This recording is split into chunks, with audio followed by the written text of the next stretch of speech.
There you go. We are live. All right, we are live. West Coast takeover. How you doing, Johnny? What's going on? I'm doing good. Glad to be here. Awesome to be in. Thank you for setting us up, Eagle. Appreciate it. Yeah, let me go get chat pulled up here. Yeah, Flying by fun the seat of our guys. I'll pants. see you in the All right, Eagle. Thanks, brother. Enjoy All dinner. right. Let me get this shit pulled up here real quick. And, my fucking laptop's been acting up slower than snot lately. Really? Yeah, I don't know what the deal is with it. It's acting like there's no Wi-Fi. But I know for a fact the Wi-Fi works because I'm using it with the phone. Yeah. Yeah, I don't know what the heck's going on with mine. I mean, heck, every once in a while I can get the Bluetooth to work no problem, you know?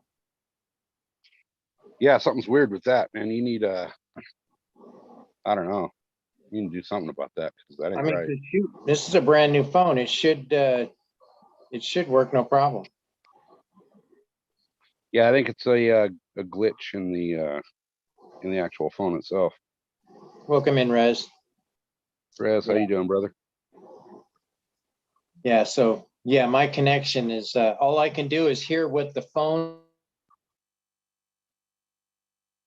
Oh, and there goes Johnny. Well, it looks like he's frozen again. How you doing, Rez? What's going on with you? I'm doing well. How about yourself? All right. Everybody had a fantastic day out there in the weed nerd world. In the what Oh, world? The Weed Nerd World? Weed nerd world. I just entered the Weed Nerd World. I Did was you? just in my world a little while ago. Yeah. It's I've a been great there all world. day. That's I've great. been there all day long. Apple green. You know, if there's any, just in case, we got people out there in the chat already. I'm still trying to get into it. Still trying to get it. Okay. Yeah, I'm having issues with the computer. I don't know what the hell's going on with it. I think I overloaded it or something. Well, I'm glad I'm not the only one having issues tonight. I'm technically challenged, literally, you know. Yeah, I call myself tech-tarded. Tech-tarded. I like that. Yeah.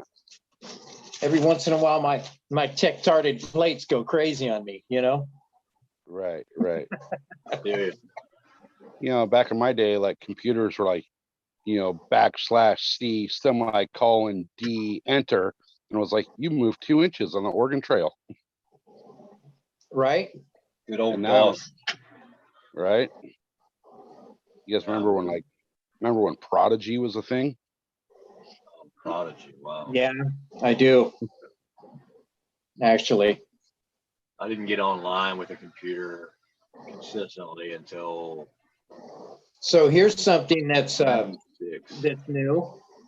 I heard that NASA is putting out an application for people to spend a full year in a simulated 3D printed 1,700 square foot box. What the fuck is the purpose of that? It's going to simulate going to Mars and being there for a minute.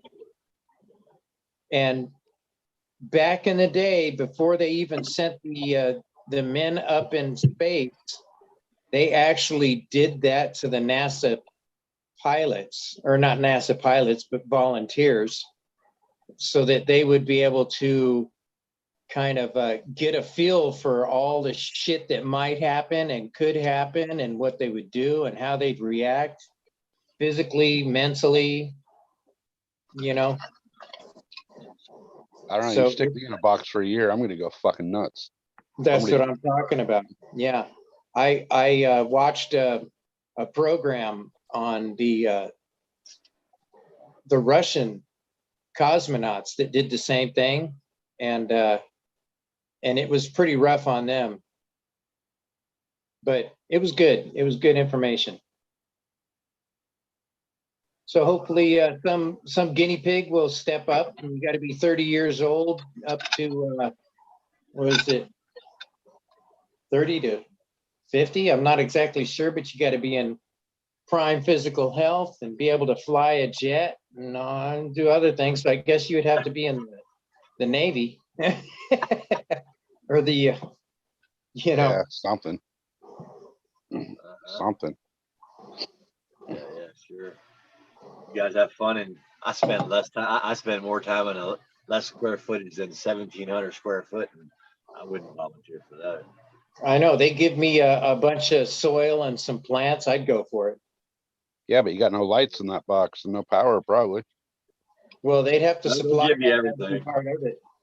They'll probably give you everything, and it'll probably be self-sustained by whatever methods they have to use out there. You won't be breathing natural fresh air from outside. You'll be breathing processed air. Fuck that. Yeah, fuck all that. Life's too short. You go to Mars. Go ahead. Bye bye. Right.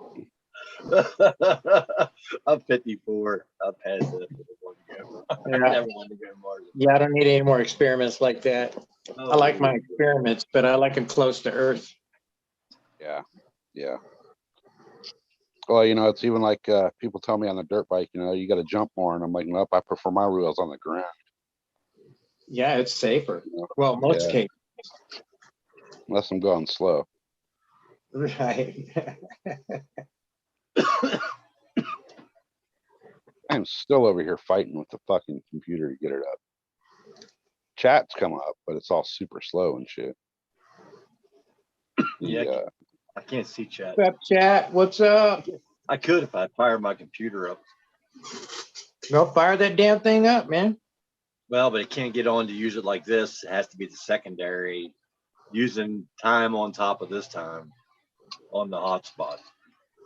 So I've never hooked it to the web with any of my information in it. I've only ever just let it hook to the hotspot. So it's one of those things I've used, and I've used it's been the only computer I've ever had that I've kept clean, meaning it has no personal information whatsoever. It's just for logging on and having a bigger screen, because I don't have Wi-Fi. If I had Wi-Fi, it'd be different because I'd router it, a couple different ways. And yeah, not through my phone. I don't want to use it. The phone's already enough. It's already got all the information. I'll put it onto another one. I just want to use for tagging into it, right? I haven't downloaded pictures or anything. I have two other laptops that have probably 30,000 pictures each on them, and they're never going to be got onto them again. It's like I can imagine what I'd see if I fired those two up or cut back to 2007. I think 2007. Two or three of them stacked away. Anybody else have laptops that stacked away? Everything though. Yeah, all mine that are stacked away though don't work. Like they won't even power on anymore. Well, I was a little ridiculous. I tried to be safe, when I first started driving over the road in 2007, just pulling campers with my F350. I just had a regular camera, right? But I wasn't doing this. I wasn't looking through a viewfinder and trying to get a thing. I was looking at my phone, holding it just like I would look at the GPS, right? So you scan by it, and you see your phone, then you just go click, click, click, click, click, click, click, click, and then you transfer them all over, and you go on your laptop, and you're like, fuck, I got 12 things that cover, 1 second. It's like, oh, I don't need all those pictures, and you just never go through them. I started at one time and they had 26,000 on that laptop, and I was like, oh, this is never going to happen. I'm just not going to do it. I mean, a few good pictures I could pull out for things I want to remember. Most of those right now at this point would be animals and pets I had. It wouldn't be a lot of other stuff. It would just be that kind of stuff. And it's like, I ain't never going to get on those. I just want to take them and pull the gold out of the computer and get smashed for the rest of it. Pull the fans out if they're any good, and pull the gold out. That's it. Yeah, I don't know what's going on with mine, man. It's fairly new, and it's like all of a sudden the last couple days, it's shit. Like, I've been trying to load YouTube since we started this deal. Since before we went live, and it still ain't fucking loading. So I don't know if it's like my Wi-Fi is going empty and I need to fill up the Wi-Fi, or what the hell's going on.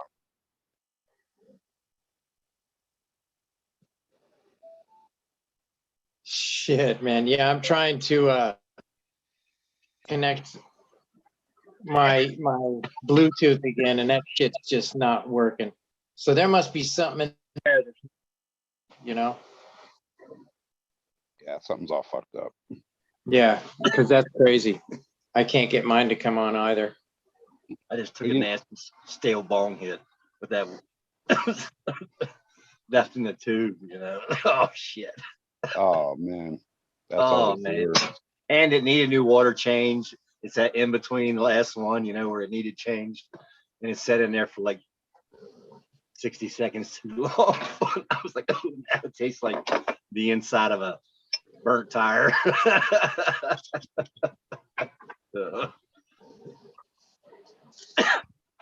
Yeah, that ain't right, man. That ain't right. Everybody's having Wi-Fi problems. Yeah. Yeah. I keep my Bluetooth connected to my phone.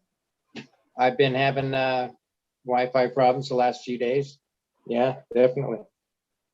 Shit's just not right. What are you smoking on? Well, I'm gonna beat the hell out of myself with a hit off of this here bike seat by Miranda Family Farms. So after all that struggling and frustration, I need something to knock me straight, you know? Right. Well, I took all my tags off my plants. So except for the first one that came down, which I'm pretty sure was one of mine, which I took down early, I don't know what I'm smoking. So I'm still trying to smoke all that stuff that hung real quick and dried. It was 3 plants, probably about 3 ounces, probably about an ounce left. Maybe 2.5 ounces. You know, you ever dry a plant fast out in the open, and then it's really good for a short period. I mean, I'm talking fast in the sense of 7 to 9 days, you know, just hanging out in your environment. And then you smoke it, and then you jar it up too tight just one time. Shit. It don't mold, it just goes, changes the whole flavor. I only have 1 out of the 3 jars do that. There's not much left in it. But the other ones I want to make sure I don't do, so I'm trying to use them up. Because if that stuff there, if it hasn't had the time to get the stuff out of the stem. Is that because you didn't close it up tight? No, it's because I closed the jar up too tight and didn't left it too long out in the environment. They're just sitting on the shelf up here. They're not in a cold environment. If they're in that 62 and 62 degrees environment all the time, you won't have that problem. Just bring the jar out, as long as it don't fog up, open it up, right? Once it's pressure, got the right pressure in the stems. But if you hang a plant and you take it down and jar it too quickly, it can be really good for 4 or 5 days, even and open it up. But it just takes one time, leaving it closed too long, and the temperature went too high in your room, and you didn't get it open, and it just takes that bud, and it just can't ever get it back to where it's supposed to be. If it's not moldy, it just doesn't taste the same anymore. It's lost that flavor, and it's went to the kind of the hay taste, but not really. It's like, it's just not there anymore. So I don't know. I think it's something I talk about it a lot, but I think the curing is the most important part of the process, or the drying, whatever you want to call it, the process that you go through to put it into a stable position where it doesn't. A pack of cigarettes. You take a pack of cigarettes from 30 degrees to 80 degrees, back to 50 degrees, sealed up, and it won't affect that cigarette. But if it sits around for a couple of years, it'll go bad. If it just sits there, or any cured tobacco, it won't go bad. But if it gets really dry, it's just going to be really dry and not flavorful, right? But if it's maintained some kind of consistency and sealed, it's going to stay decent. But as soon as you've gotten that stuff not cured enough in that stem, inside that stem, and it's left to set in an unpopped jar, and the heat comes up, it's just that what's inside that stem, this is what I just see, goes into the whole flavor of the bud, and you're good for cooking, but you're no good for smoking anymore. And that happens if you don't do that whole, like you're doing it in the machine. So once you do that, you have to put it into a jar and make sure it's burped all the time and put the moisture back in it, right? Yeah, I don't even burp mine. You just put the moisture back in because you've taken it so low. Yep. Yeah. See, that's the other Put thing. it in there and I close it up for a week. And then I go back in, I crack it open, pull a bud out, try it out. Sometimes I let it sit in there a little longer. I would love to take a drive over to Vegas just to and when you're doing one, when you're done, to taste it and smell it. Because I have 2 machines here I don't use, and it's like, I'd just be curious. It's one of those things. It's like, I want to see somebody else who says they like weed, smoking weed, doing this, and see what there's, because it didn't work for me. I didn't try it in this room. Well, Miranda Family Farms, welcome in. Hey, Welcome in. I'll drive over there when you got help some of his drive. The stuff you're growing right now, stuff you said you're smoking on right now. Yeah, well, yeah, Seth does the same stuff, man. He's got 3 machines over there that he's working. And I love them. Yeah, every single one of them. Didn't turn out well for me. It was too warm, and this humidity was too low. So if I would have tried, I was gonna cut one down after like 2 days on hanging, because I had the moisture at 62, 60 in the temperature, so I knew it'd still be okay because they were full plant. I was gonna stick one in just to try it in that room, but I didn't. I'm like, I already got this room set up. They're all hanging. I got the humidity and temperature right.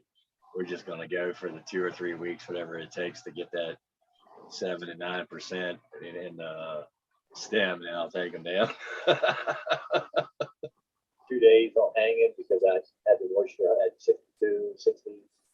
I knew it'd still be okay because they were full plant.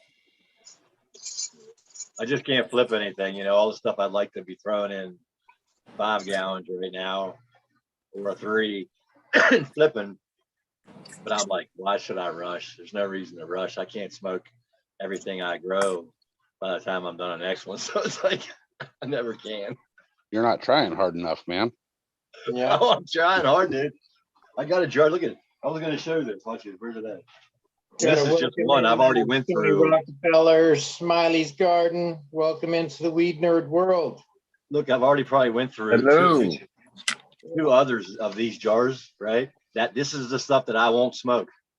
It's not moldy, but I mean, look at these buds. Some of these buds, man, are beautiful, but I won't smoke them. Is that a plastic jar? Yeah, this is plastic. I put it in this because this stuff was already too moist and got a hay smell.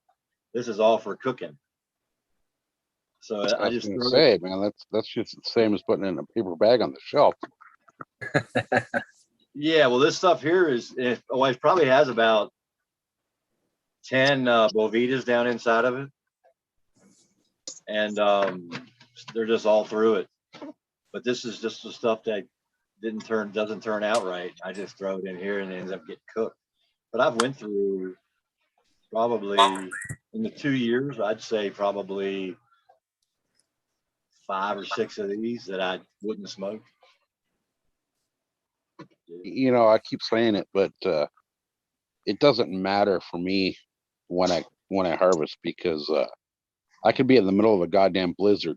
We don't get blizzards here, but there could be a fucking freak blizzard in San Diego, and I could cut down a plant, and the next day it's going to be 114 fucking degrees outside. That's why you have to have that sealed room, man. Yeah, I don't have that option. Smiley, you just lose power again? Yeah, I got it back up though. Nice. When are we gonna put the backup generator in, man? I'll come help you out. I know, right? When we get money for that shit. Oh, Oh, the no shit. installation's more than half of that cost. Actually, we could do that. Hey, Don't you want a Stony. farm? Don't you want a Yeah. farm, Smiley? You buy a tractor with a generator that goes off the PTO, man. You know, when you have your farm, you just power the whole farm. No, that would be kick ass. Like if it would be able to sense when the power goes out and automatically kick in, would be the fucking. Yeah, that's the best. Well, yeah, that's the kind of generator I'm talking about. You gotta have a remote control button from your house that just go, starts it up. No, No, they're on a. No, they're on a man, this switch. thing just kicks on. As soon as the power goes out, that thing goes on. And It's now easy they're to all do. Wi-Fi, so they're connected to your phone. So you know what's going on. Yeah. Pretty Yeah, soon they'll wipe your ass for you. I was thinking for a helicopter to fly out there. So maybe I'll. You'll have a bidet hooked up to it, yeah? Right. No, the one they just when I saw them on the houses with propane, you know, before I ever started driving a truck. The one I had on my first truck, my first Kenworth, man, that thing was. What's that, a I bidet? did the numbers. I just did the numbers, you know. $10,000 generator, right? It's a $10,000 jet setup to put it on your truck, right? But that $10,000 setup it would pays for itself in 4 months of winter and what you save in fuel in one run as a truck driver. And truckers would be like, you got that's a waste of money. I'm like, no, you're riding all night at a gallon, 1.1 or more gallons an hour. And I'm using, if I run the fan and got it blasting, dropping through the heater, only 0.3 gallons an hour. Let's do the math on being out here 24 hours a day, 365 days a year. Do the math. And they're like, holy shit. I'm like, yeah, you need to get one on your truck, man. It'll pay for itself. So it's the same thing on the house, man. As soon as you run that thing in the night, if it wasn't super cold, right? Say in the winter or the summer, it's same for the AC. But in the wintertime, what happens is as soon as the voltage would hit like 11.8, I think it was, on a truck. As soon as it hit 11.8, it would kick the generator on to charge it till it got to the charging point. As soon as it hit charging point, it dropped back down. In the wintertime, if you're using a diesel fired heater, it's just a drip fed. It's just a diesel fired heater that goes in and gets fed off of a fired, whatever the pin is and whatever it fires on the inside. So if you're not running the fan for the generator, So, Cal, what is that? Is that your fuse box? it's the same thing, man. Same thing at home. Yeah. Hey, Yeah, man. I'm sure Stony can identify that. That's Holy shit. insane. I can't Wow. see it. What am I looking at? That's a Man, fuse. that is that's ancient. That's awesome. Yeah. I That's used to gnarly, put isn't those it? in. Right? The old knob and tube. Oh my God, what the fuck is that thing? Dang, man. That's It's beautiful. a breaker box, man. That's That's sweet. That's a fuse box, yeah. Yeah, that's Yeah, running fuse the. box. That's OG right there, man. Yeah, That's man. Oh, gee. That thing's sweet. running the I whole love it. back of my house. Is That's that hard right? work. It's still operational, huh? Oh yeah. Oh yeah. What It's are running they? the whole back of the house. What's this Oh, say take on a the picture? Is that picture. 100? Is that 100? Oh, I can't even fucking tell. It says on Looks should like say around the 20s. outside of it. They're either 70. Holy shit, dude. You know, Oh, shit. Hey, take a picture, SoCal, so you got a picture of what it looks like before all that shit goes down. that's it. Right. So you said the back of the house. So you have multiple of those, or you change one? No, I got a regular panel up for the front of the house. Alright. Regular sub panel. But dude, They're probably 20s. I I walked by this thing last night and I heard it fucking buzzing. Yeah, I would have that changed out, man. Get a newer one Oh, yeah. with the fuses in there, and Oh yeah. What are you saying, yeah. Tony? That's like a relic? might be worth money, man. Call Smithsonian. They might be Hey, able to I'm use gonna that say money that. there. Back in the back. Right. I mean, I've seen, I've done houses out here in Chicago where, someone calls me up, oh, there's something not working. I go in there and start looking. I'm like, what the fuck is this? It's like, oh yeah, that was gas pipe. I'm like, gas pipe? So the wire's in gas pipe? I'm like, why the fuck would they use that? Well, the house was already fitted with gas because all the lights they had in the house were gas lamps. So then, you know, when electricity came available, they just, instead of doing anything like tearing open walls, they just pulled the wires right through the existing gas pipes. How they fucking did that is beyond me. That's a Man, fucking yeah, lot it's of all fish tape. cloth. It's terrible. That's it. That's that. We're not going to waste it. This is the insulations for the pipe to keep it from getting nailed through, right? Later. Yeah. But copper's easier to nail through than steel, so it's not really the brightest thing to do. Dude, Well, when the I steel, first, basically our steel is the metal, the copper How much tubing, steel, metallic man? tubing is our grounds, you know.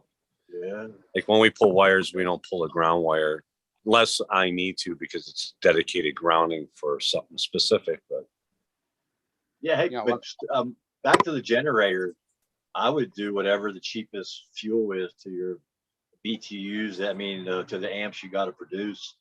I mean, because you got to remember if you buy like a propane generator and have it hooked up and put a 500 or 1,000 out there, you're gonna spend like 11 gallons every week just on a test all year long. It's got to come on and do a test and run it, right? So if you got natural gas, cheaper, you want to go with that. If you can get diesel and storage, cheaper to go that way, right?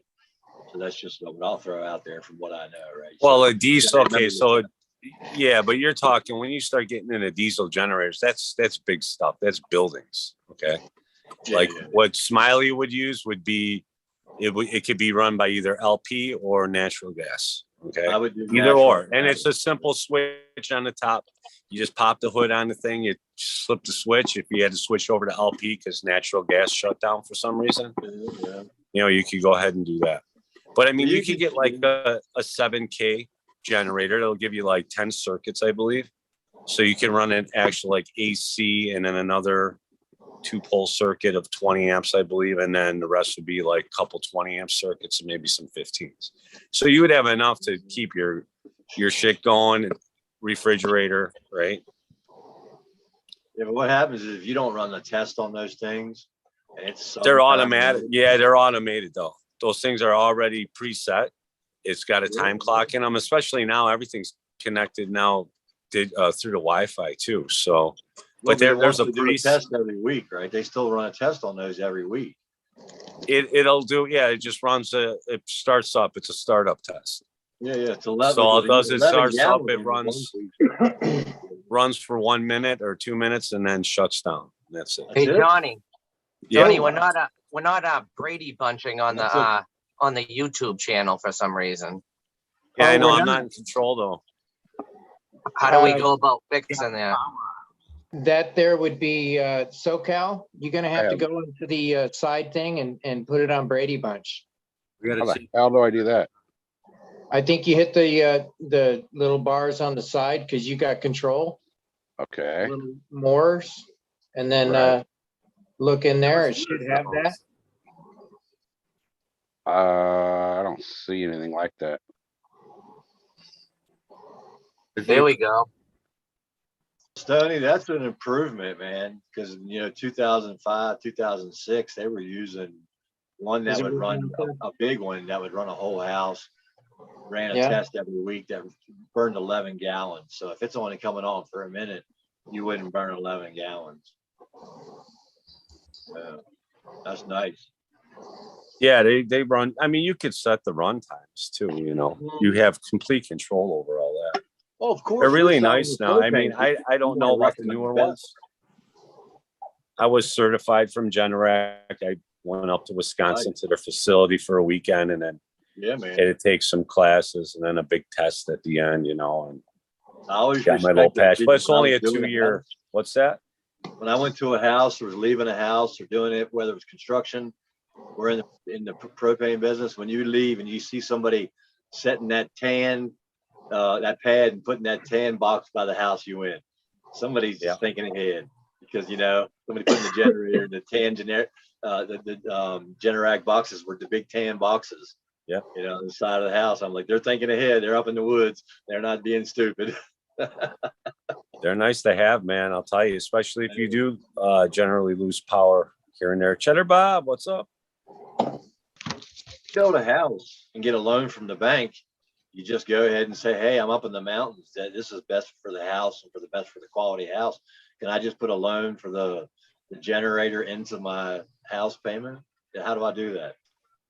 And that's what, It depends on where you live though too. Like I ran into I had a lot of guys there from Alaska, man. It's big business up there, Yeah, man. So, and the thing is too with Generac, it's every 2 years. So you're only certified for 2 years, and then you got to go back and redo the whole 3-day class. Changed everything by then, right? They've changed. Oh everything. yeah, I mean, I was certified in 2012, so it was like my first indoor grow. I remember bringing it up there with me, smoking it. It was fucking probably terrible, but I loved it. It was my own, right? But yeah, that was it, 2012. And back then, I think the Wi-Fi came out in like 2013 or 14. So yeah, it was right where that was an option. But now I'm sure they've got it where, you could start it up and, Yeah. Well, it was funny because I started delivering propane, and right after the whole turnover to 2000, everybody's worried about 1999 computers turning over. the So I was Y2K. showing up to all these houses Oh delivering boy, is that propane. a Going, scary time in life or what? holy shit! You guys, look at this house. They got this generator. It's the size of an F350 and two 2,000 gallon propane tanks. These people are like prepping, boy, big time, man. I'm like, holy shit. And then 2 or 3 years later, they're going, you're showing up the truck going, they're going, no, don't fill the tanks. Don't fill the tanks. So Smiley, did you lost power today? Was it from wind or what? I'm not really sure, Johnny. It came back on pretty quick though, so I was happy about that. That's good. Yeah. Okay. Well, it just turned off and then came back on right away or what? It was off for a couple hours, but yeah. I mean, When did you lose power the last time for that period of time? Was it a couple weeks ago? yeah, it was maybe a month ago, I guess. Yeah, they were probably fixing or making, permanent repairs. They probably patched shit up just to get everybody going, They may have needed to shut it down for some reason to make adjustments. That happens sometimes, but Do you guys have any like height to Michigan? Is there, I mean, I know you probably have hills and stuff, but you guys don't have any like mountains or stuff to like block wind or anything, like, you know what I'm trying to say?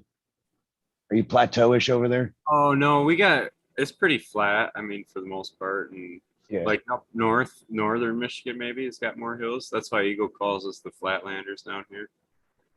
But Yeah. Driving Iron up Mountain's hills, pretty hilly, isn't it? Yeah, up where the thumb's at and the mitten, it kind of rises up a little bit like a, Does it? Yeah. what did I just do? Sorry. I got What? this thing popped up and I don't know how to pop it back down. Who's pressing buttons? Yeah, what's going Who's on with pressing that? Is buttons? it somebody in the Come weeds? on, man. trying to figure Oh, shit out. shit. Wearing a wire. Oh, no. Smiley's Oh, like all of man. our dads with new Got it. computers and Let's stuff, like just keeps record it. hitting the Re-record button. it for us. Look at my green fingers. I'm about ready to start punching shit. Fuck this thing. Oh man. Can What you hear me happened? now? Can you hear me I now? don't know what I got up. It's like blocking shit though. It shows participants. So cool. You just sent this whole episode to the CIA. What's going on? I stopped. Everybody out there in Oh chat, my God. I we can't got a even little move the notice screen box now. that said, you're now being I did it when I recorded. entered. You must do this and obey. No. You I must had to do that obey. when I had got to it. do that when I- Good. We're good. We're back in biz. I got it. So How'd you do it? You still recording? I So thought I can- YouTube was recording anyway. It sounds like. Right? That's what I thought. Something freaky weird. AI Mm, is getting to a point right now where they have taken some kind of an AI type of a bot, melded it with like some sort of a Something to do with the frog.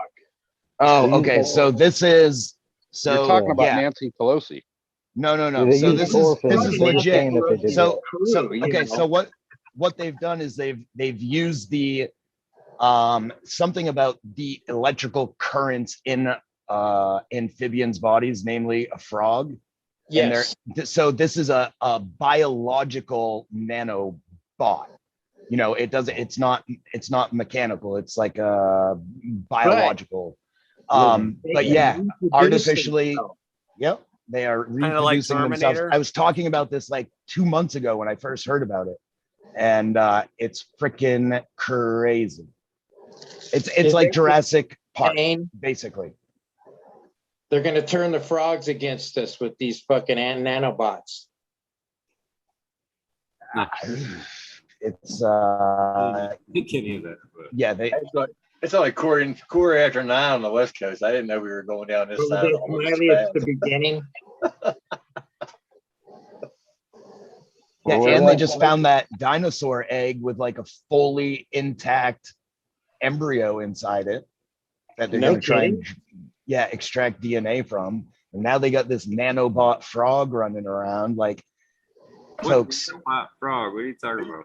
So Dude, if you look up, if They you look found up, a dinosaur living- bone. Listen, they found a It's like a dinosaur living bone nanobot. probably, Oh, it hasn't been 10 years now. They found this one in was it Wyoming or Montana that they don't normally cut them, but it would not fit in the helicopter and they cut it open.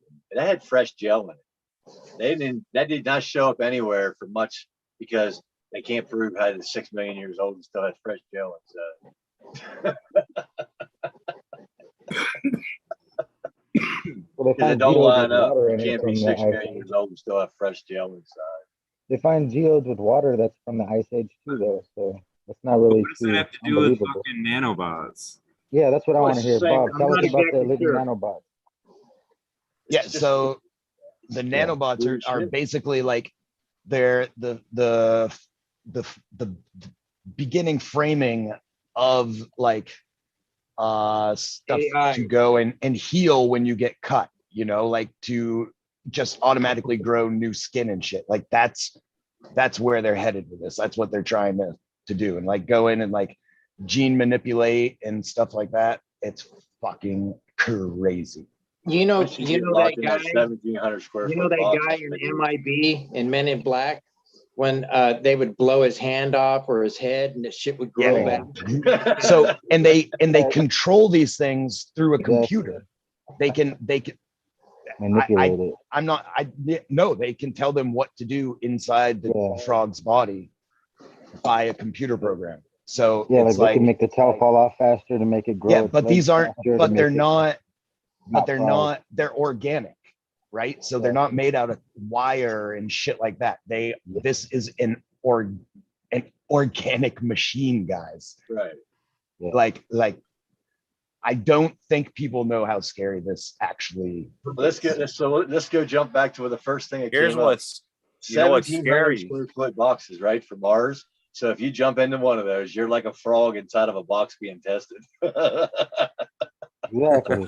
So, The So thing I hey, heard, let me Keep ask stepping this every day. though.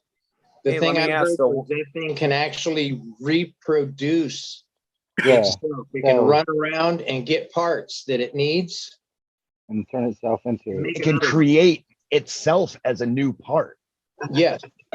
Kind of Like like, a a different chameleon's cell. tail Yeah. when you pull it off, grows Like back. a different Yeah. like so it can say, oh, we need this cell. Brrr. And the other ones can be like, oh well, we got to work over here. Brrr. You can say if you kill one head, you can grow a second. You know, obviously the I don't think it technology is works not that there yet, but but it's there. Yeah. But they what is can this? contr- What is this for though? Why are we doing this? What are we trying to accomplish? That's Well, the scary we- part. They can do Trying to is live they forever. go in and They attack They want to like cancer rejuvenate cells. organs and stuff. They can To attack. regrow organs for humans. and they can also send it into human bodies to like Brain. actually fight cancer and Fight other cancer, diseases and yeah. stuff. But that, you know, that's the heart side of it.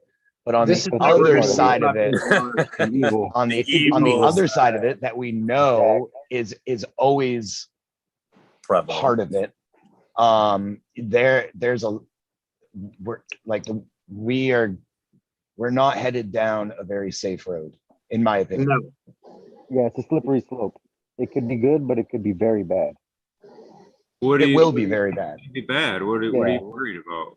More than likely. I mean, something okay, will shut so down. well, just put it in this perspective. If they can control a biological thing in your body, right, They could give with you a bug. computer, once that technology is out there, like they can put that in food. They can put Thanks. the options are endless. I would encourage you that's They all going to could go put it away. in a shot. COVID Yeah. Here's Miranda. It's freaky. It's freaky to think about. I don't think they have it like you guys are saying though. No, it's not like that What I right saw now. But was this like- is the framework for it. This is how it begins. You know, this is where So what are they doing? They got a protein based robot? Yeah. Is that what you're saying? yes, Yeah, yeah, exactly. That's Yeah. exactly what I thought it they is. were Freaking robot. I thought they were taking DNA from something else, and they were. No, they got like they got No, they man. got the octopus, and they got other animals like that, and then amphibians, and they tried it on all those things. cuttlefish. They've been working with cuttlefish for fucking Yeah, and they decades. reproduced it to where it's a nano living bot. It's a living nanobot. Yeah, living nothing bot. metal, nothing like that. It's Nothing- all organic organic. matter that Exactly. receives a signal from From a radio wave. from Wi-Fi or radio Yeah, from a or radio wave. whatever Transmission, frequency, Frequency and transmission. like so that's the stuff like, hey, I couldn't press get it. this button and that fucking guy's head explodes, or he starts Yeah, or bleeding make out you his, go you know, crazy. like, I don't Yeah. think it works that way, man. It's And like well, no, not not gonna yet, get- not not yet, gonna get it. Smiley. 20 years, it will be that way. Then. What is that Crazy. Havana syndrome that they're talking about now? Where people are frying people with radiation waves. What? Hey, Here's Miranda. You know, if this shit's true, it would explain Chuck Schumer and Nancy Pelosi. It would explain a lot of things and a lot of people. Yeah. But yeah, there's this thing called Havana syndrome, and it's, I don't know. It basically, they say that it's from Like it. being hit with like these microwaves, like Yeah, man. focused Yeah. beam energy. Right. And Yeah. I don't know what the symptoms are, but they all have the same symptoms. It's all the same symptoms that everybody gets in the end. It's called death. Whether you're Yeah, 20, cancer whether you're and death. 120, I ain't met nobody go longer, so it's death. I think Right? the oldest weren't- woman in the world had her birthday yesterday. She's 119. There you Yeah, go. we're supposed to live to be I didn't even know 300, that. That's cool. Weren't they talking about that shit down in like Puerto Rico or somewhere where they thought they were using the microwave pulse to fuck with the government officials? Yep. I They think killed like I think fucking Christians a been couple talking hundred about it people for like that, right? 45 years. They I mean, cooked it and the U.S. has microwave technology. They've been using it to control crowds and shit for quite a long time. So Yeah, they have. it's not far fetched. That Puerto Rico control case, the weather, 200 people man. Look, dropped dead from they- it, right? People say they don't Right. control the weather, but all you got to do is say, wait a second, why Yes, does they do. Dubai once a week get away with controlling the weather for the people, the visitors? They seed the clouds, so they make sure it rains. Well, they have that every week. that huge thing up in Alaska, the harp And the uh, harp. thing, whatever it's There's called. more than one Yeah. harp. Tell anybody Around about here. that. The whole West That's- Coast is that's- covered in them. An atomizer, right? If you take, have you ever seen an atomizer? I got one in right in here in work. If you blow atoms out, any particles in front of it just drop. The one that fell never- in Puerto Rico, that they wanted to put a bigger one up, that's all it did. The one in the James Bond movie, that's an atomizer. That's putting into space and it's just shooting atoms. Well, they just push a storm by moving all the particles. Because I've an never atom- blown anything, let alone something named Right? Adam. All right, but I mean, I was thinking the same thing. You were blowing Atom. What?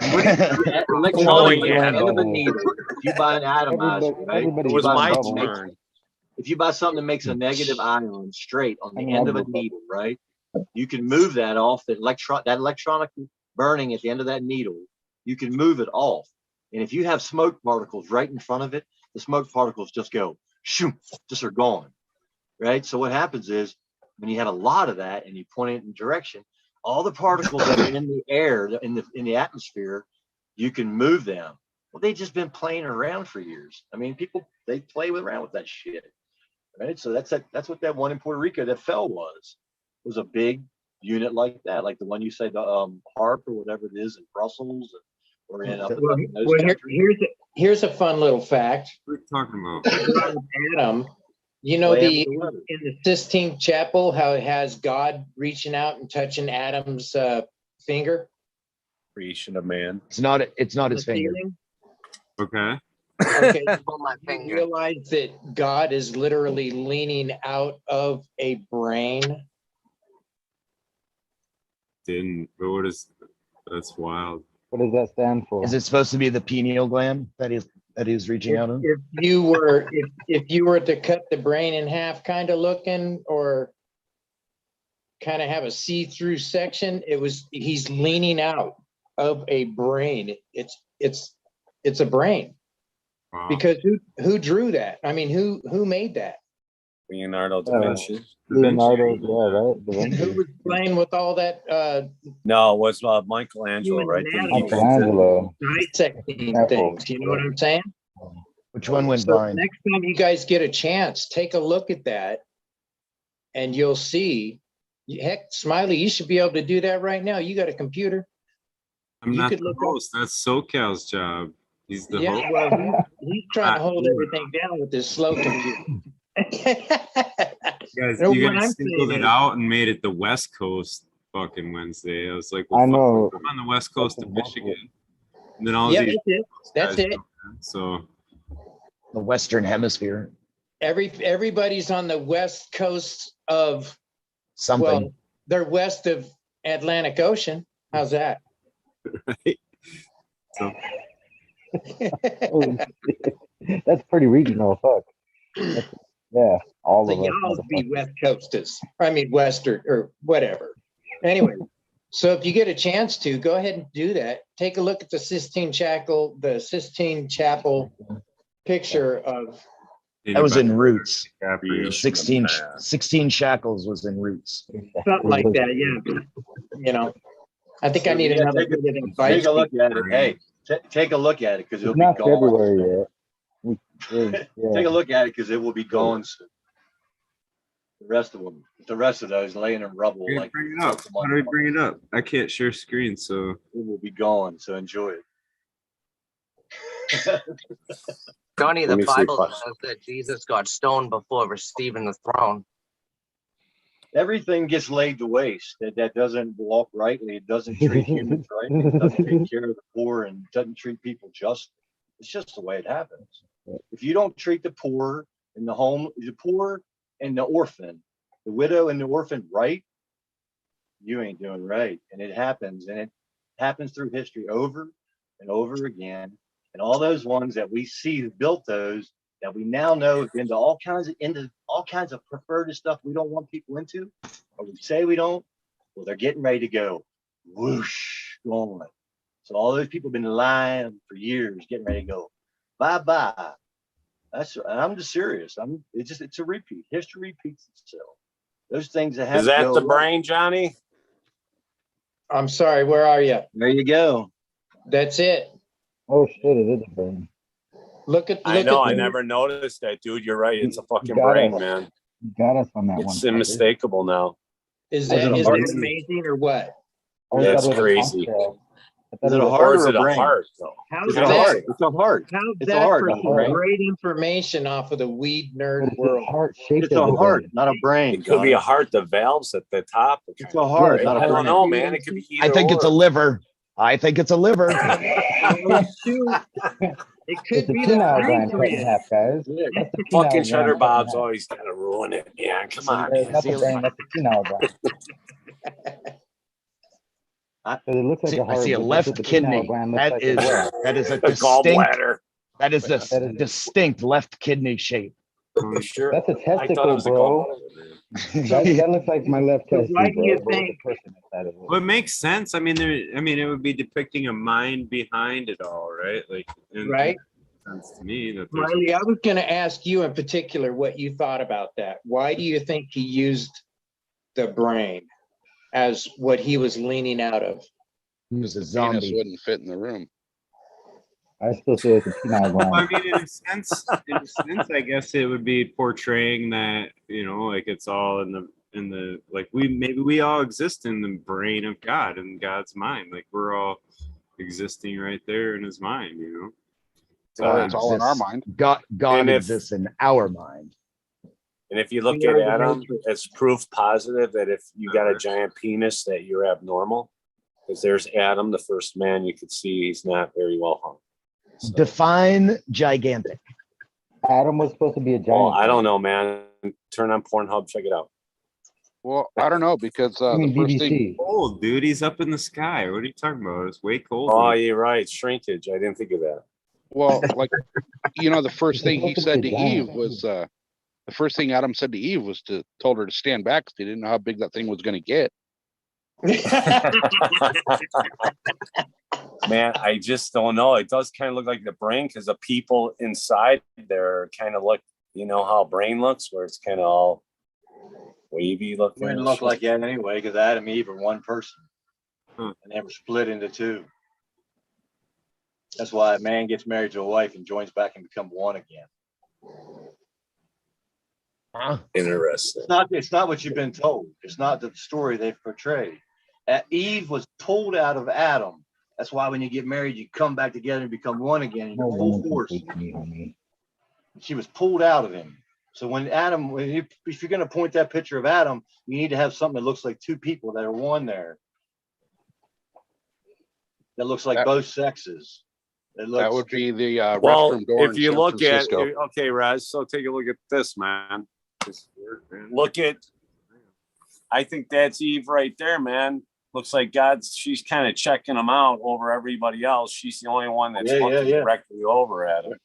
Right, and go back and look what destroyed the Hebrews every time. God kind of looks like right. That's what the prophet Balaam led away to as they're going into Egypt. He would not curse them. He could not curse them. But you know what he did do? He taught the king how to teach the women how to seduce the men.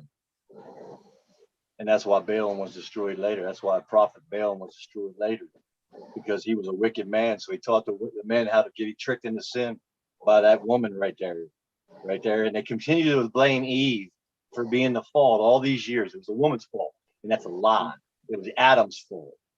Adam did not step up and be the man. All right, now stop picking on Eve, because it was just as much. No, it wasn't Eve's fault. No, It he's wasn't saying Eve's it was fault. Adam, man. It was Adam's fault because Adam was not being the man. Adam was supposed to be tending the garden. You know how important it is to stay with your garden, tend the garden, keep the shit out of your garden that's supposed to be there? Well, Adam wasn't being the man.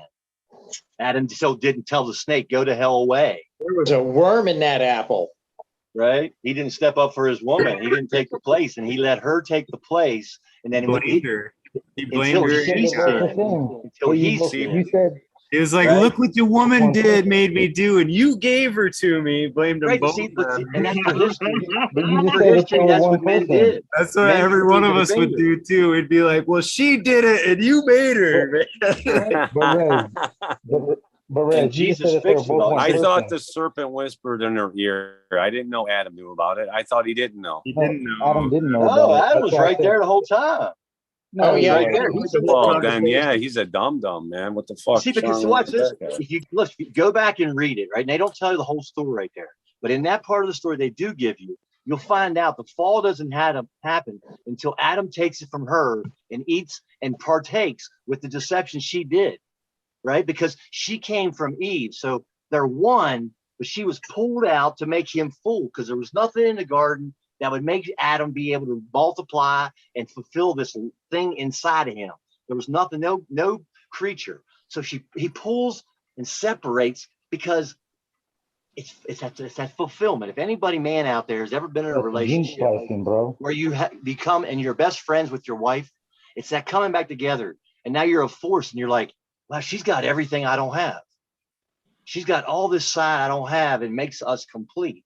And you live in that and you live a full life, right? Well, that's always been trying to be taken away from people, is that fullness, right? From the beginning, right? It was to take away the ability for man to reproduce, right? So that he could multiply the earth with good seed and go out and do good things and but it was perverted from the beginning. But it says Jesus was the last Adam, right? So he canceled all that out. He canceled all that junk out, all that bad junk. He said, "Get the hell out of here." He said, So and God anybody made some mistakes, is what we're getting down to. But watch brass this. tacks. Anybody who's ever read the scripture, right, and you read it just as a good book to read, go and read the Apocrypha. Go read the first book of Adam and Eve. You'll find out where they went to cave, why they went to cave, how they died, where the sacrifice came from, how the Creator looked at man and said, "Wow," like you would at your son being born, like a father going, "Wow, that's wild. He just gave me an idea." You'll see that in the book. You'll be like, "Wow." Which book? Which book is this? Which scripture? First book of Adam and Eve. It showed the story of them falling and coming out of the garden. Yeah, You'll who see wrote it? That's been Is it like canonized, right? That's been It's in canonized, right? those Exactly. things were passed. God knows what, They were no. passed down from generation to generation from That's family like you would. non-canonized books of the Bible. Yeah, see, the scriptures, I Listen, believe, because they listen. weren't I can canonized. pick. But canonized Here, stuff, that's not let me give you an example. What the problem is. I Book can of pick up Enoch. two Bibles right here. I got behind me, right? I got multiple, but I can pick this one up and I can read the Lord's Prayer out of this NIV from 1990 something. And I can go to this NASB, New American Standard Version, and I can read this NIV, and you read the Lord's Prayer, and it says two different things. It says two different explanations in the prayer, right? And what I'm trying to say in that is the Bible is perverted by man, right? The truth is in here, but men like to cover the truth up so they get control of men. So they don't want you to have the whole truth, right? So they say, don't read this.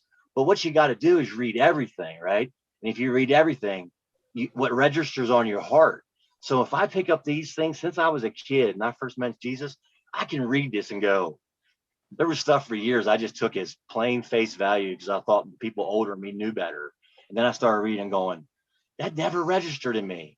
He said 3 days and they're saying it's 2.5. It just don't make right. And then I read this and this just don't register and I don't register.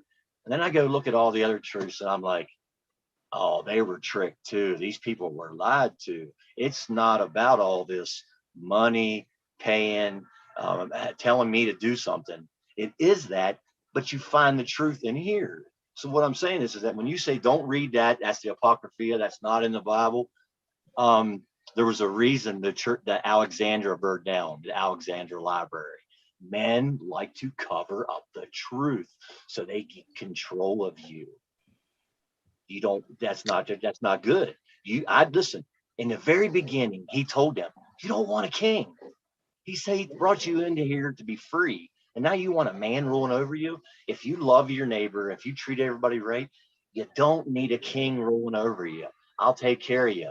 I gave you everything to live off on the land. It'll grow really good if you do the right things and don't stay away from the wrong things.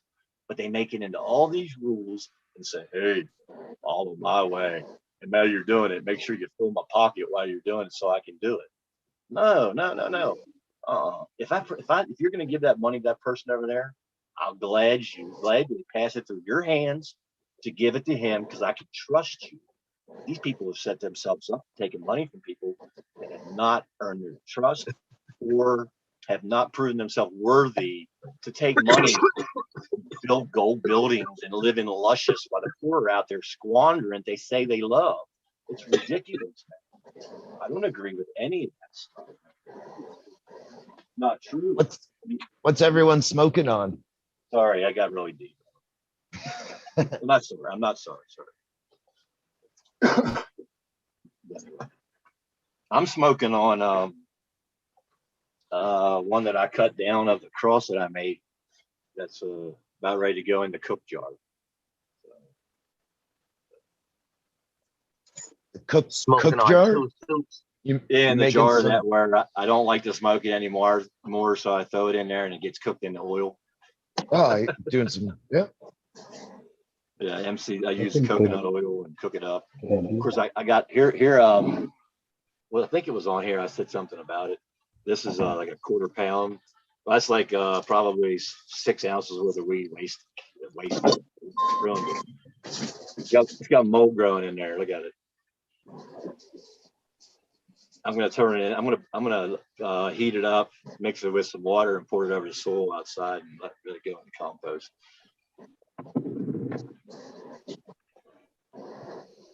Anyway, that's what I do with my excess weed that I don't like smoking anymore. It just doesn't taste right. It loses its flavor. It changes. So tonight I'm smoking on some bike seat and a little bit of the which one was that? Hawaiian Hulk. Bike seat, That's bike what I'm seat, and doing. Hawaiian hole. Oh, Hawaiian Hulk. Hulk. Oh, okay. my fucking spider leg. Hawaiian Yeah. hole. I was like, You misspelled that in your head. All right. That I gotta do. Yeah. I gotta go through the seeds. Which ones Just is that? started packing up the bag, put the labels on them. But I gotta put them in the little vials after. I gotta separate them all. It's Sherman's Pants. Sherman's right on. Pants, which is Jesus OG crossed with Skunk #1. This one's it's gonna be a good one. I think so.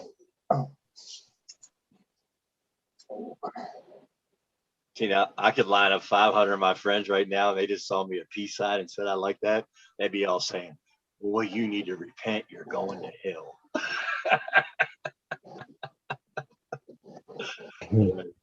That's the difference, man. That's why you have your weed still illegal and not just like a tomato plant. Something stupid.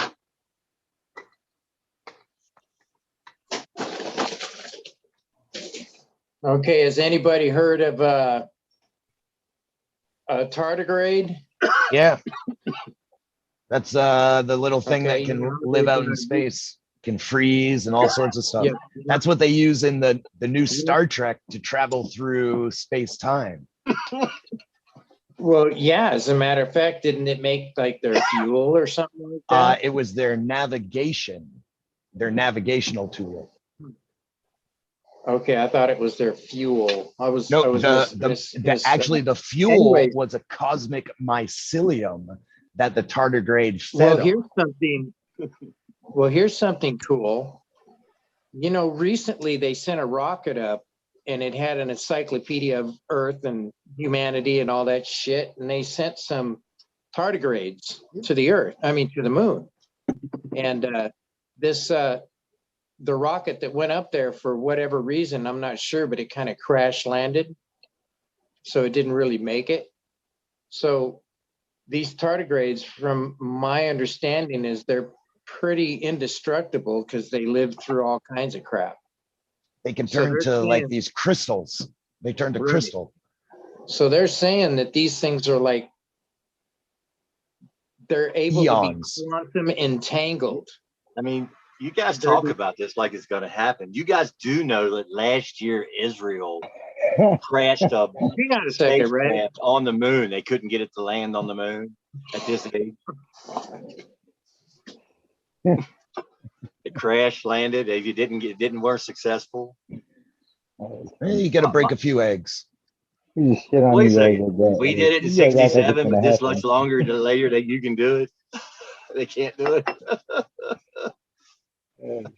Get out of here. We hit the moon with a nuclear bomb. We were like, yo, fuck you, moon. Don't look at us like that. And we fucking shot it with a nuclear bomb. You can see a lot about that in the mainstream news, though. We did It that happened. thousands of times though. We tried to blow up that fucking moon so bad. but, Muted, like, Smiley. yeah. It's No, I amazing. said that the Chinese landed a thing at the backside of the moon. On the You dark can't side, see yeah. the backside of the moon, dark side of the moon. As a matter of fact, they're over there investigating this square structure. The cube. I The forgot. cube. It's not dark. It's not. There is no dark side of the moon. It's all dark. Little Pink Floyd there for you, right? Dark side of the moon. There is no dark side of the moon. It's all dark. That's a great one. The moon's always facing the same way. Like, I forget what they call it, rotation. What the fuck is with these pop-ups in chat? It's weird. I've been seeing them at FCP too. What's that? I don't know. There's like pop-in Questions? weird thing. You have to put them up. Little spam bots. Yeah, they're like popping up at FCP over there too. They've been really prevalent the last like Oh. week or so. They like Uh, all over. I They wanna say I'm usually scoring I all the points tonight too. To all the other wrenches, you guys are sucking. I'm getting all the points. You know, it's like even the websites, right? All those websites you go to now, there'll be 10 or 20 of them writing a new. I think as soon as you hit the button and search for it, it makes a new one. Doing a whole article under that thing of all the other articles they pieced together. The bots can now do a whole website just like that. Yeah. Put an article together by stealing it from all the other ones and not breaking the rule by copyright. I'm like, holy shit, I can go to 5 other articles and read the exact same thing because they've all pulled from the same article. And it's like every inch you got a big ad. You're hoping you don't hit the X or anything on it. You know, it's like it's crazy, man. So the bots, yeah, they're crazy. You know, they said 90. It was like 90% of the ads going to like the conservatives were like all Russian bots, and it's Democrats. They got that 95% of the 100% of the Christian right wing for Hey man, I seen Ace Boy was talking about purple gelato, and I just had the chance to smoke divine gelato tonight, and from a friend of mine. Phenomenal, dude. It was fucking so delicious. It was one of my favorite smokes. I was really impressed. So I don't think tastes like. yeah, I don't think I'm not gonna shout him out because it's like a local friend, but yeah. What did it taste like?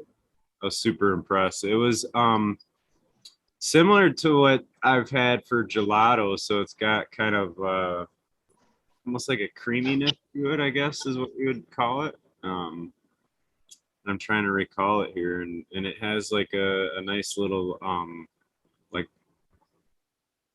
I don't know, there's not a real great word to describe it, but it's kind of that purple flavor, but it's like a creamy with that kind of purple dank underneath it, you know.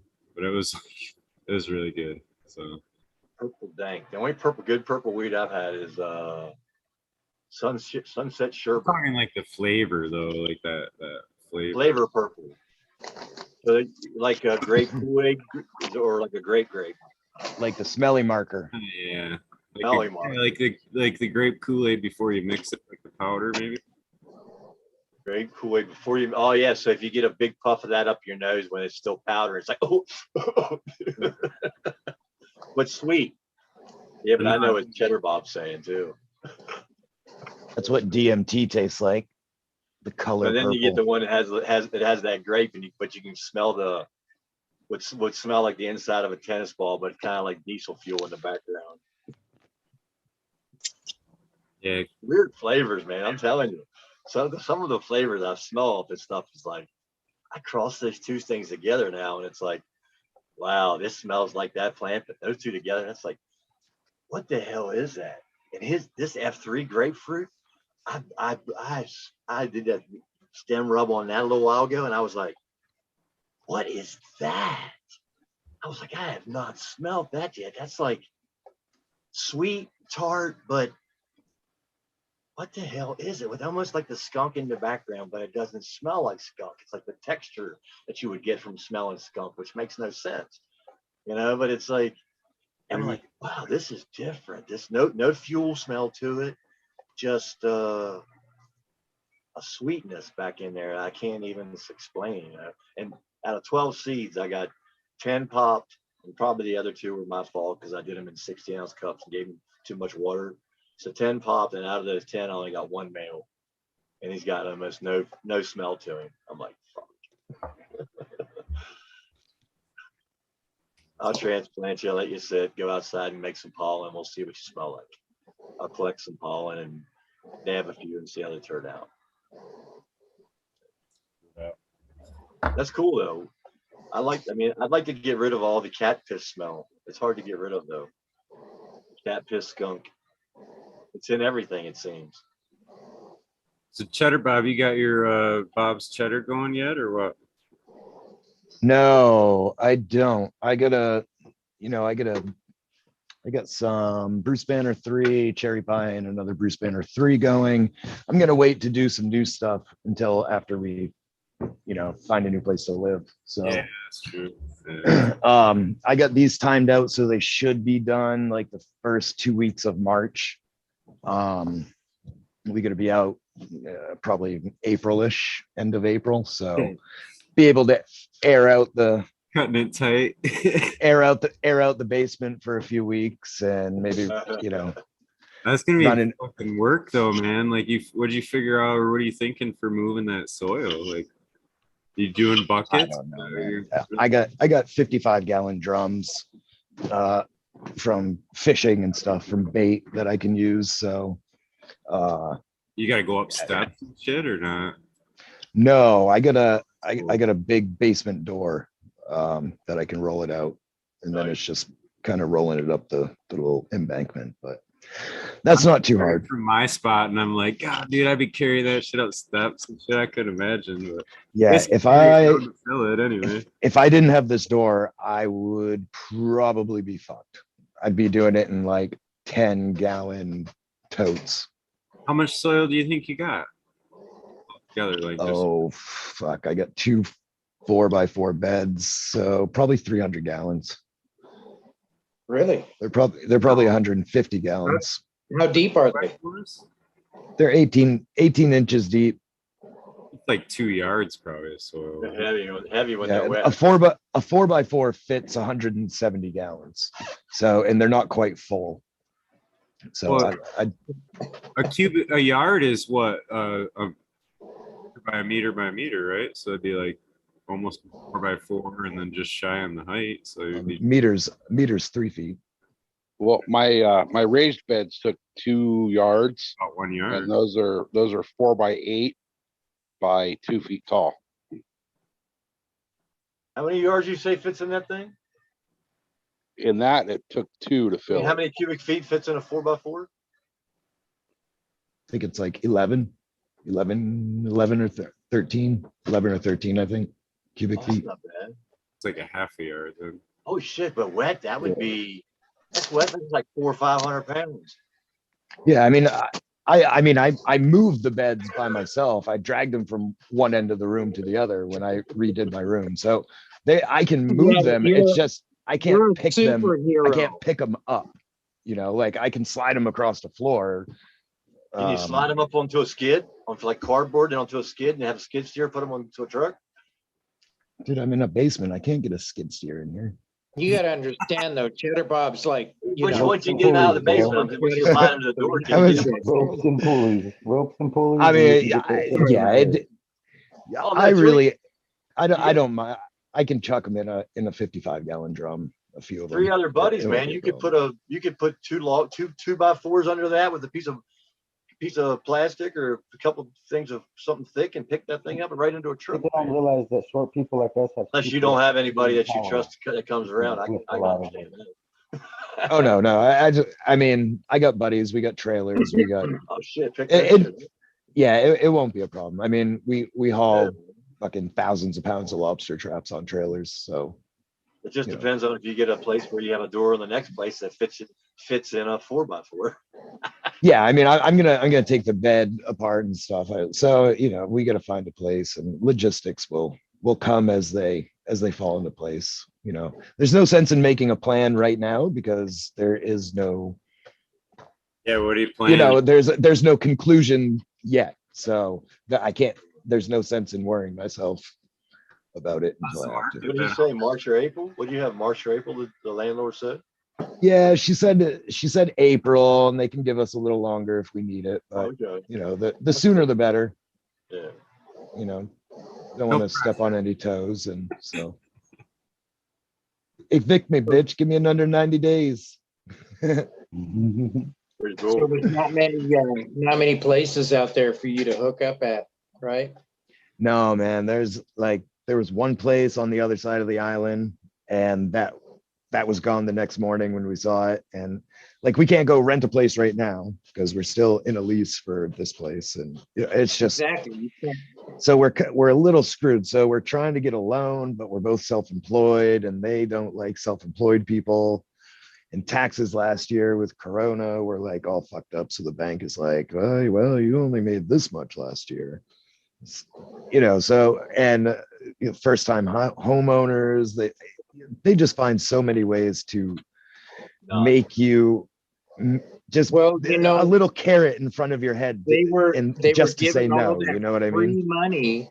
They were given all that free money, but in order for them to give that out, they're going to need a whole lot more skin in the game, you know, a lot more foreskin. Okay. Yeah. You're scaring me, Johnny. I don't want my foreskin, nothing, dude. Leave I my- had yeah. that catch in a zipper one time. That was a fucked up situation. Yeah. I've caught just a little tiny piece of it in there, and I was Don't do not that. a happy camper. Yeah. Oh, yeah. That was in a movie, You know what? wasn't it? Like It something about was Mary. something about Yeah, Mary. Franks and I think beans. I have. Franks and Dude, beans. that was just cringe worthy. He goes deep on that shit too. Hey, did anyone's parents ever like fucking buckle their pecker into the seatbelt of the car seat when they were little? Oh, hell no. Holy They put Why you is in your there pecker naked? out? What was a seatbelt? No. We didn't wear the No, seatbelt. you know, like how they click in, We didn't wear they that. click in on the side, and like sometimes you, Man. yeah. You I should didn't start wearing a seatbelt until I was like 18, 19. You have I nightmares? didn't. Maybe that's my superpower. Be like that guy in There was no fucking car seat. tripod. All this time I thought it was a spider that bit me. yeah. Yeah. Anyways, Crawled up My underneath spidey power. I I digress. crawled up under the dash of the car and the heater in the wintertime with car seat on the floor, you know, as a kid. I'm getting underneath that heater in the air going to sleep, you know, by somebody's feet. Okay, we got in an accident. I mean, where's the other kid at? Oh, he's buried under there somewhere under the dash. so Miranda, what's the best shit you've been smoking lately? You probably, what's the best shit you've been smoking lately? Of the last harvest, it was definitely my the sweet tea. Oh, It's like it came out like it's weird too because I grew like I don't know like 5 runs of it, and it was all from clone from the original one, but each time I harvested it came out tasting different. I'm telling you. well, That shit happens. yeah, I'm gonna enter it actually. I already submitted the application. I'm gonna enter it in a contest, and it's in March. It's called NECAN. Actually, when I did a Subcool booth, it was the biggest selling booth he had as far as money making. You know what I mean? And I got to be part of that, which is cool. So it's gonna be at that event. It's like an expo kind of thing, but it's gonna be the first event of the year oh yeah, that I'm going to anyway. that's dope. Good luck, man. Yeah. One in Michigan here too. Something Gene Traders was setting together, but looked like they were entering flower or something and having some kind of cup on the 19th or something coming up. Oh yeah, like a New York one. I think it's in Michigan. I thought, but maybe I misread it. I don't know. I just caught the one like ad about it or whatever on Instagram. There was one in New York, right? Yeah, it's They PIFCon. go all over. Yeah, he's from out that way, ain't he? The Gene Trader guy. Yeah, he's from Mass. Yeah. So actually, I plan on doing a couple Gene Traders this next coming year here that we're in, but I'm gonna do them like selectively because I did a lot of the times in the middle of the year. It's not worth going to because it's not a big turnout. You know what I mean? And I also I'm a VIP sponsor for Tarrant Town this year, which is going to be cool. So I locked in on 7 events, all of the events that I'm going to be vending at, which is badass. So that's kind of like a big thing. I already have like 7 events booked. Fuck yeah, man. Good luck, dude. Yeah, that's freaking awesome, man. Johnny, Proud what of do you think? There's not a lot of people in the chat, so I'm thinking we do a giveaway if you want to help run that shit. Thanks. So I I noticed earlier in the chat, a couple people talking about Stilton. So I do have a strain of Seesaw, which is got lemon Stilton crossed with Zinger.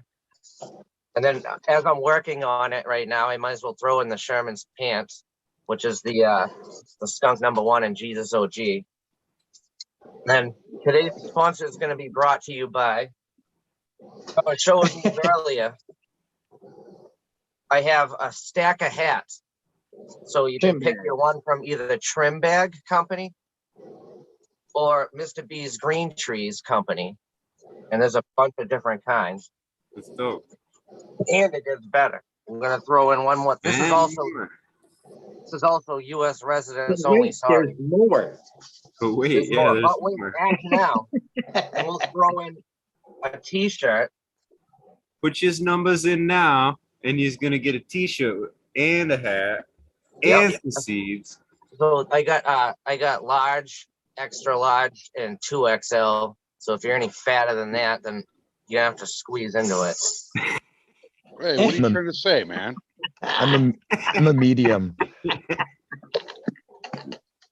I love that. That's That's a dope, man. Hell yeah. So what do we gotta do? We got gotta pick a number, Johnny. That's what he wanted you to Oh do. shoot! It's up I'm to gonna me. set a How many timer. people we got in there? SoCal. I don't know. I lost chat. The computer went down. You lost chat. How about it? We got 45 is what I'm seeing. So what is that? Okay, so 180 would be 3 times 45. 180. Yeah, let's do that. Let's do 180. Well, 0 to 180. 184. We'll do 184. Someone's got to pick the Need to number. give the number away. Why do you want to pick 182 or something, Johnny? Is that what you got? What's that? No. I was just saying 184. I was gonna say everybody's gonna pick between 180 and 184 now. We're on to you, man. We're on to you. No. It's 180. It's 180. It's 180. I'm just messing. Okay. So, all right. So everybody knows that you got one pick. Wait, we got to pick an actual gotta like pick winning it. number though, right? Yeah. Johnny's gotta pick it.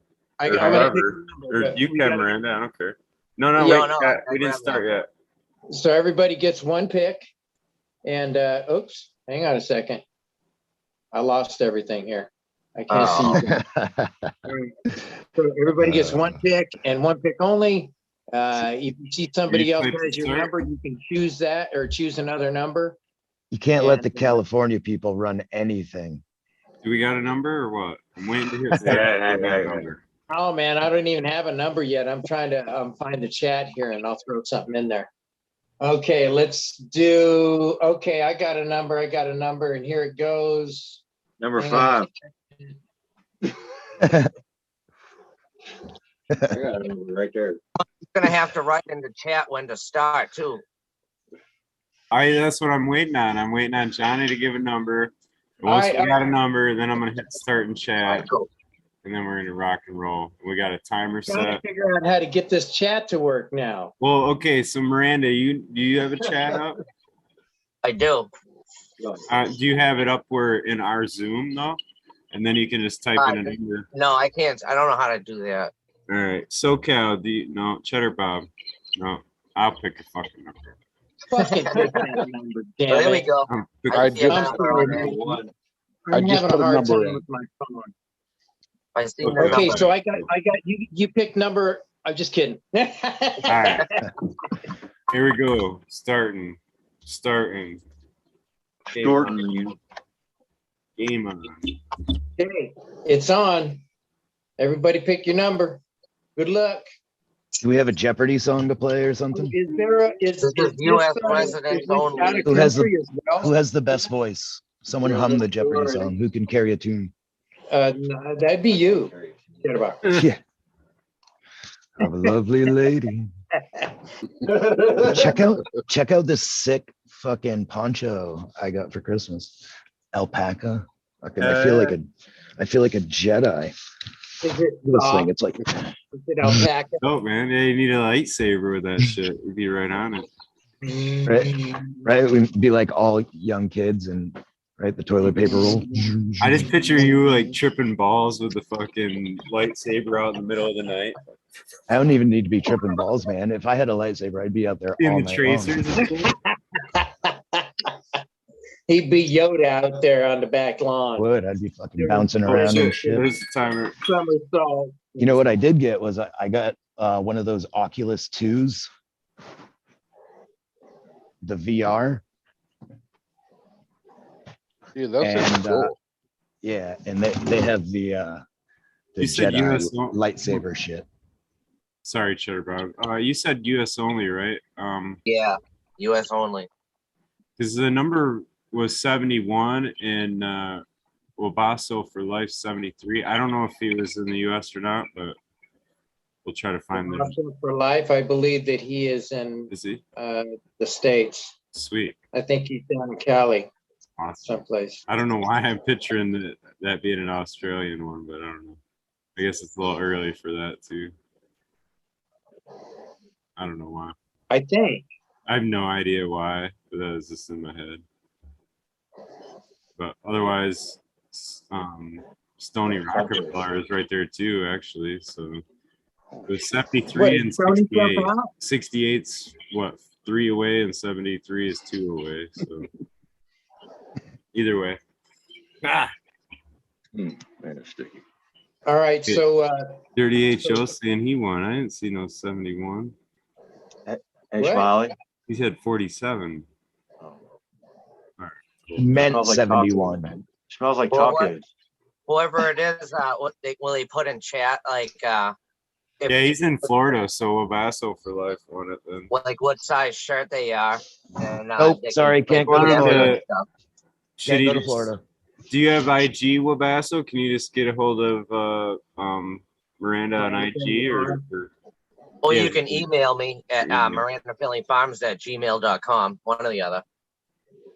there you go. Congratulations though, son. Fuck yeah. most definitely. That's a nice pick. Now, what did he win again? So he won a pack of Seesaw and a pack of Sherman's pants.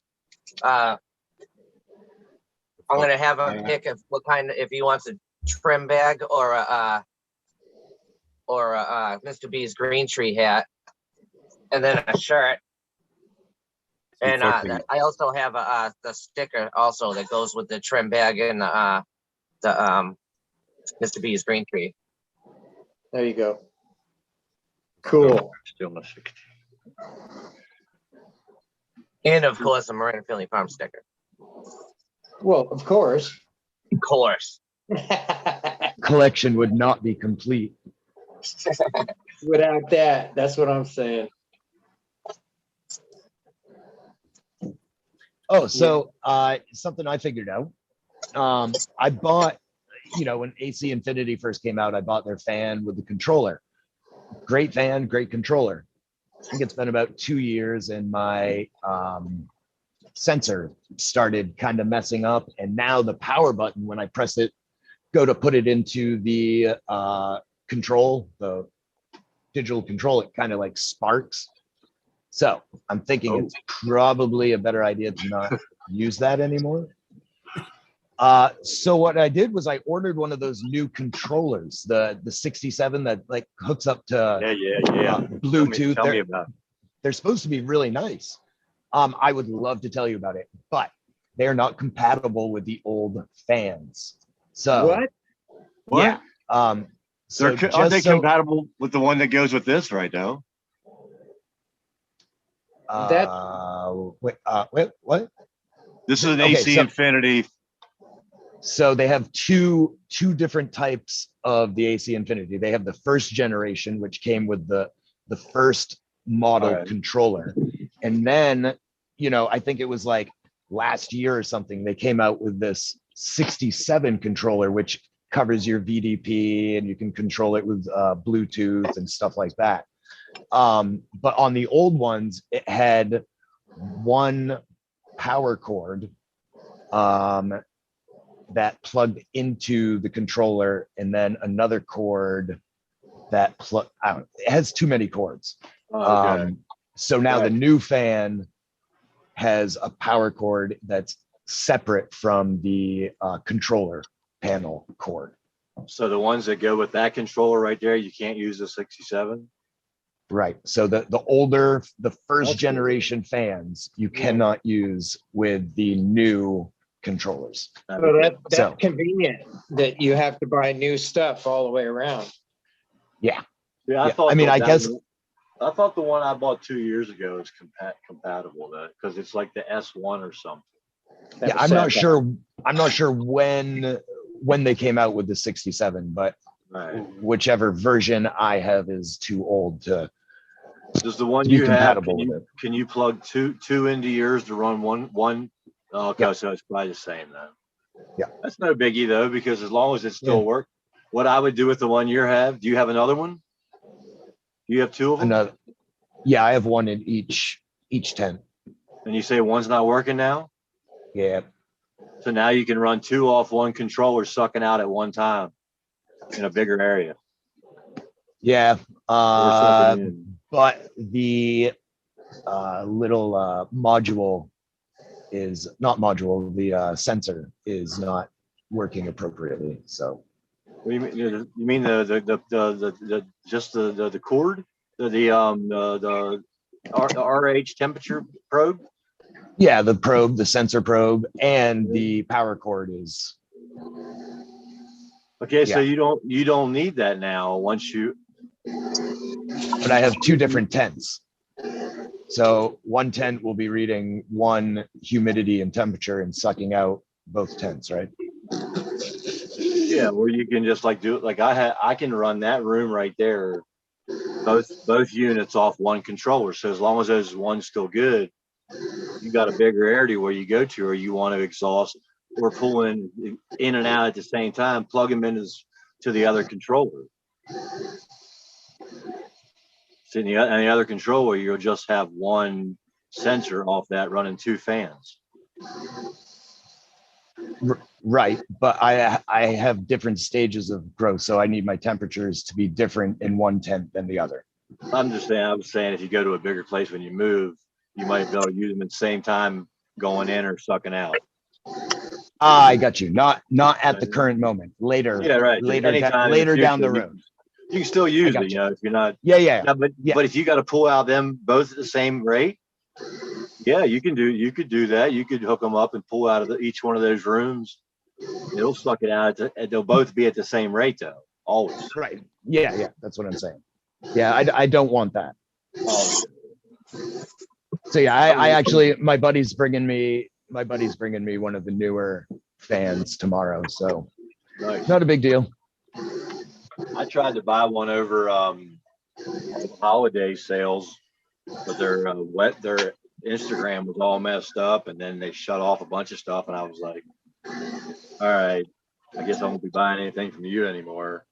Now a lot of it's opened back up, but it's still got some glitches, and I'm like, all right, I don't know what's going on here. So, but it's interesting. Vivo's son now has one identical to that. They all do.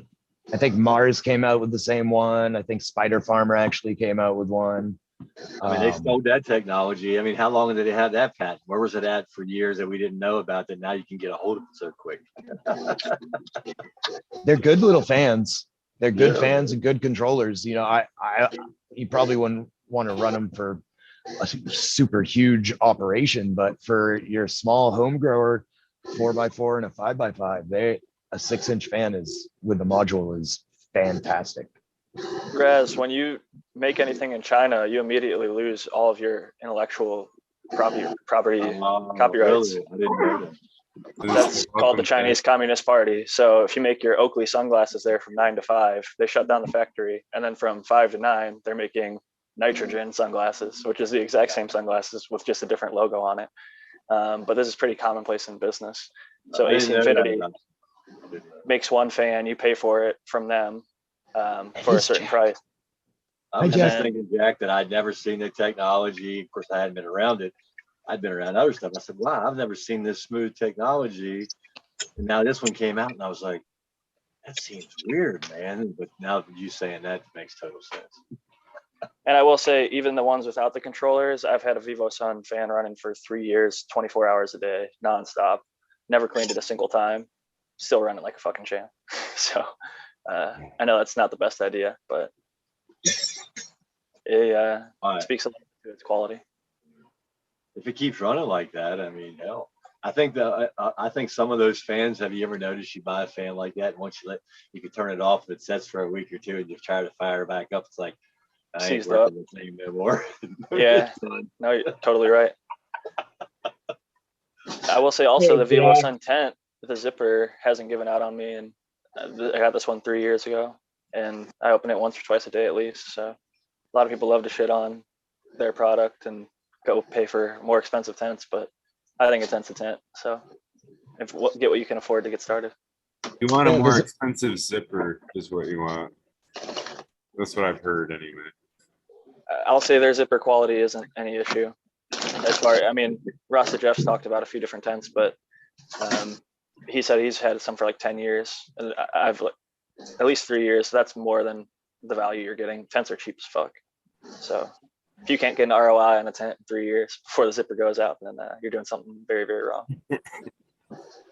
Well, I think I actually got blocked by AC Infinity at one point, or somebody finally read the message I sent them and they put a block on it, right? Because I said, as soon as they came out with their tents, I looked at the measurements and they were saying it was a true 4x4 or a true 2x4. And I was like, are you selling a true by 4? Is that the inside measurement or the outside measurement? You guys want to make these distinctions that you're putting out there on these polls that you're saying now on your new product, right? I said, if not, you're just like the other ones where the guys go to the grocery store and they buy the tent and now they find the cheaper tent they bought doesn't actually fit that pan. I said, so I'm not telling you to change anything. I said, I'm just giving you a suggestion. You should be open about your measurements. And then after that, they actually deleted it off their whole website a little while later, their measurement thing. And I was like, and then I got blocked a little bit later and they actually changed it. So I'm telling people all the time, be truthful. If you see a problem in a company, open your mouth. I mean, and just can't be assertive about it. If you really see it and you see it where somebody has run into it, they might change it. They may make it better, or at least be more honest so you don't run into the mistake, right? So, because you go to the grocery, if you buy a cheaper tent, nothing wrong with a cheaper tent. Then you buy, if you haven't measured it and you buy a pan at the grocery store, and it's not going to fit inside those poles unless it's. You're talking like a 4x4 pan, like a drip tray, isn't going to fit in a 4x4 tent. Yeah, for the people that have tried to do it. I know a bunch of people have tried to do that. You're better off getting like a 4x4 pan for a 5x5 tent. Right. Most often. I'll show you right. I'll show you right here. Case in point. Cheddar box. Case in point. Right there. That is one that just is not big enough. So I think it was on Ready to Hit Hot Fire show, but they were talking about getting the blackout curtains. Like you can buy a roll of that blackout curtain. Like, you guys know what I'm talking about? Yeah. And like no light comes through it. It's like for bedrooms and shit. Yeah. And then he was talking about throwing that around the fucking, like even a cheap tent or something, just throwing that shit right over the fucking, or if a zipper failed or something, just. I did that on my first grocery store. I took these here, the alligator, the big black alligator clips you buy for paper. I bought these, and because you have the seam on top around those things, right? So I bought these. I had a bunch of them already, so I bought more of them. So I just took the Panda film, right, and ran it the whole way around the tent. And ran the whole way around the tent after it was up, and just clipped this on the top seam, on that seam where they're together. I clipped them all together. Just put this over top around it. Once I got a hole, when I saw a hole, I was like, I'm just going to surround this whole thing, and just left it overlapped right where the front was, and not covering the intake. Well, of course, I had fans on it, but not covering the intake, and it worked perfect, man. So the same thing, you know. So you can, Panda films, how much money? If you got a bad tent out there and you just want to black it out, buy yourself 1, 2, 8. Have eight of these clips. 8 of these clips in the bigger size. These are the smaller size. They work. And a piece of Panda film to go the whole way around. A piece of 16-foot Panda film. Not even that. You got to have you have at least 16 foot. So you're gonna want 17 foot. So you have an overlap right there, just to make sure. Nice quick I fix. I use Panda film. My tent is in a closet, and I just tarp over it because I have 2 cats. You might be able to see one behind me, and they scratch the shit out of my tent. So there's holes all fucking over it. Yeah. So instead of worrying about like, people use Flex Seal. So if like you get a tent, you can use that Flex Seal spray Yeah. shit. Or You other need some types. kitten mittens. Fuck that, man. I'll let them. They very actually rarely scratch. They usually use their scratch and post, but it's frequently enough that I'm not going to risk getting Hermes. People love to get Hermes and then be like, "Oh, my room's perfect," and then you fucking find out that there's light leaks all over, and Right. people love to Disco act ball like their coming shit's out of it. perfect. But I could tell you from running around 100 cultivars over the last couple of years, never having a single herm. If you control the environment and you don't have light leaks, you shouldn't have herms unless it's very, very, very blatant in the genetics. And I think that that's something people underestimate so often. But I really do think light leaks cause more herms than people will give them credit for. Also, not just taking good care of your plants, like not pruning up the bottoms, not getting them enough light or flow, giving them way too much nutrient. I see so many people just, I don't know, not treating the plant the best and then wanting to blame the breeder. But I guess it's partially on the breeder because it's somewhere in those genetics. But I personally think that hermaphrodism is in damn near every single cannabis genetic. Well, If people you really don't want to realize, stress it. I think, Jack, they don't realize that. If you have your room, if you're out there and you have a tent, and it's in an area that's gonna be lighted, you gotta go inside that tent and spray a heavy light on the tent and look at it in the dark. Because all it takes, if you're getting direct sunlight in the room where it's at, it's not a sealed tent, is one of those little tiny pinholes from where the thread goes. Because once that light goes in that hole, it goes like this and sprays on one little portion of your plant, just sits there and goes, "I'm gonna fix you. I'm gonna fix you." You know, it's not. But if it's incandescent light underneath and it's not a direct sunlight, you're not gonna harm that plant. And all it takes is that direct hole. So get inside that tent, like Jack's saying. Don't let a light. Don't let your veg room, like mine, spray through one of those little tiny holes. Just a little tiny pinhole is a pinhole on that plant going, "Hey, man, you look different than the rest of the place. I'm going to change." Dude, I like to just crank the light in the dark and see if there's any light leaking out of the tent through pinholes too. That's another good way to find them. There's another good way. I know, because I had it happen on the first one. And the only way it could happen was a pinhole. I saw one. I was like, "Oh, shit, I bet that hermed at it." I said, then I didn't find anything. Then about 2 weeks into the bud, I was like, "Oh, there's a couple little white seeds that never did anything." It is something you want to sit in there in the dark, though, I think, because your plants are more likely to get that view, and that's what you're trying to replicate, you know what I mean? Right. But outside light, too, there is some, not that I'm advocating for light leaks or anything, but I know like certain level of light isn't going to cause problem in some of them. And I do disagree, Jack. I don't think all the cannabis genetics have hermaphroditic traits in them. But all right, here we go. Get the Can you name me an example of a strain that doesn't herm? Because I have yet to. So everybody will always claim one, and then you go look on the internet for it, and then you'll type in that strain and then type herm, and you'll find a herm of it somewhere. Somebody fucked it up. Colin from Ethos Genetics said, "Yeah, if you give me any cut, I can make it herm. You put it in the corner, scream at it, overfeed it, give it too much heat, prune it, just do crazy ass shit to it. You can make any plant herm." In my personal opinion, cannabis, I think it's dioecious. I think that sounds like that same one the SoCal put out there. You lock a dog into the trunk and you lock your wife in the trunk and you see which one loves you the most when you let I think him it out. depends on what But certain what about all the cars that drive it? But my plants outside, right, sit 10 feet off the road. There's high beam LEDs going by all night long. There's a LED that's 10 feet away, and nothing has hermed because it's not the direct light. It's incandescent, right? So it's not doing anything to the plant. It's like the moon. You'd have to go out there and measure light. I don't think that those headlights that are driving by are going to hit any measurable tar on your plant.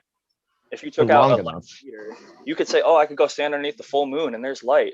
There's stars in the sky. There's light. Guess Right. what? Take out a light meter, zero That's across right. your light meter every Right. fucking time. So it doesn't That's matter what what you I'm saying. see. It matters what the plants can Right. take in. And a That's light why the in a room, or like incandescent light most doesn't people, matter. most people run their lights Hell, at Jack. night to avoid heat. So guess what the dark period is? Daytime. Most people are growing indoors and the sun fucking leaks in all over the place. People have windows and they don't seal them off. Most people, I will say, some people go through the steps of blocking out all their windows, doing all the things just right. But a lot of people fuck up and then blame the genetics. And I've just seen it across the board. There'll be 100 people that are happy with genetic, but if you Google that genetic and then herm, you're going to find people that are complaining about it. The more I've looked into it, I can't find. Somebody give me an example. If it's been grown by over 10 people, I guess I should say. Because like, Oh, damn it. I was going to say Bob's Cheddar so far, but yeah, it's you like, put oh, I that could breed 10, a you strain. put that 10, you put that 10 people stipulation on It's it. that leaf. It's got to be on the leaf, and it's got to have time to be on the leaf and do what it needs to do to change that, right, and make it to happen. That's why if you have it incandescent, like my room, I have a black mat under the door with a space this far. Now I could leave that, and it could have the bright sun in here, but it's hitting a mat of black. It's carpet before it ever gets into the room, so it doesn't reflect. So it wouldn't harm anything. I don't do it. I cover it up, but I could leave it, right? But you don't want the light. That's what we're talking about. You don't want that light coming through a hole in a room that's not dimmed, whether your shades aren't covered. You're just asking for trouble, you know. Well, and I'll say that there are some strains that are much more resistant to a light leak herm. Some won't herm under light leak alone. But if you underwater it, you put it in too small of a pot, you aren't pruning up the bottoms. If you do all of these things wrong that a lot of new growers do, or people just unintentionally do because they're not just growers, they have lives and jobs and all these other things that they have to tend to. So the garden sometimes gets put second, third, maybe even fifth. And when they get back to it, they're like, oh, things are still alive, so I'm doing good. You know, they're not like, is it thriving? Is everything as optimally, like, you know, they're okay with it because it's alive. That doesn't mean that it's optimal, I guess. And it's just interesting because a lot of people like to claim, oh yeah, my stuff's Hermie proof. And then you go and Google fucking their results. And I don't know. One of mine, I'm pretty sure it was one of mine. I took all the tags out. It showed a nanner at 41, 42 days. It's great smoke. It's almost gone. Wasn't much of it on a small plant, but anyway, I don't know if it was a light leak because there was 5 others that didn't do it. You know, I watched all of them, and it's like turned out to be good. So I would say anybody, if I let my friend grow it, hey, just keep an eye on them. If you see a nanner come off the top, you don't want any seeds, pull it right then. It's still going to be good smoke. You know? Nanner at the top seems like to me with latent flower different than like a nanner down low. And I feel like there's like different types of nanners too. Like there's like the full blown Hermes, and then there's like the just one here and there. Because I think like I don't know what a full blown Hermes looks like. I haven't had one. Full I blown haven't Hermes either, gonna look but like a cross-dressing plant. every It's gonna single have node different- has male and female. That's what I mean by Yeah. full blown. Every single node has a male and a female part.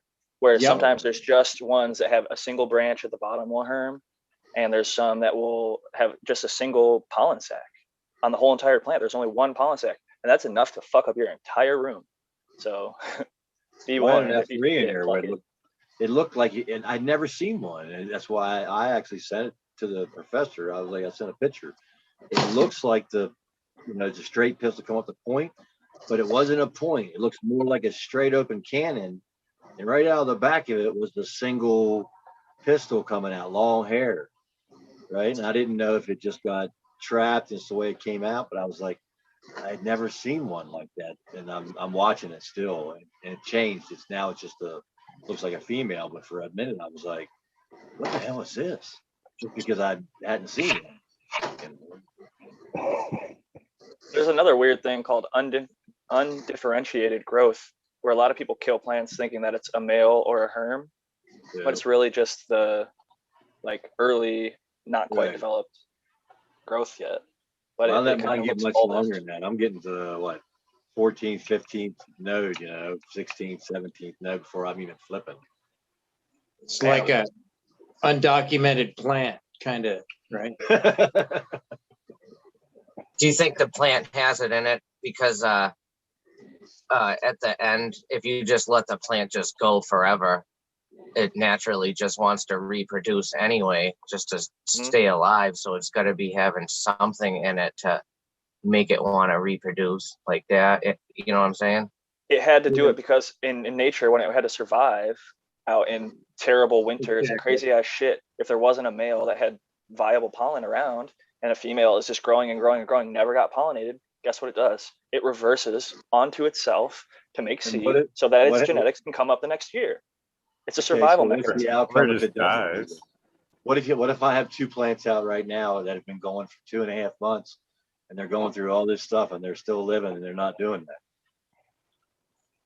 2.5 months is like not even close to a full cycle. Well, 3 months. They've been out. One's been out there for 3 months. It's full black, purple, and it hasn't hermed. It's still going.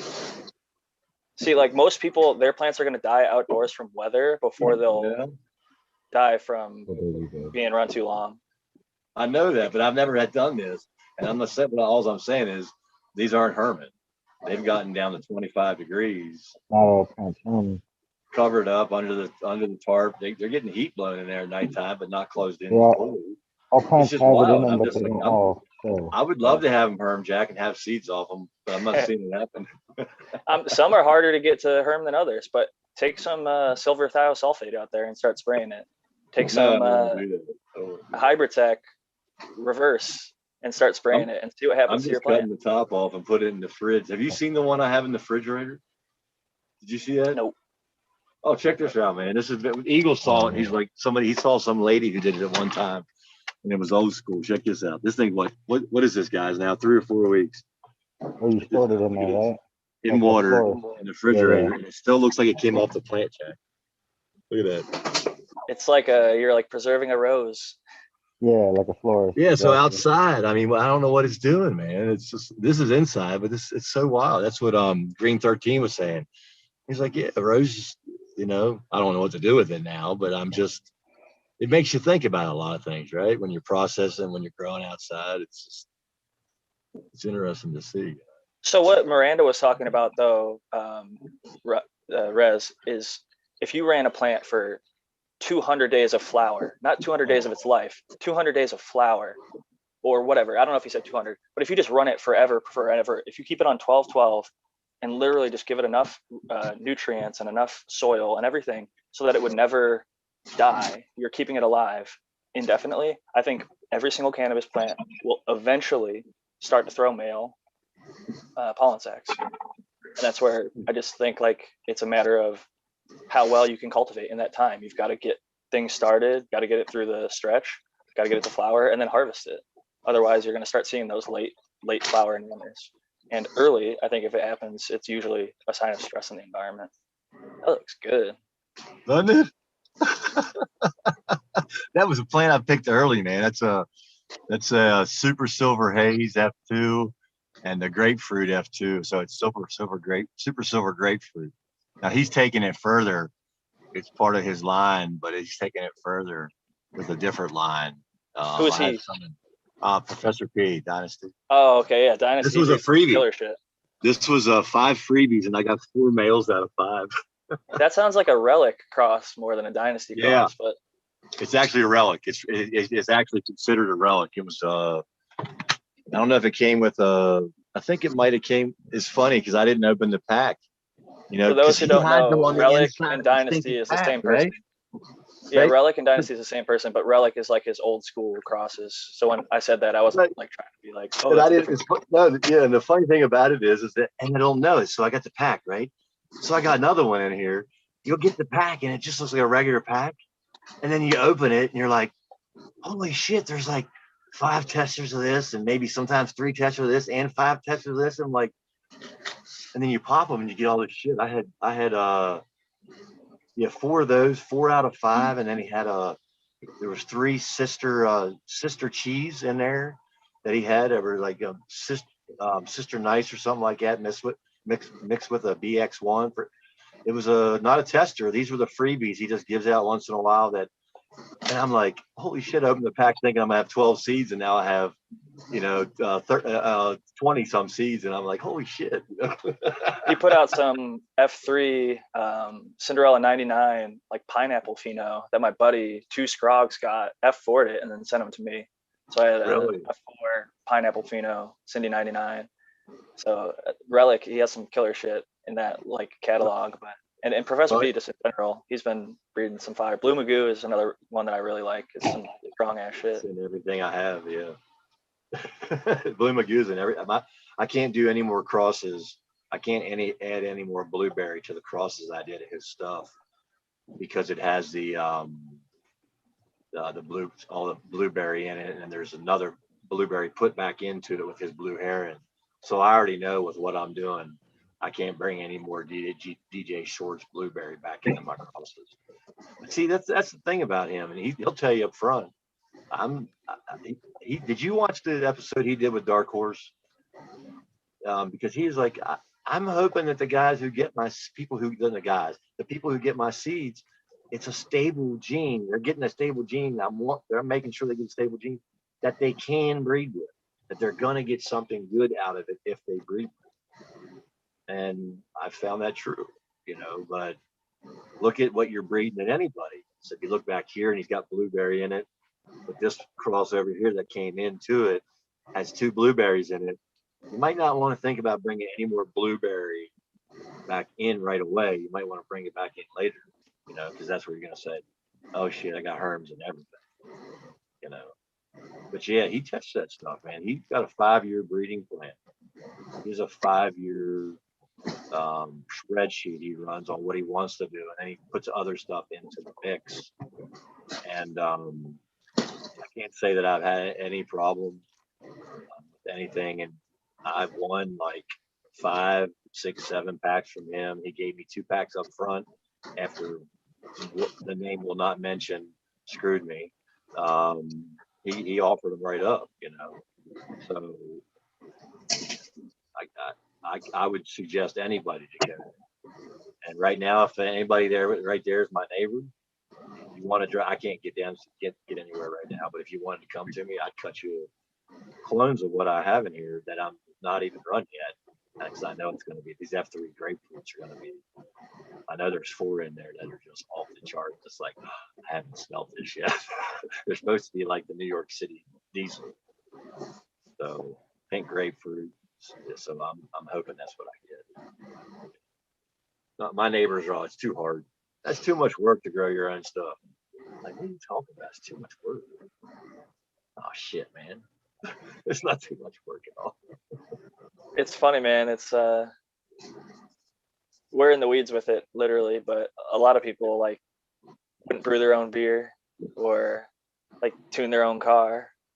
So I guess like we're the enthusiasts of the community to that extent. I had a neighbor I gave some to, right? It wasn't great. It wasn't bad. It's just that I didn't think it cured good enough. It was good enough even for me to smoke though. And his brother said to me, he said, you got anything you want to sell? I said, I don't sell anything. I said, I'll give you a bud. I gave him this big old bud, like the size of my finger, about this big around. And he come back like 5 days later, and he was like, my brother must know you get some of that. He said, that shit was killer, man. He said he loved it. I said, no, I said, I'll give him some more. He said, that's all organic, man. You're getting organic. If you're getting it from me, it's organic. I hope you enjoy it. When I have extra, you're asking me for it, I'm just going to give it to you. Right? Yeah, it's amazing how when somebody that hasn't smoked organic before, when they smoke that, it's a completely different thing. They can pick it out of a lineup in a heartbeat. It's really interesting because I gave some to somebody so that they could give it to a friend of theirs. And when they came back, they said, man, that was that homegrown? Did somebody grow that? And they were trying to figure it out because it was nothing like what they get at the dispensary. So I do think it's mainly homegrown versus the organic versus synthetic, because I've had some killer ass shit grown in cocoa from some home growers that know what the fuck they're doing. yeah. And even when I grew in cocoa, I got some really flavorful, tasty buds. But I agree. I prefer organic, mainly for the. I think it's the recyclability. One, it lowers your costs. Two, it's good for the environment. And three, Right. I do think it can ultimately have the highest terpene richness as well as a good cannabinoid profile, which ultimately I think most of us are. That's what we enjoy about cannabis, or at least I can speak for myself and say that's what I enjoy a lot about it. Well, So, Jack, you got to smoke some of mine. You enjoyed it. oh, Johnny, honestly, man, like I don't know if you're like ever doubting your fucking skill or Oh, ability, no, but I'm you just- deserve I'm your just spot here, saying, man. That shit was fire. You know, I I don't got remember what I somebody rated on it, the but it was channel high. that's actually smoked it. So, Yeah, you know. yeah, no, it's cool to have been able. And I sampled some of Smiley's too, and he knows what the fuck he's doing. I had thought for a long time, Michigan, and those guys know what they're doing because I see the pictures. And when you see beautiful ass grow rooms, like, and people killing it, you have a pretty good idea of like, okay, who's doing well and who's doing okay and who's needs a little help. And Smiley and many of the guys in Michigan, Eagle and several others, I could fucking go on and on, are killing it. And I get to see that. So Oh my God, yeah. I was like, well, shit. It looks, you know, it looks match the smell and taste and the high. So it's good that it all lines up. Some of it is Instagram weed, as Adam from 2020 Mendocino likes to say. It looks pretty, but it doesn't smell good and it doesn't get you high. So it's like all show, no go. Supermodel weed, I think he calls it. We're talking, you know, I said about ease of, you know, the easeability of it, right? And people in California, especially, I run into. I talk to everybody. People in California freak out because I'm from Maryland and I'm like country, and then we say hi to everybody and we wave to everybody. So if I'm in the grocery store line or I'm in any line, I'm having a conversation. I'm wanting to talk to a live human being, right? It's anywhere I go. So it comes up about cannabis, and the guy's like, he said, I work too hard. I ain't got no time for that. I'm like, dude, it's not that hard, man. And he's like, yeah, I ain't got no time for that, because they've been programmed to the old style, and they think you got to have all this grow light set up, you got to have all this stuff to get it done, right? Like, and me and you both have the same straight that we start with, M3, right?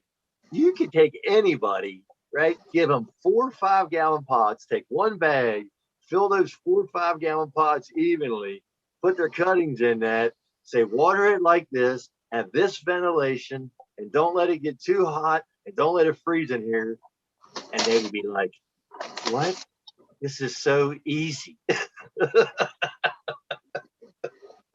It is easy to overcomplicate it. I'll say that. I wish people kept it that simple. And there are some Now, things that that same soil, right? When you want to go re-amend it, you want to keep it going, watch it. Now it becomes a little more of a learning curve. But that first process on that Michigan 3, when you first use it, if you water it right, you have it, not a plant the right size, and you flip it, it's gonna finish it, and you're gonna get some killer smoke. And I know there's other ones out there. Eagle uses the Stonington, Maine. He likes the Stonington from Maine, and he can add other stuff to it. But it's like, there's the Tommy from Detroit Nutrient Company has the water only, I believe. yeah, right. DNC water only. There's a One bunch of them. AC Infinity fan, put it in the black room, put it in the corner, turn the fan on, put a timer on it, turn this on. And it's really that. I mean, inside was, to me, I thought I was going to be doing something great, something great. I never learned it was going to be a big thing.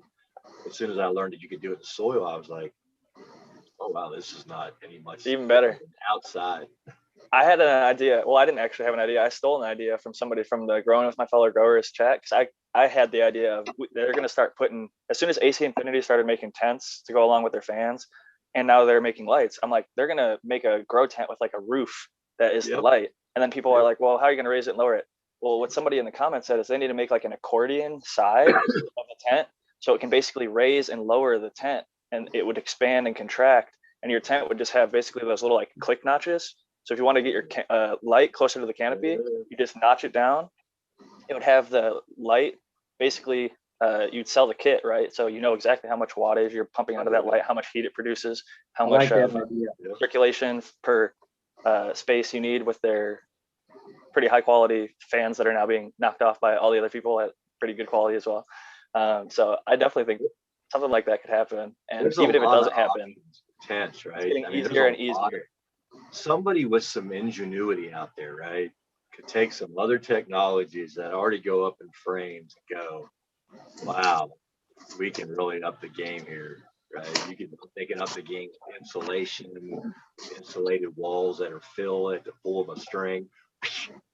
And you got a permanent tent. There's all kinds of stuff. There's all kinds of ideas that can be incorporated. It's like you pull a CO2 tent and it's tank and it fills a emergency raft. In the same way, and have insulation that fills an insulated wall room, 2x2 tent permanent. There's all kinds of stuff that can be done. You've had the ideas. I start throwing them out there online like this. I'm thinking, yep, watch, we'll see them out there. One will have like Jack with their light. Brandon Rust used to put a mini tent, like one of those like display tents. It's almost like a 2x4 or something, but like really, really tiny. It's like half as tall as a normal person, but just big enough that you could fit one of those rolling air conditioners in there. And he put like a cardboard box around the air conditioner vents and then a duct out of that. Right. So it would shoot from basically that tent into his grow space, like as needed. So one of the things that annoys me about tents right now, and I hope somebody hears it, is that I know people grow with you. Say that again, Jack. Well, go ahead. I want to hear that again because. Hey, I'm gonna peace out, guys. So congrats to the winner, and I will see you on the next time. Thanks for doing the giveaway, Miranda, Family Farms. Yeah, right on. Cheers, brother. Yeah, I'm on the East Coast too. It's pretty late. I'm gonna bounce as well. That door flies Good to see everyone. Well, you guys have a great night. It's late enough. My eyes are getting heavy. I keep catching myself yawning. So, peace out, everyone. It's good to see you.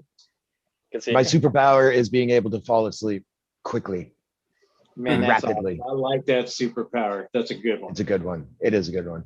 All right, guys. Have a good night. Peace out. Appreciate you, Cheddar Bob. Who else checked out? I missed it.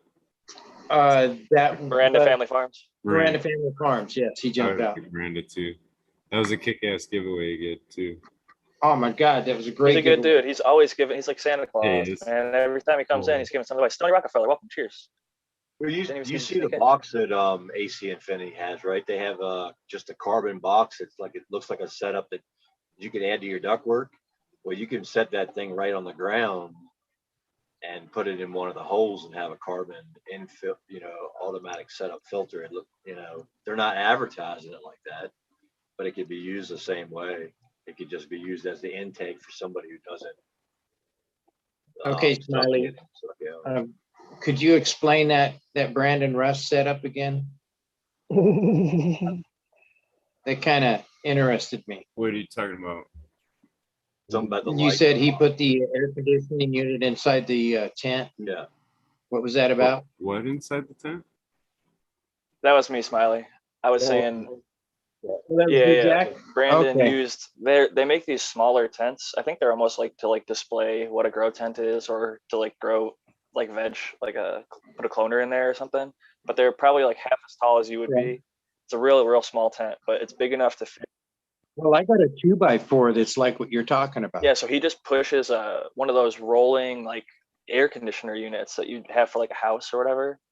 You know what I'm talking about? Right. And he puts that inside. I got one. That's why I'm asking. So he puts that inside the tent. And then he basically jerry-rigged you take a cardboard box and then you duct tape that around the outside of the vents. Because you know how it shoots out the cold air from a vent, right? It's like a grill. So it'd be hard to harness that through a duct. So what he did was just taped a box around the duct and then cut a circular hole and then put ducting work into that hole. So all that cold air is being forced through that duct that goes into his grow space. And the heat that's coming out the back side of it, because it transfers cool to heat. You know what I mean? Yeah, you can take that and then duct it for maybe the reason he has it in that tent is to allow that heat to build up in that tent, and then you can duct it out somewhere else. Obviously, you don't want it to be in the same spot as the grow space because it'll. Exactly. Yeah. And that was one of my issues that I had, was it didn't make sense to have a portable unit inside of my tent because it was creating more heat than it was cooling. The lights were. Yeah. And those things I definitely recommend. You want to, if you can, vent it out of the room or even window or something if you can, because those things generate shit tons of heat. Yeah, power and they ventilation. definitely collect a lot of water too, or at least this one here does. Yeah. It's a dehumidifier too. Yeah, I had one, it skyrocketed my bill, and I was like, yeah, fuck that. Didn't Yeah, even do a great exactly. job of cooling off my thing. So I was like, you know what? Wasn't the best. Dehumidifier runs 24/7. Right. Yeah, now. this swamp cooler, man, I'm telling you, man, it saved me last year. The amount of money that I saved from running 3 air conditioners instead of Oh, 1 swamp cooler. lot. A You know bunch, what I'm I'm sure, saying? yeah. lot. Yep. One That's a proper whole size lot of versus power 3 draw. under. You know, Rez, what part of, or you don't have to say specifically, but I just can't remember. Where in California are you that it's so humid you need to run dehus all the time? who, me? Yeah, High desert. that's strange to me. I feel like It's not I just guess during well, monsoon, like, right now it's probably 50% outside, I guess, humidity, probably high 50s, mid 50. 50, it's probably 40 degrees. But the thing about my unit that I live in is a aluminum frame unit, right? So even when I didn't grow in it, no matter where I live, the walls sweat. I literally can go in here if I was growing right now and I was in heavy flower, right? And I suck all the moisture at nighttime when the lights off into the bathroom, which is my veg area. So I shove it all back there. And what happens is that you can go in there because I smoke in here, right? And if it's heavy and it's not sealed up real good and I don't have a filter running in there like I do now, smoking bong and everything, you can see it. It just runs down the wall. So I started sealing it all up. But at one point I was like, I can just go up to the top frame of the wall at the very top and put Panda film and tape it. And then all the moisture runs down the Panda film. So I don't have to worry about moisture in a veg area. Yeah, you just have that recycle back into a tube and run back into your plants. I use almost all of it, right? I already have the idea in my head. I'm going to make a double container to pour my dehumidifier water into, because I dump it to go into a container and then go through a filter to go into another container and then go through a smaller filter to go into another container to put back on the plants. I don't have to, but I just try to reuse everything. But it doesn't, right now it's running, but it's not collecting much moisture. I'm in a dry, my whole room's drying. So I'm at 50, like 58, 60. Not producing moisture in my 6 days into my full dry in my room. So I can dry most of it up with a heater, right? So like not a radiant heater, like a radiator. Yeah, my humidity normally runs right around 20%, 20 to 25%. What's it like for you, SoCal and Green Bay here? Look here. What do we got? 31. Mine's it's in front of me. My humidity runs about 45%. At 45%? Yeah. So you guys got that coastal freaking air coming off of the Pacific Ocean. Yeah, where I'm at, there's a big canyon kind of deal that kind of runs from the ocean up to here, so it brings in that moisture. Like right now, I mean, we're freaking, starting to get fog up here, and it's, the rest of the county is nice and clear. So I was gonna say it was sunny I'm on here. the backside of Big Bear. Hey Jack, I'm on the backside of Big Bear to the west. Okay, I know right where that's at actually now. That makes a lot more sense. Just to the west. It's beautiful out there. Yeah, it is. I love Big Bear and Big Bear area around it. It's real nice. It's 45-minute drive, it's not, it's a straight shot, it's just depending on which way you come, it's going 80. Depending on which way you go to Big Bear, you might go through there. Your spot. Well, I can pull out of my place, go straight up the road, the back road on the back way, and take the mountain road where it's all gravel and get there and probably quicker. Right. Go past.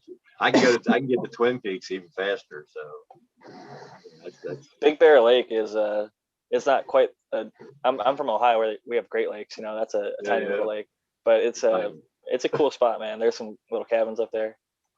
Honestly, I know it's easy to shit on California. There's a lot wrong with it, but we also have some of the most beautiful fucking places, man. I went on this hike today where there's a volcano. Yeah, but you got Gavin Newsom. You got one of the craziest wild animals that run the earth. Only for so long. The guy before him wasn't too good either. But like I said, politics is. Hey, didn't I hear that So Pelosi was gonna give up the gavel?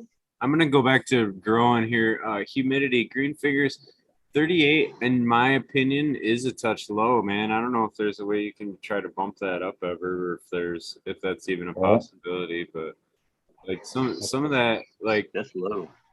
yeah, and that's a huge stress on the plants. Like I forget all the math of it, but there's like when we start talking VPD like that, like it causes the plants to shut down to try to control the amount of vapor loss too. So like I know we always talk about, oh, we need to move water through the plant and transpiration and all that, but in such a low amount, it has to shut that down so it's not too fast. So it'll actually cause plants to close stomata, which when the stomata are closed, it's not able to uptake carbon, but it still needs to deal with the photons hitting the plant. So what'll happen is they'll start to consume themselves basically, and that's why they start to yellow out in certain times, and they'll get the purpley stem, in my opinion. Are you saying that happens when there's more humidity in the air? Not enough. If you raise the humidity, you're gonna lower that pressure. It's like a huge, if you can imagine it, like realistically, it's like a sponge, Johnny. That's realistically like what it is. So, Well, I tell you what, Smiley, I can go in here right now, and what you're saying is true. But if there's a consistent, because it happens outside, if I have a consistent humidity in there, the room does okay, even if it's low, right? But if I have a heater running, wherever that heat intensity is coming from, the plant that's first getting that, suck. Right. Okay, but that's not what we're talking about. We're talking about monthly humidity in the room. Outside. Well, no, Right. that might be part of it humidity, because right? that's what you're saying. The gets heater less- is dropping the less RH humidity. by Right that plant. next to Just them. on that one plant, right? So the whole room's say 40%, and they all look great. And right in the veg room, they all looking great, right? I don't have the lights right on top of them. They're getting enough light. You think the whole room's 40. But yeah, but if the heater where I sit back in the corner where it comes out of that corner, just as one plant on the corner that got that first burst coming out of that little tiny crack in the shower, that one plant went, did all this stuff, and I'm like, oh, the rest of the, I just found it today. I'm like, this is wild. So you're saying that. I mean, so what I'm saying that is that I think a consistent, because I've seen it in the desert, consistent temperature outside with a low humidity, a plant can do great. But if you get burst with heat, like all these plants get sun or whatever, less humidity than my room. that plant will. What were you saying, green fingers? These plants get less humidity than my room, and I'm outdoors in the greenhouse. And I think it's the variability. That's what I'm saying. I think it's the variability. It's like a kid. One at a time, guys. One at a time. Yeah, these plants get less humidity, and I'm out in the greenhouse, and they're all green. But the ones indoors is because the roots were already coming out of the bottom. And I did a dual root system, and they had no food for 2 months. I didn't realize I had those plants going for 4 months already, guys. I was like lost on a schedule. But like this is outdoors with less humidity than that. Look at all of it. Even the shitty ones that I don't take care of, they're all green. So I don't know. Like it's not really everything. Okay, I think it's the variability, right? So that's what I'm saying. When you if you guys are censoring multiple parts of your room and you're keeping them even, you're seeing better, even when it drops. But if you have a hot spot over here and the rest of this is like that, that hot spot will give you a problem. That's what I'm saying. Finally, you know about that hot spot in your room, right? There's one little spot there with that heater that keeps giving you issues. This is the problem I had. Look at some idiot filled up these pots with this fucking rock wool. And this is all the soil that was in it, in a 30-gallon. It's like, it was full of fucking rock wool cubes, dude. Like every fucking pot, it staked them together and had like squares of this shit inside of these pots. So that's why this one's doing like shit. Underneath there, it's full of rock wool cubes. So the guy before me fucking sucked dick. Excuse my language. But yeah, that's what I found when I poured it out. I was like, why are these plants dying? Poured it out, and I was like, motherfucker, filled them up with fucking rock wool cubes and not enough soil. Like, this is 3 fucking 30-gallon pots, and there's still rock wool cubes in here. Fucking Yeah, those things don't go away, man. They don't go away.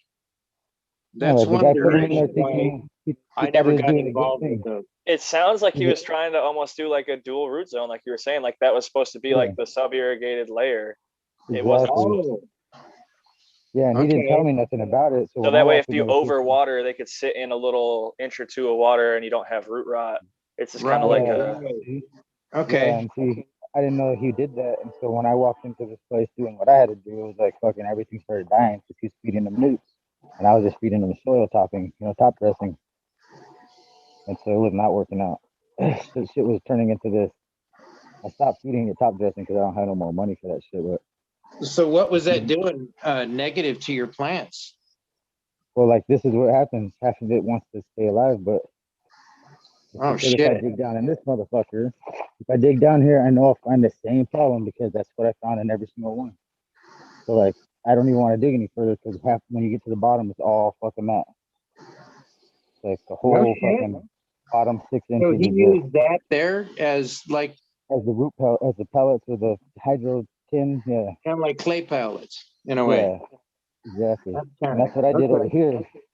I have that already. I have hundreds of it, thousands of it. The tin, the hydro tin. Like literally, like I have a whole bucket of it, like a giant fucking half. That whole white thing over there, you can barely see it, but that's full of hydrogen. So I was like, I already know that shit, but like, what the fuck did he do? He did it himself, and I wasn't here. Like, all this shit might, except for this bed, doesn't have none in there. They look good. Rabbits killed my bingus. Maybe not. Oh my. They ate up the bottom stem, chewed it all up, but all the rest of them lived. I caged it off, and they can't get in no more. Fucking Smiley, little I fucker. just wanted to say, to your point, Yeah. if he had raised his humidity, there's likely a chance his performance could increase in like growth speed or maybe yields and things like that. But I also kind of agree with Rez that if it is just in a lower humidity, depending on genetics, it's almost like we're the whole herm situation we were talking about earlier. Every genetic and environment, everything's going to be a little bit varying. But this is I just kind think of the way I see it, right? And understand it. That the outside's getting some airflow, right?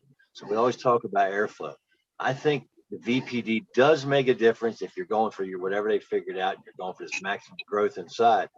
But I think you run into a problem, like I see here, is anytime you have a stale spot. We have a stale spot in the room, that's where you're going to run into a problem. I don't care if it's high heat, high temperature, low humidity, whatever. I think it's just that one spot in the room. If it gets where it's just going, hey, dude, where's the airflow on my butt? I want a little airflow on my hair down my ass to dry me off. You know what I'm saying? I want the air blowing all over. I agree. Stagnant to me is unacceptable. Like if there's stagnant air in a grow space, that is Right. like absolutely Right. going to cause problems. So, but that can indoor and outdoor, you're going to have a little bit of it. But I do think that just to get to the point that I was trying to make, like Afghani genetics grow up in like the mountains and the deserts and they do just fine. They adapt. Cannabis is very hardy and it will adapt, but you can definitely get more performance if you cater the environment to figure out what the scientists have shown, that you can optimize photosynthesis, you can optimize uptake and VPD and all those good things. So it's definitely great advice. I'm glad that you're sharing it and explaining it, because it's some people overcomplicate what it is. VPD is really just getting your plant to perform a certain way based on the humidity and temperature in the environment. So I think oftentimes people like make it seem like it's some witch doctor voodoo, but really it's like you're just trying to keep it happy and healthy and in a good range so that it can transpire when I it needs just try to to. picture it, right? I'm just trying And to it's picture super that important plant too. sitting on Like top of the that is a hill, very right? Getting important all thing. the air and it's not having any restriction, right? It can just get them. So if I can't keep that inside, and I've seen a lot of these guys who grow good on here and other places. It's like, wow, airflow. And I learned it in the beginning, keeping that air moving in every direction is key, because outside there's no stagnant can ever stay around that plant. You know, it just can't happen. Yeah, you got to have vapor exchange there for sure. Yeah. But I do think that's outside and inside is kind of a different scenario, and maybe that's part of it is not having the right amount of airflow. But I would say bumping if you can get the humidity above 50%, it's a game changer, and it's Yeah. When I especially if wake up it's in the dropping in morning, the 30s, like that's a yeah, hard amount. if I close my door, it's at 50. But like when I open it, and I only open it for the show, so like I should probably keep it closed even when the show's on, just to keep that humidity in there. But I will have to water again tonight to get that humidity back because there will be dry beds because that's how much humidity it sucks up. So you are right though, 100% with VPD or vapor pressure deficit is very, very fucking important because my first batch I didn't have no humidity because I had less soil. That shit was fucking dry all the time and just crumbly and turning yellow, like you said, like yellow. The last ones are turning purple though, and that was due to like, yeah, they're starving, they're eating themselves alive, and that's my fault because I just stopped caring about them. Because like literally, there's nobody to show, and Instagram gets fucking lame after a minute. So yeah, I was just like, nobody to show, I don't care, I just give up. Like, yeah, What's the no, temperature out there right now? What is the temperature outside? this is my hand Nice. temperature. This is the temperature of my Yeah, hand. It's I been in my like it. hand for a minute. So I've explained like humidity in a lot of different ways as a mechanic, but the one of the easiest ways to understand like temperature and humidity, like the relation, is to think of it like a Coke bottle. And we used to do a demonstration where you'd have a measured amount of water, and if you can picture like a Gatorade bottle and whatever, two different size bottles, right? I need a fresh one. And you pour that measured amount of water and it fills half a 20-ounce bottle, right? That's 50% humidity. Now, if you go to a bigger size container and you pour that water, same amount of water into a 2-liter, that's the equivalent of raising the temperature. You went raising the size of the container is like raising the temperature, but you still have the same amount of water in that. So if you increase your temperature, you're dropping your humidity. Same thing, if your temperature drops, your humidity is going up. It's like taking that 20-ounce bottle that's half full and trying to pour it into a smaller container because your temperature is dropping.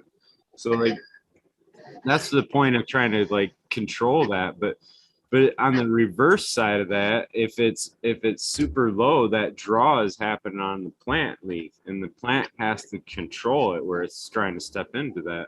And I don't know how that all works yet in desert areas and whatever. They grow, they still survive, but I think they do a lot better and whatever. I think the stress of it is what brings the goodness out though. Like I think that stress brings all that super terpy shit out. Like mine's cheesy, skunky, cat piss and all mixed together. Like, and that shit, if I grow it indoors, I get disgusted in the morning and gotta take it outside. I'm like, I can't grow it indoors. That's like the whole problem. It's like my shit is that stinky because it was outdoors and I transplanted indoors. I had to take it right back outdoors. I was like, fuck that. I can't live with cat piss. Like not in my house ever.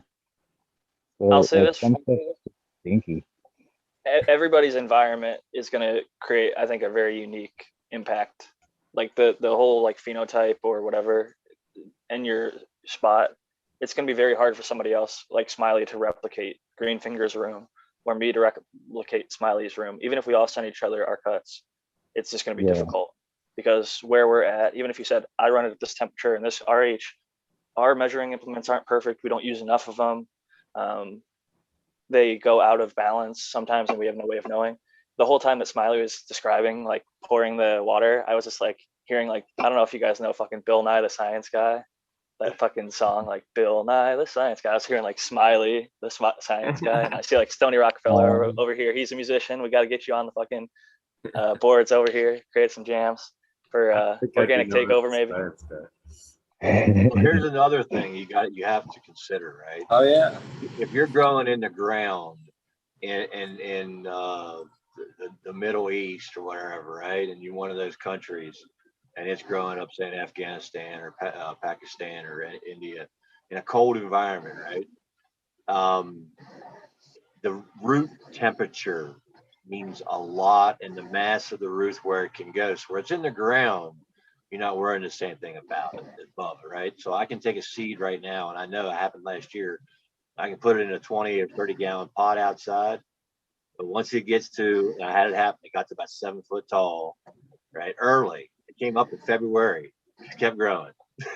Just kept growing. But if it had been in the ground, that plant would have finished, never needed any shade, would have never needed nothing.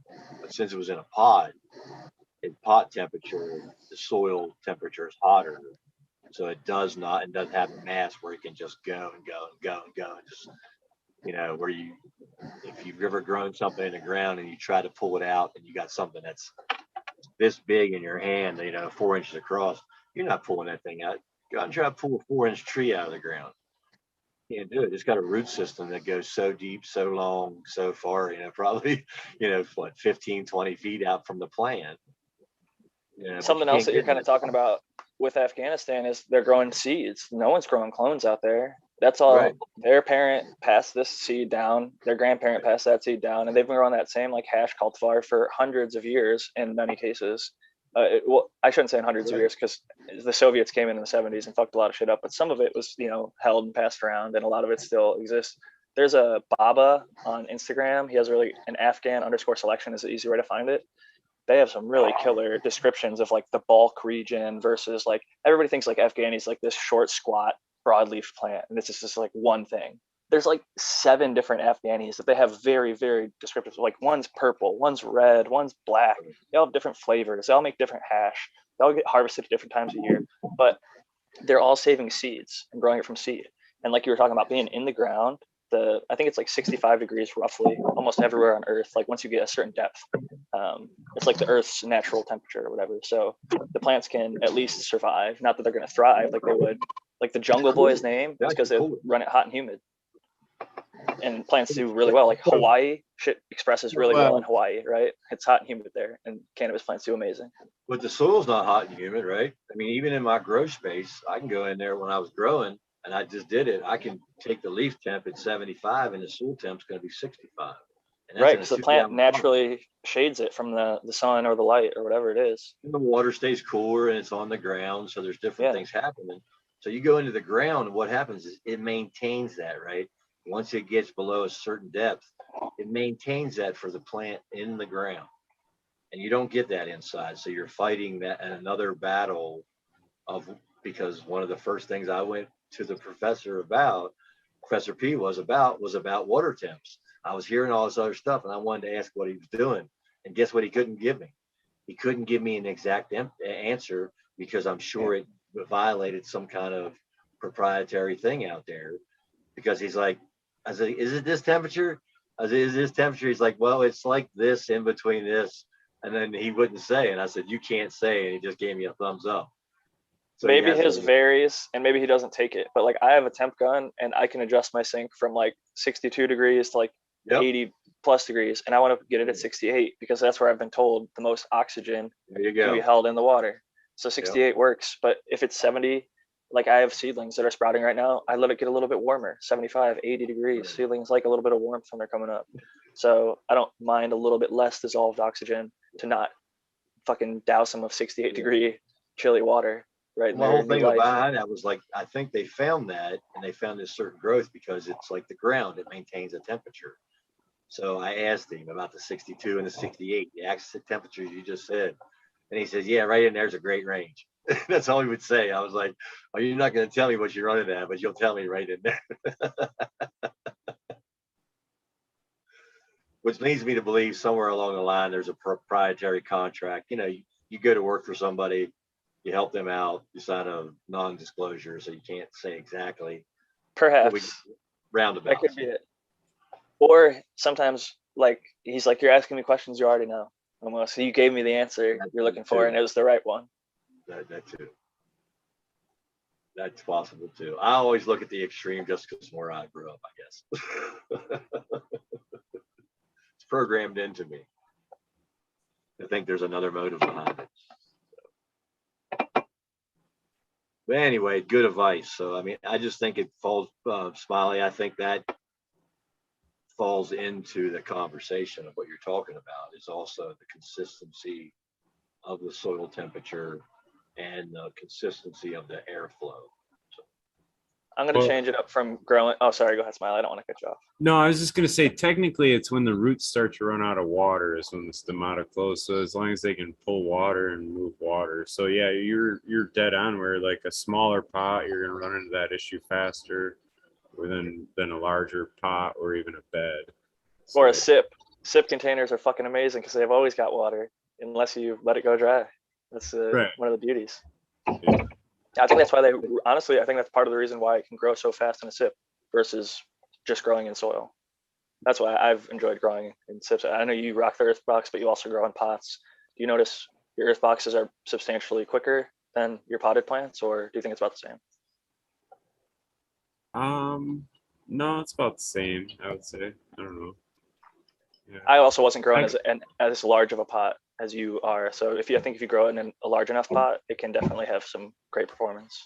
But it's Well, just I all got the about blue mott dialing it in. system too, so it's like that's one thing I have noticed is the consistency. So like if a pot went heavier in water from the blue mott, because I have different carrots in each pot or whatever. So of the 4 I'm running in flower, say one of them could run dry where the other 3 are still fine. So I've gotten to see kind of the weird effects, man, and it's like, yeah, like definitely controlling water and not overwatering, not letting them ever get really underwatered is like been almost like I don't know, like trying to hit the bullseye, I guess, kind of thing. You know what I'm saying? Like No one wants to admit that it's hard to fucking water properly. it's fucking hard, dude. Yeah, So like hard to it is. actually water The hardest perfectly thing. every single time because you're The like I hardest. said earlier, like you're at work, you have life, you slept, you woke up and like the plants are a little bit dry. But if they're in a sip, or if they have a blue mott, or if they have some sort of watering system that knows, okay, it's too dry, give it water now. I definitely think I there heard is the conversation. I think it benefit. was on the cheap home grow you and Spartan were having, or somebody brought it up, and one of you said, maybe it was MJ Coco said, he was like, there's so much plants out there that are getting unwatered. You guys were talking about not getting enough water. And all those plants you just saw in my bedroom in there, they got like an inch, right? They got like a 3/4 of an inch in those gallon pots of the stones in the bottom or some kind of heavy medium. And the M3 sets on the top of them. Now I can just go in there. As soon as I started doing that and I filled the bottoms, I was like, oh, yeah, I was underwatering. Right after you guys said that is when I started looking at it more. I'm like, I was underwatering my plants. So they weren't, getting the growth they could have been getting. They were growing great. As soon as I hit them with that bottom water and they sucked it up and filled the rest of that medium in, because you get that water a little bit wet on the top, and then you get that medium wet on the bottom. It's like a sponge effect. And anything you missed and got that hydrophobic, that's what's called hydrophobic. I think you call it what everybody calls it. As soon as you do that on the bottom, and it sucks up and it fills in those places you weren't getting, right? Because you gave it more water and it keeps sucking and keeps sucking until it can't take anymore. And then they started growing. They started filling in better. Right. It's almost like in nature, like when there's like a riverbed nearby, like trees always seem to grow really well right next to a river because they can reach those roots down deeper and they always have access to that water, but then they also get natural rain and stuff too. So they get both top watering and bottom. So it's a combination that I think can provide the best ultimately. And the earth boxes and other things kind of make that happen by like wicking up to the top. If you feel the top of like the shower cap or your mulch layer, it's wet at the top. So one thing I would say is you just got to be careful not to go to the overwatering now that you felt like you're underwatering before. It's easy to like, switch it, and overwatering I think is what most people actually end up doing to their plants. They give them a little too much love, whether it's a succulent or a cannabis plant. On this last grow, I did it without the stones in the bottom because I heard Painted Lady bitching about the problem she was having with her soil sitting on cold floors. Right. So I did it on purpose after I heard her say it. I actually literally didn't put any stones in the bottom, all those 2 gallons, right, that I wanted to try, where I got the idea from Breeder Steve and Spartan to go try the smaller pots. And I'm still trying to get smaller and smaller and more. And it literally, three right away, three of them I overwatered. And they started yellowing. They started doing all the freaky shit to them that an overwater plant did. But I let them go dry. Now, if you're out there, if you ever listen to this painting lady, if you're in a 10-gallon pot and you let it get too wet, you're gonna have a problem if you don't pick it off the ground and put it up in the air and let it dry. It's just the way it is. But if you had stones in the bottom, you wouldn't have that problem. If you had 2 inches of stones in a 2-inch watering tray and filled it up to that, once it gets below those 2 inches of the, I use the I use the geostones, the absorbent ones that are lighter than water, so they'll float on water. So if they're at the bottom of your pot, they're always of negative pressure, right? They're always trying to push up on that soil, right? So you have it in the bottom of the pot, and it'll go dry as long as you have tons of stones in the bottom. But if you set them on a concrete floor and there's not plenty of stones in the bottom and it gets really cold and you overwater, your plant will go shit. Like him or sitting right there. He's outside. If he has those pots right there with no stones in the bottom and they're sitting right on that cold dirt, they won't grow as well as they would if he took them and set them on another top of another pot, and got them off that ground. So yeah, I did that on purpose after those two conversations. I've listened to many of these shows you guys do, and I'm like, I'm going to do the opposite. I'm going to try just what they had the problem with. Dude, Michigan cold, talking to like a Michigan basement, Yeah, concrete. She's Michigan cold. Yeah, that's fucking freezing. I'm from Ohio. It's the same way. Pot? Oh yeah. Well, I know so many people. My other buddy in Ohio, he was talking about how he noticed that like his plants almost slowed to the point of like death just from sitting on the concrete floor. And as soon as he got the little risers, he could like grow way better in the winter. He was like always like, "What the fuck's going on?" His tent was just like on the floor of the basement. Yeah. There's something weird about concrete though, because like I remember when we were auto mechanics, like they never wanted you to set batteries on the concrete, and it would drain them. Like they would drain out if you just left a battery sitting on the concrete. And there was something weird about that too. Like if you sit not bare ass, but like if you sit without a padding or nothing, just on concrete with your butt or whatever, like for whatever job you're doing, but that shit fucks you up too, just sitting on bare like concrete like that. Like there's something about it, and then I would imagine it fucks with the roots too in such a way. Right. So I did it because I was only going to be doing it in 2-gallon pots, right? And I knew if I had a problem with it, I'd dry out quick. If I had a real big problem with it, I'd just pick the plant up, set it on a riser till it dried out. And I know I would create a problem in the plant. But I just wanted to see it because she gave up on what Spartan was telling her to do, and gave up on the sips so quick that it upset me. It was like, no, that ain't right. These guys are doing it fine, and now you're bitching at it and saying it didn't work for you. But I'm not getting a chance to tell you, hey, if you picked them up, if you did this, if you actually used things he tried, you would be back to the organics and not the chemicals again, and you'd be happy. But some people do it. I can only point her out. If you're out there, painting lady, I'm not trying to just pick on you. You're the example I have to use because you were the one online talking about it. So I'll bet you she's not watching 5 hours into the nerd world. But maybe I'm wrong. No. But anyway, the point of it is I'm not trying to point one person out. Somebody else could be doing it. But if you do that in a 2-gallon pot, you can dry it out. But you're right, Jack. Michigan, cold ass concrete. We've all set on concrete, like Smiley saying, it'll suck it out of you. That plant's going to die. That plant's going to look like shit because it's just sucking that cold up from the bottom going, what are you doing to me? This ain't it almost normal. like radiates the cold through the whole plant, like heat rises, but like, fucking, if you got cold feet, if you walk down barefoot on that concrete and your feet are like, God damn, it's cold. Those plants are not going to like it either. So it's definitely, you'll see big improvement if you don't do that. It just does something to you, right? Smiley said it. If you've ever sat on a cold, because we used to do it at school, outside the school, there's a concrete place. And even at the house, you sit on the concrete and you sit there talking to somebody, having a good time, smoking, drinking, just hanging out, whatever. You get up that concrete, even as a younger person, you'd be like, what the hell, man? You could feel it in your body, right? Because it just took your ass bones and all that whole ass. I literally feel it in my body. Fucking as a kid, fucking slipping, falling, scraping my knees, elbows, and every other which thing. Being a rowdy, dumb little kid fucking running around. Well, we didn't know it then, right? But now what I'm saying is we think about it now, and I'm like, damn, every time I got off concrete, it was just really your midsection just cold, right? Just all cold. It'll Until fuck you you get up moving. standing on it. Just standing there on it fucks you up. Right. Well, it raises in the battery, it sucks out the energy of the battery. What the hell's it doing? Through the plastic, it sucks out the energy of the acid in the battery. I think it's the composition. There's like 4 things in concrete. One of them sounds like concrete. It's cement. Oh, maybe I'm thinking of cement. Cement and concrete are often confused. I can't remember which one is proper, but I watched a video about like why Rome concrete or cement has lasted so long versus like stuff today. And like we use rebar, and like the rebar inside of cement or concrete ends up rusting and then it breaks down. Like, so we have like these bridges that collapse or need to be repaired every so many years. And the way that they were able to do this shit, like if you look at the Hoover Dam, that's all cement or concrete. And the way that they do shit like that lasts longer is by not using any steel to reinforce it. They just make it massive. So if it's like huge, it can carry the load by the way that they engineer it with the physics. Like the Roman arches, the Colosseum, you see they make these punches and they get the concrete extremely dry so that it can hold more weight. There's like all sorts of weird science behind concrete. I just fell down a YouTube rabbit hole on this shit a week ago. You can see like different crushing pressure.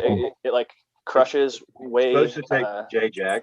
It's supposed to take for an order that was created in the last couple hundred years. It's supposed to take 100 years for a mortar joint before it even starts to decompose. The decomposition rate's not supposed to start this till is hardened. So that was supposed to harden at that time. The good stuff, right? Like you make a mortar joint 10 inches, 5 inches wide by 4 inches. Imagine how long that's supposed to last. We're talking one that's the brick, it's supposed to not start decomposing but it doesn't, because they don't wash the sand the same. They don't take the time. Just go to Puerto Rico. You'll find somebody on the side beach collecting sand in the middle of the night, taking it home to their house to build something. That sand doesn't last. That'd take like over 50 years to harden. They might over give it 150 one wash, years to they're harden. not cleaning it. So it's like, oh, that building in Old San Juan is still standing from all those hundreds of years ago. But the one you built outside of San Juan is gone in the first storm. I wonder why. Because you didn't take the time, right? You didn't take the time to do the technique, that somebody long time ago. So anyway, keep that going back to growing, right? The good techniques, keep the good, what you feel works for you and works for you. Do that. And if you should insulate your grow room floor with a big rubber mat, or lift off those pots off the ground with some wood or something, keep those plants warm, happy, roots all nice and happy. I got an old hot tub cover to put down, so it's like that 2.5-3 inch mat or. Them things ain't cheap, Smiley. Damn, somebody break it. No, you go to the hot tub stores and like whenever they replace them, so these were all old ones, so whatever they fucking. But I didn't care what they looked like or whatever. It was like every one of them's got like a big chunk of 3-inch styrofoam in them. That works perfectly, honest. That's a great idea. I was gonna switch from growing to talk about getting stoned, and like this isn't quite a dab, but these like live resin pens, just pens in general. Do you ever get stoned off these fucking things? Because I feel like I used to not, and then when they started doing the live resin, live rosin, or whatever carts, I feel like you can actually get a decent little buzz off of these if you're like out during the day or whatever. I don't know. What do you guys think? Are they still all just trash, or have you gotten to experience a cart that actually will get you a little bit of a buzz? There is I did a half gram. Go ahead. What's my? Never tried one of those. I tried one of the older ones, and it made me feel like I was drowning. That's not good. Yeah, remember before the pandemic started, all the people that were dying and they were blaming vape carts. It was like right before COVID-19, and people were showing up in the hospital and they couldn't breathe. I see one guy on YouTube. Things that make you go, Vitamin E acetate, though, I think is definitely not healthy to be ingesting. And there's a few people that kind of show that there's science that like there were some really, really shitty carts being put out by people that didn't know what the fuck they were doing that were probably killing people. sadly. I want to try the Emerald Kid stuff. The guy up there and that follow him on Instagram, the Emerald Kid. He has the Emerald Palace. So he has multiple greenhouses in his house there and everything. And he came up, old school, and he got taught by the old timers, and he got into the game, and now he's legal. He does everything on site. I've seen some of his stuff like that. I'm like, if I try it and I see him out there, that's guys like him. That's the ones I want to try. Okay? They're doing everything. They got the whole package. They worked it together. They got out of the system. They had enough money and whatever they did up in that area to get it, to stay in the game, to be able to do. I guess Soul King's doing the same thing, right? They're doing all their own processing, and they're keeping it in house. Does Soil King grow? I've never even seen their actual farm. Yeah, but I'm talking the Emerald Kid. The one I'm talking about is the Emerald Kid. Oh yeah. No, I thought you were changing topic there. But no, I want to try some of his stuff. He has some live resin stuff. I've never tried it. Isn't he in Oregon? No, he's Northern Cali. Oh, okay. Yeah, Soil King has a huge farm. Does Yeah, he? he is a huge Okay.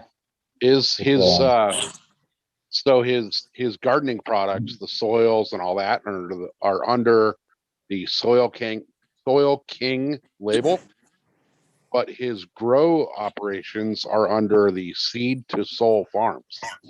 Oh yeah, I'm familiar with that brand more so than that's why. There's a few of them up there, right?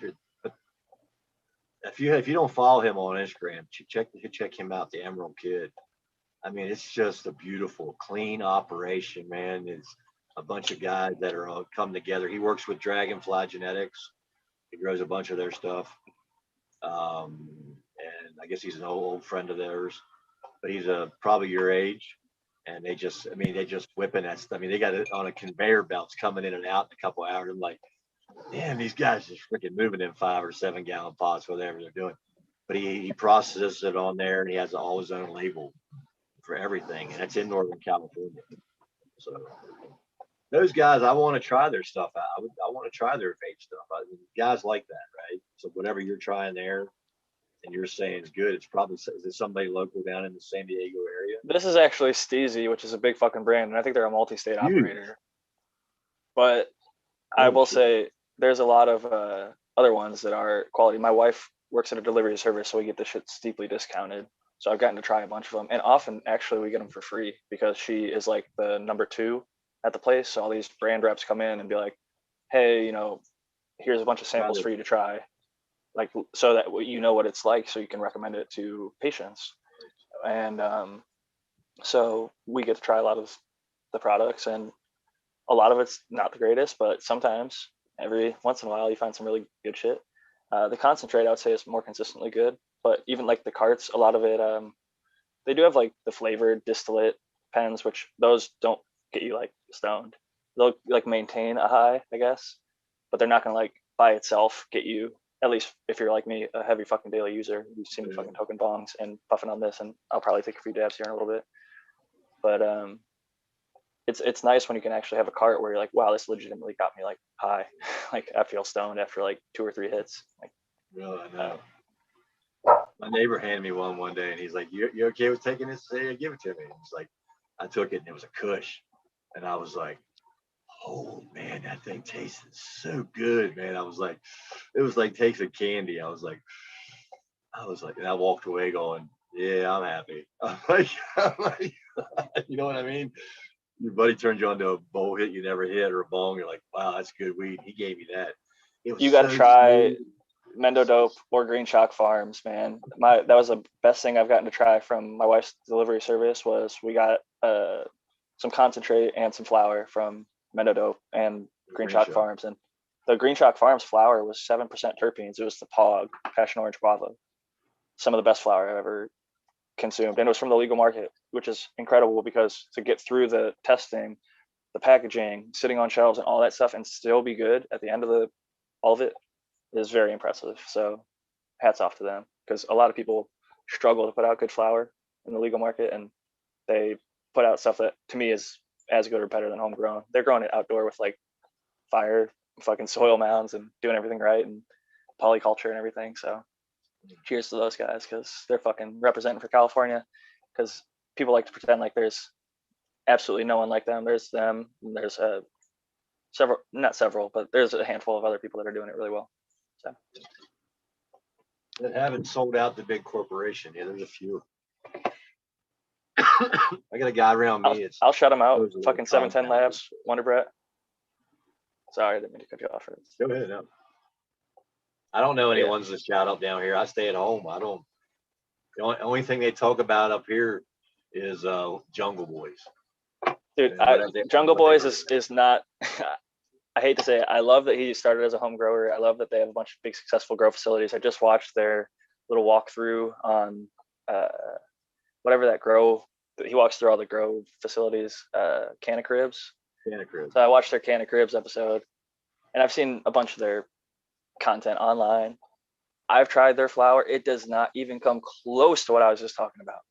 That sun-grown outdoor bud that I got from Mendo Dope and from Green Shock was, I would literally pay 5-10 times more for it, regardless of what the actual price was.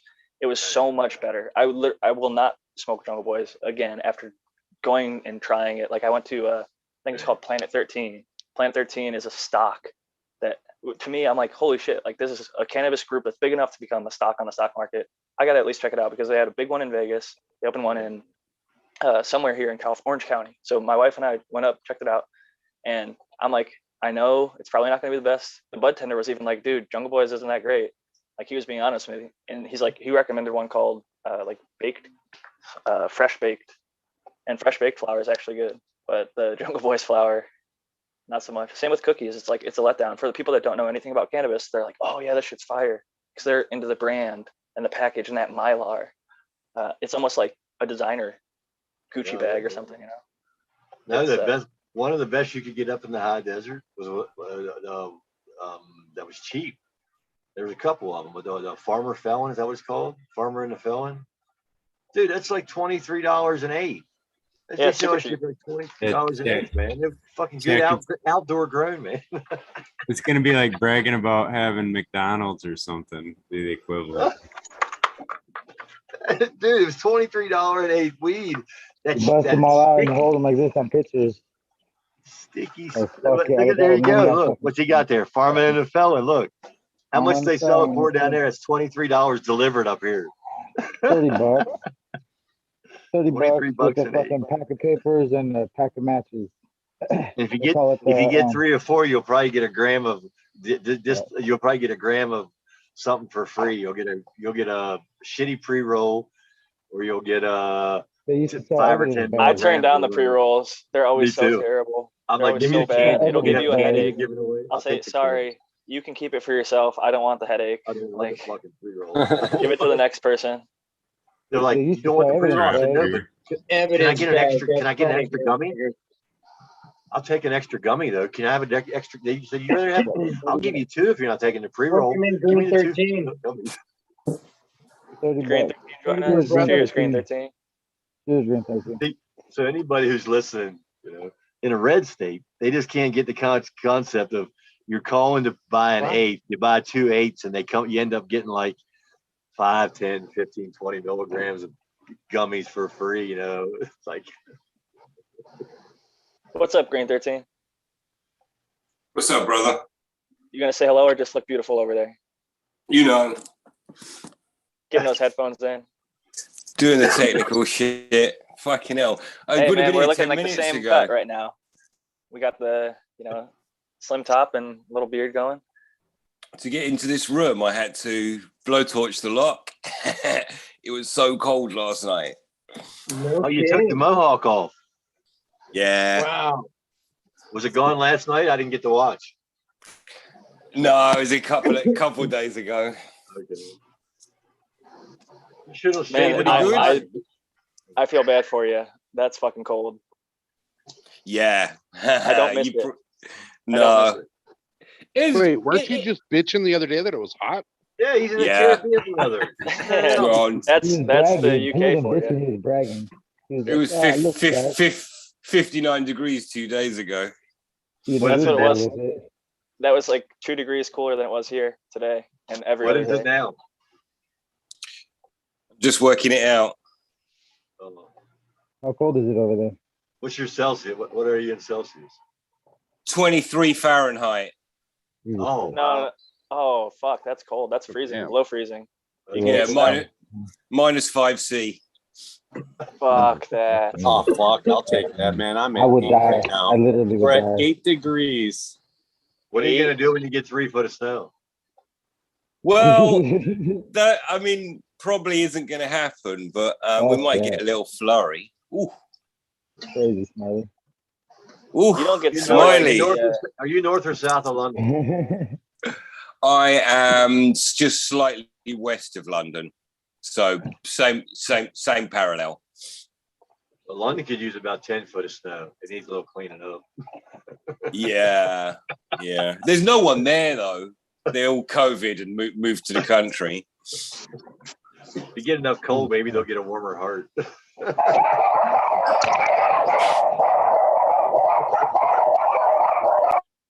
7 degrees Fahrenheit. Smiley, seriously? It's cold.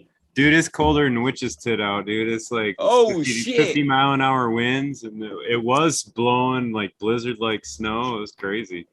Smiley, hey, don't man. ask me where I felt the witch's tit, but it wasn't as cold as I was expecting. So I'm a little No? let down.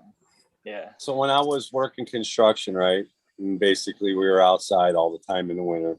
It would always start out like this, where get down into the 30s and be like, oh man, fuck, it's cold. And then you start thinking like, how the fuck did I work last year when it was minus fucking 2? And I'm working in a building that doesn't have windows. And I'm literally shoveling out the snow out the open windows so I can work in a clean space. And then every year it's just, you think like, well, if it's going to be 8 degrees Smile, there's no way they're going to make us work. That's just way too fucking cold. Fuck no. If minus 2, it's like, there's no way they're going to make us work. Yeah, let's go. Dude, it's not till Fuck minus me. 15 until they start canceling So- school and people getting frostbite in like a minute. They're gonna make your Yeah. ass fucking work. My I had a track union- meet and it was like -5. My union, it's cut off at minus 10. So at the Okay. start of the day, it doesn't matter how cold it is when you start, but just as long at some point during the day it gets up above minus 10. So does that And- include wind chill, or do that? Oh, it No, just has no, to be no, above no, minus no. 10. No, You minus never 10. getting a day Not off. You wind never chill. getting Wind a chill day doesn't matter. off. Fuck, Wind if it chill was doesn't wind matter, chill, big dude, 50. it's 30 degrees here with like 10 degrees wind chill, you know, so no, they would never go off a wind chill. No way. We'd never be working. Never. Well, At And I least went not back here in to- Chicago. I Chicago's went back pretty to Ohio windy. and it was -15 with a -50 wind chill. It was fucking brutal. Right, so you know what it's like. Yeah. Oh, it gets you walk cold around like a corner, that. it feels like you're gonna die when that wind blows on you. When that wind chill is that cold, like I was fully bundled up, but like just any inhalation you take at that Your temperature, it like mucus. freezes you from the inside. Yeah, Yeah. you feel your nose hairs. Do you ever do the hot water and throw it outside and watch it just turn right to fucking snow? That's It's pretty cool. insane. Yeah. I had my kids doing it, I think 2 years ago. It was really fucking cold. It was like minus 23. That's not wind chill. That was the temperature. What was So it? here's my kids now running around with boiling water. I'm like, why you guys, water? They're running in and out of the house. I'm like, no way, man. Like, What was the Yeah, temperature? happen. What was the temperature? it was minus 23 Without the That's wind chill. brutal. without wind chill. That's Wind chill brutal. was like 60 or 50, minus 50. I mean, it was like nobody was out, You At blow that your time. nose and the snot freezes into an icicle before it can leave your body. Exactly. That happened to my It- buddy. I'm it's- not even joking. I've Dude, seen you're that not happen. even joking. That's not even I've- really like you could spit out your mouth, and before it almost hits the ground, the shit's like already like slush. freezing on it. Yeah, man. It's wild. Dude, I Spit seen a on somebody guy. 3 floors down and knock them out. You what? You spit on somebody from 3 floors up and you Yeah. knock them out. Yeah, heard him at Probably. least. So You know I what you was need, driving. Stony, is you need to get that new Milwaukee jacket, Stony. Those Have you don't seen- work, man. And you know what? Honestly, if you're working, you don't need that fucking thing because you do get warm. I mean, you bundle up, but if you're moving around, believe me, you get warm really fast. So But Layers a lot of those anyway, guys, innit? Layers. a lot of the guys on the job site who had those Milwaukee. Now those things work good. A lot of guys will wear them like in the fall. So when you get to like those 40-degree or 38-degree days, they'll be cruising around with that, just that thin jacket on, but with the heater going, and that works pretty good for them. But usually by winter, these guys they're like, fuck this thing, man. It's just more weight. What do you have, a like I heater? could just throw a heater- wool sweater heater on now? and be done. What's that? You have a heater you can wear from Milwaukee heater? Yeah, the jackets have like heating coils running through them, and you got like the Milwaukee battery packs. You just plug the battery pack. It's got like a little pouch in the back of the jacket for it. Oh shit! But again, it's a battery pack, and I mean, been working what I do, 24 hours we're a pretty day if I had physical. But I never came out when I was in business. I've been working 24 hours a day. Yeah, I think It's you like can I buy said, them I on mean, if Amazon it's, for I they're like don't know. $150. Yeah, they're not cheap. And most, like I said, most of the guys in wintertime that you see wearing them are the foremen. They're sitting around their ass anyways in a shanty that's 65 to 80 degrees, depending on who your buddy's with. Sitting in the heated truck barking orders. Being the electrician, man, we usually always get the top of the line treatment from everybody because everyone needs power in their shit. So, and everybody wants a million lights because I'm doing high rises. So first thing we do is build out our offices. Everyone gets a space, and then they frame up, the carpenters come and frame up all the walls, and then we start putting in power and lights for everybody. So, because we're usually on these jobs 3 years, 4 years, Wow. So Sucks before you have the windows in, doesn't it? oh fuck, dude, the windows come in last, bro. Last year at this time, I was working on the third tallest building in Chicago. It's 103 stories. And I was up on the 82nd floor. There was still windows. no. I'm sure they Fuck pay you all right, but you Fuck couldn't pay that. me enough money to get up there. No, It's 50. We're at $52 an hour. Hey, that's great. Just that's your take home. That's not including all your benefits and shit. So if you included my benefits, so if you took my benefits away from me and just paid me straight money, I would be close to $100 an hour. It could be at $500 an hour. I would just die on the job. I'd have a fucking walking heart attack. That's so Such a funny, fucking man. pussy with heights. It's Because one of them I things, have man. no problem with that, but I'm not going up there when it's that fucking cold. The height's no problem. Just They have this particular building I was doing. They have on the 83rd floor, and once you get up into the 80s, the floors are basically double. So you got like 22 foot ceilings, 24 foot ceilings. Is that just for structural soundness, or? Well, yeah, because it's a very small footprint, but it's 100, like I said, 100 stories tall. So You start putting tarps up, don't you? so a tarp? No, where? Anywhere On on the the outside building? to block the wind? Nothing. No, man. So here, I can tell you this. Now, that building I'm talking about, I'm basically right on the edge of Navy Pier, which is right on the river and the lake. Yeah. I did a building that was about 3 blocks west of there, directly west of there, and they put some tarps up on some walls where they weren't. So actually, this building I'm talking now, the second building I'm talking about right now, where they put the tarps up, these didn't have walls. Like the walls were not even there because it was what they call a precast building. So they actually make all the walls in one place, and then they fly them in with helicopters and then bolt them right to the side of the building. wow. So yeah, they put some tarps up and they Yeah, put these huge concrete blocks on the tarps to hold the bottoms of the tarps down, and then shot concrete pins with some 2x4s into the ceiling Did they to stay? hold the tarp. Fuck no, dude. That tarp was going down fucking Michigan Avenue. And actually what happened was the thing took off, and it took those huge concrete Caught blocks shit. that weighed about 50 pounds and Awful. threw those concrete blocks like they weighed nothing. And one dude I got was hit by thinking- one. Well, after I said it and you said no, the only thing I could picture was the tarp up there, right? And them trying what you're saying and breaking free, and whatever equipment was sitting on top of that thing, they just catching it and the wind just dragging it right off the other side of the building. Or a person. Fucking. Yeah, right. Imagine if you were in front of that tarp. So what's it like at 85 stories What's the wind like? What's the pressure like? I mean, you got a safety rail, right? Well, around the outside? so you guys are familiar with the Sears Tower, right? Yeah. Okay, so back in like this was probably '97.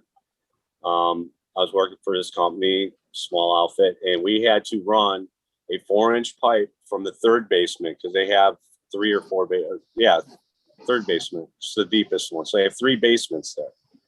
And that was the communications when I had to run a 4-inch pipe all the way up from there, all the way to the rooftop. Now it's not a direct run because that building zigzags. Like you can't even take an elevator from the floor all the way up. You have to get off at a certain point, walk, cross the other side of the building, get on another elevator, go up that one. So anyways, I had to run this pipe up, and I finally got up there. It took me 3.5 months, and I got up on that roof. And this was it was probably around April when I got up on that roof, and it was a very cloudy day. Like you can't see shit, not even like 5 feet in front of you. I know the area. You're good. And it's just like going like it was. Just Weird. imagine yourself running through a car wash. Maybe the jets ain't blasting you that hard, but they're just spraying on you like a mist, and it's just never ending, So yeah, you'd have clouds coming through, and I was up on the roof for a couple of days. So on the one clear day, so it was like partly cloudy, right? Every once in a while, you get one little low cloud, you'd see it coming, and it was like, man, once it hit you, it was like getting whacked with a sponge. Wow, it was pretty cool. Like being on the top of a mountain, man, crazy. And is there a safety rail anywhere? And you got to be, when you're up there too, you're tempted. Now it's a big wall, parapet wall around that thing, so you have to actually climb up to look over. But even on that 103 stories, so I'm still like 40 stories or 30 stories down from the top of the Sears, but still last year up there. So hey, I was going to tell you guys on the as soon as you get over 25, it starts to get a bit weird. When you look out, it's like, oh yeah, dude, even 5 stories up is. Yeah, I seen a guy die from dead. 5 stories. So yeah, I mean, so it's I was just gonna say, you could like if you at the mall, like I used to get vertigo from like being like 2, 3. I don't know how many actual stories that is because malls are fucking a lot higher. But you could definitely die from some of these lower story heights. So it's you definitely have to be careful. And I'm sure 3 stories, I think. So we used to use a lot of guys used to use these 4-foot ladders, right? Especially in my thing, because we only really need to go up a couple steps for the most part to reach when we're doing houses, right? But there's those points where you have to get up just like that extra step every once in a while to reach up to do something. There are more guys dying on these 4-foot ladders than anything else. No guys shit. hanging up in 70-story buildings and flying around taking the piss a bit, just we're banned from them. I mean, we don't have those on job sites. Like a union job site, the only guys that are really allowed that are like trim carpenters because they're putting up a cabinet, so they actually can't have that ladder in front of them. They have to have it below, so what do you put up? You put up a trellis now, sort of thing. We just have a bench. Now instead of carrying a little 4-footer around, now I got to carry a 6-foot ladder around with me, minimum. So they were falling off the buildings. No, they were just falling off the ladders, dude. Indoors. No, nobody falls off of buildings, and if they do, they got the harness usually. I mean, not they breaking their backs. Are they breaking their backs on a 4-foot ladder? Break their necks, bust their head open. Dude, exactly what he said is exactly what I do. Right, if my ladder's too short and I need to go one more step, I'm getting on the top step and I'll stand on I'll stand on anything. I'll stand on the 2 tips on the end. It's only fucking 4 foot, right? Well, that's me. I'm that guy. I'm like, because I'll just jump, I'll just turn and jump if it goes bad. And that's what they're thinking, right? Yeah. So they're thinking, I got it. I know the fall, right? On an 8-foot ladder on a porch roof, right? Going to the main roof, talking to my foreman. I'm right here. I do everything. I thought they were going to do it like I taught them or they were told to do. There was no brace at the bottom of the 8-foot ladder sitting on felt paper. We're sitting there smoking a bowl, handing it back and forth off the roof, right? He hands it. I go to step. The ladder goes like this, lands on the roof below, 8-foot fiberglass, lands on its side. I T-bone it on my rib like this. and cracked the fiberglass industrial ladder. Cracked it. Right. So I can see 4-foot ladders, guys falling, neck snapping, backs cracking. You know, you know what though? The thing is too, I think, is when you have the 4-foot ladder, right? Yeah. You know, and you're getting up and you do it dozens of times a day or a week, let's say. Yeah. You know, you kind of, the fear factor is a little different, you know. It'd be still the same as me. Ball. Right. You're right. It's just, it's so casual with it that and like Green 13 saying, you make those stretches dozens of times versus having that 6-foot ladder where you're going to make it easy. Right. It's just, it's crazy that 2 feet fucking makes it's even like with, it's a respect thing, right? Because, so me going into a regular house panel, you know, 200 amp panel versus walking into a switchgear room, opening up a 277 fucking 800 amp fucking panel.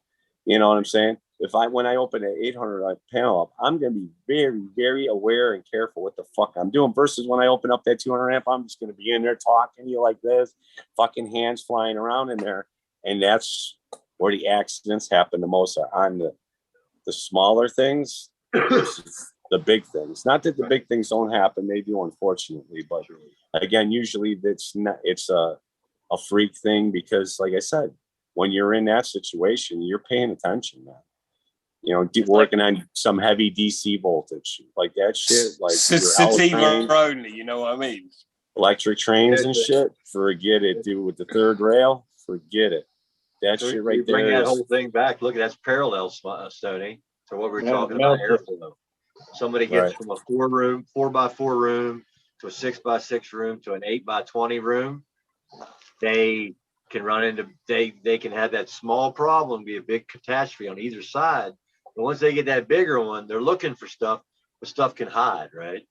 Yeah. And now they're not paying attention as more because they have so much. It looks beautiful out here, but you have that one corner back there that you can't see and you don't know what. I've been there now. You don't see what airflow it's getting. And you're just like, oh, this is all so beautiful. It's got to be great too. You know, and then you run into, oh shit, I didn't have enough airflow back there and I didn't have enough. You know, that's why I think like the AC Infinity, they can up their game, or anybody can, by going ahead and doing what the others are doing and add a couple more probe spots for more moisture sensors. Put me 3 or 4 on that thing I can send in there and hang off the same unit. You know, give me 2 holes off each of one instead of 1. Check that corner. It's so much power though, Stoney, right? Compared with a house, it's so much power, yeah? It's like instant dead, yeah? Yes. Yeah. There was a guy, so we had, you know, in these buildings, they call them switchgear rooms because that's where your main power is coming in. So you'll have like 2,000 amps and they'll run, 3 floors in a commercial building or a residential building. And so there's times, when the people are moving in or whatever, I have to pull the power legs in there. And so we take apart the switch gear. It comes in all these different pieces. And it's the thing you've seen in the movies with the big fucking switches on them. And it's got all the individual, you have a meter socket on your house.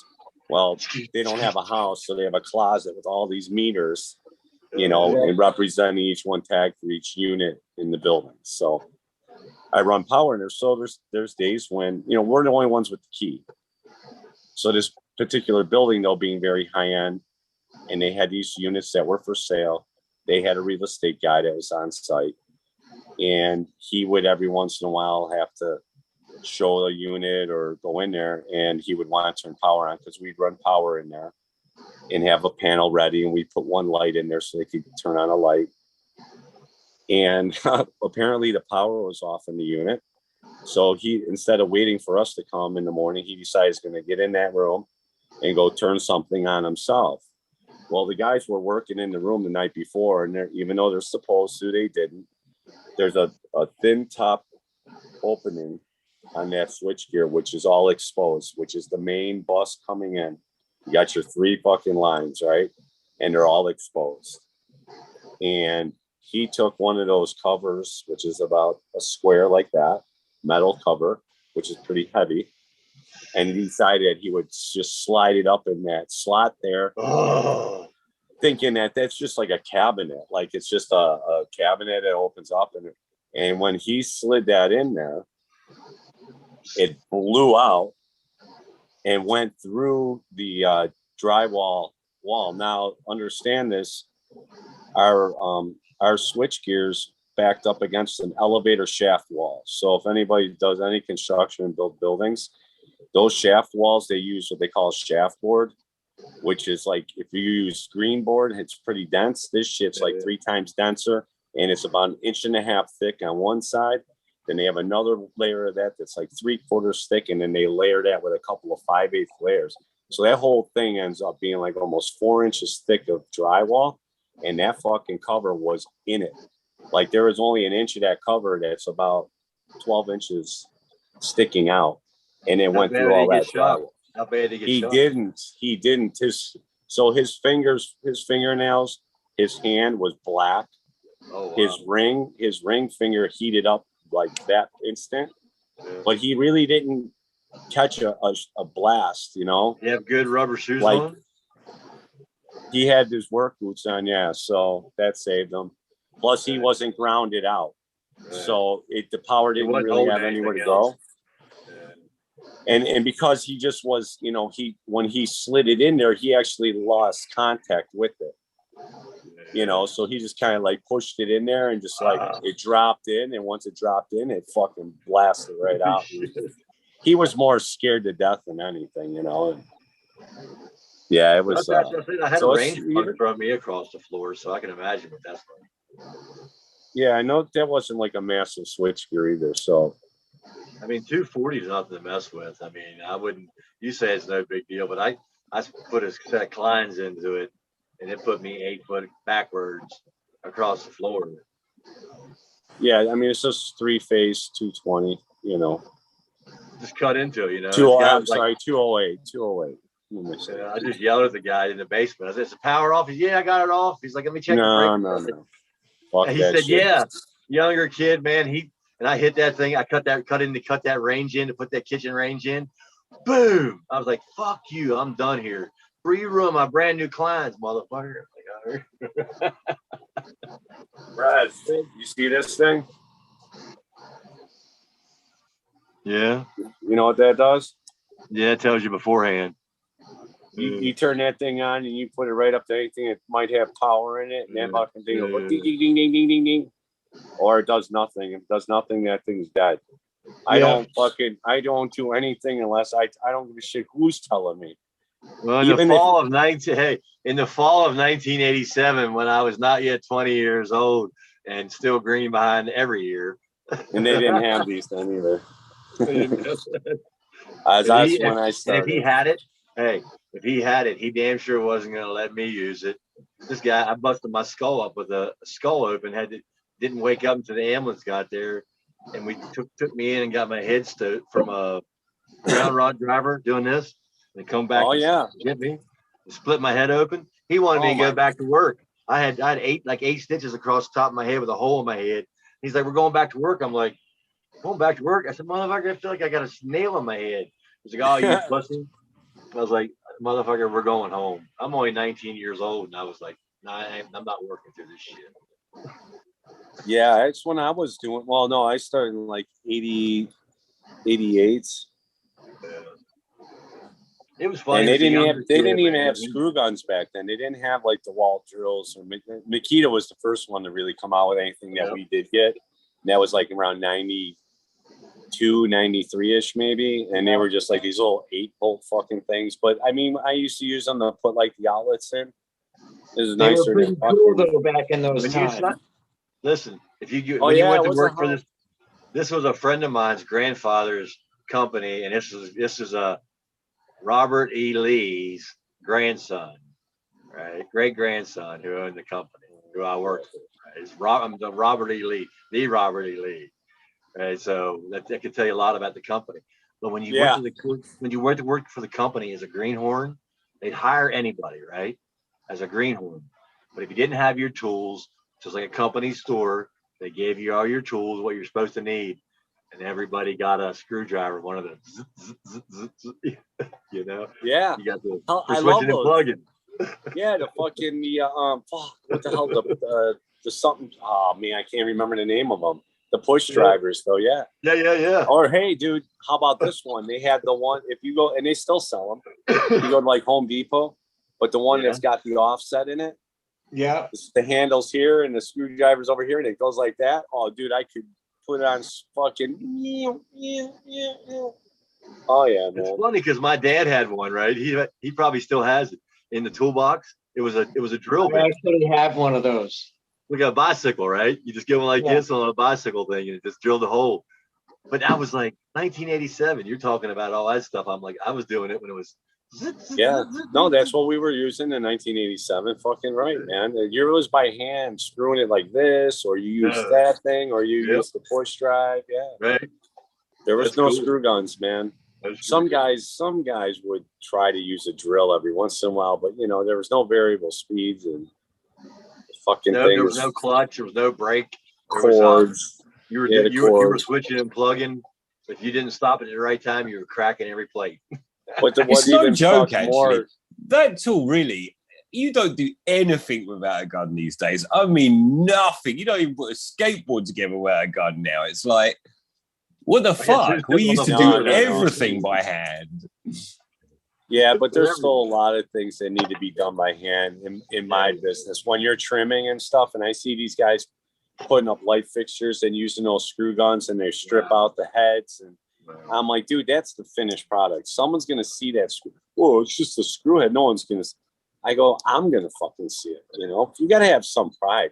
If you want to hide get the feel, right? You also get to feel the tension you're putting on it, right? Because some shit needs to be torqued to a certain degree. And then I ran work for a lot of years. So how many times guys would come and, like we put in these back in the day before LEDs, we're putting these halogen fucking light fixtures in underneath kitchen cabinets and bathroom toe kicks and all this shit, wherever they wanted that fancy lighting. And these guys were using fucking screw guns when it was just a, like a 1/4-inch little wood screw that you could just, a couple 2 turns and it's in. And these fuckers are like, and they go through the cabinet or they strip it out, they fuck the fixture up, and it's like, it's black, man. It's down there. They'll never see it. It's just it fades into the metal. Put some tape on it. I can tell it's Bird. The first time she goes to clean that, she's gonna cut her hand on that burr on the outside of your freaking screw.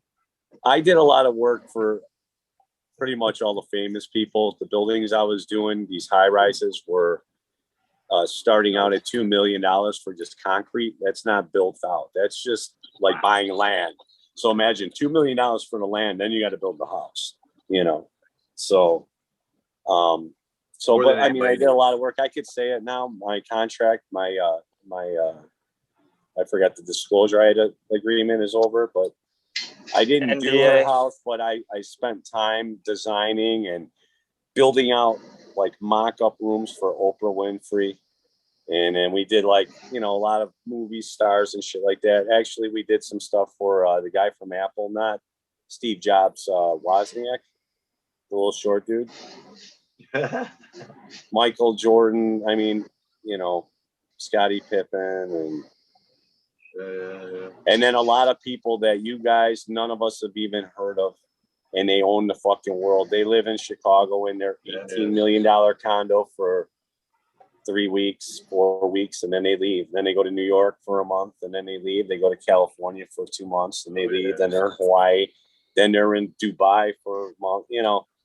They have like 18 condos, and they only spend a month a year at each one, and it's wild. And never rent out the other ones either, because they're just that fucking rich. But I started out doing, pretty big houses in affluent areas out here, outside in the suburbs, west of Chicago. Out there, man. And you know what? The people that I dealt with were really not very nice assholes, right? And when I got downtown and I'm running jobs, and I'm start doing these high rises, and they're like, "Well, this unit's going to be about 15 million, and this is so and so's unit, and blah, blah, blah." And I'm thinking $15 million. I just did $1 million home, and this motherfucker acted like he was, God, and treated us like shit. I can only imagine what these motherfuckers. And guess what, man? To my surprise, these people live in a whole different different dimensions, man. They don't like money's not an object, guys. They did a room. So if anybody does carpentry, we did this library. Okay. So it was like 30 by 30 room, and it was her library. And they had put a wood mill on site to custom make every fucking piece of wood that went in there. And you know, when you're doing all that fancy woodwork, you're staining that shit before you're putting it in. So they got the colors approved. They put it all in. She came in. Now we'd have to do walkthroughs. I would, because I was the boss or whatever. And we'd have to go through with the owner and their people, because they all had people. And so she's looking around and she's like, "Oh, it looks really nice, but can we make it lighter? It's too dark." Oh shit. And the guy almost dropped. He almost fainted, right? He's like, no, there's no, we can't. There's no way, not without, you know. She goes, "Well, what you would could go the other way, right? Make it dark." She's like, "Well, what would we have to do?" You know, he's like, "Basically, tear this all out and start all over again." She's like, "Well, what would that cost?" He's like, "Well, if I was," he goes, "I'd have to sit down and figure." She goes, "Well, pull a number off the top of your head. Like, you know, go high and make sure." He goes, "We're looking at around 300 grand. Dude, this chick opens up her fucking thing. Do it. Writes out a check for 150 grand. There's 150. Start it. And then we could go from there if you need more." The guy's like, we're all just standing there with our fucking mouths on the floor. And she's just like, "Oh, you guys don't write checks for 150 grand every day? Like, oh, you don't have a Rolex either? And you don't have people? Oh, I didn't know that." You know, like, and it's like, it was a great time. It is a different world. 4 years of bliss in that building, man. I loved it there. Yeah, can't but you the thing is, and erase that work and just you know, right there when that happened, would those people have been pissed off because it's like, I just nearly finished this job and you came in here and you're going to make me motherfucking start it again? Or are they like, boom, another fucking 300 grand, tear that shit down, boys, take this stuff to my house and because it was her house. She had it was her house. She was putting them, so it can happen at any of our levels, right? Money, it can happen at the poorest. They all make that type of decision based on what they can do, right? Well, she designed that. I guess she had probably that much money. She probably had a finger in the design. And then once it got done, she was like, "I ain't got enough light. I need more light. How much does it cost?" They don't care, right? They don't care. I mean, money is no object. We'd have to cut the ceiling open. All right. How long will it take? When will you be done? Eagle said the same thing when he was doing contract work. Sometimes they would do a beautiful job, and the person would come and be like, "You know what? Don't really like it. Tear it out. Let's do a new one." And then he would actually, because they literally put the wood out on the curb to toss it, he would take some of it home and make pieces with it, like course, man, and tables and shit. Because with your eye, it's got value. You're like, shit, that's fucking. You know, when you've made enough stuff out of your woodshed that you thought was junk, and you made a whole project, you start to become like, yeah, that shit that's stock. He also said he was devastated once when he did this beautifully stained wood, and then she's like, "All right, now we're gonna paint it," and he's like, "No," he's like, "If you want paint, you got to go get the paint yourself." And the lady, sure enough, fucking showed up with paint. Like, "All right, fucking paint it." She had to like drive an hour to go get paint, but she still did it anyway. And it's just like, if they want it a certain way and they have the money, like you said, it's not an object. They're going to do it how they want to do it, no matter what. Yeah, I run into it. You run into a different level. That's what I was doing around here. And my neighbor said, "Well, you could go here and you could get this, and you could do it that way." I'm like, but that's not the way I've already planned it out. I already have a plan, a scale, and I'm not concerned that I have to spend an extra 30 or 40 or 50 or $60 to just do this or that. I said, because I've already seen it this way, and this is what it has to be, right? So it happens on all different levels. He's saying he'd be happy with thus and thus that I've already done, but then I want to do this, and he said that's too much. It's just because it's an extra 40 or 50 or $60, and he don't have it in his budget, and it's just something I'm willing to spend because it's just the way I want it, right? So it doesn't. Can happen for us who make little to nothing to somebody who's making $15 million. Well, I mean, who's building a $15 million house. Well, it's not easier either. I was getting ready to say it's easier. It's all in what the state of where we're at, right? It's a state of our mindset of what we're happy with.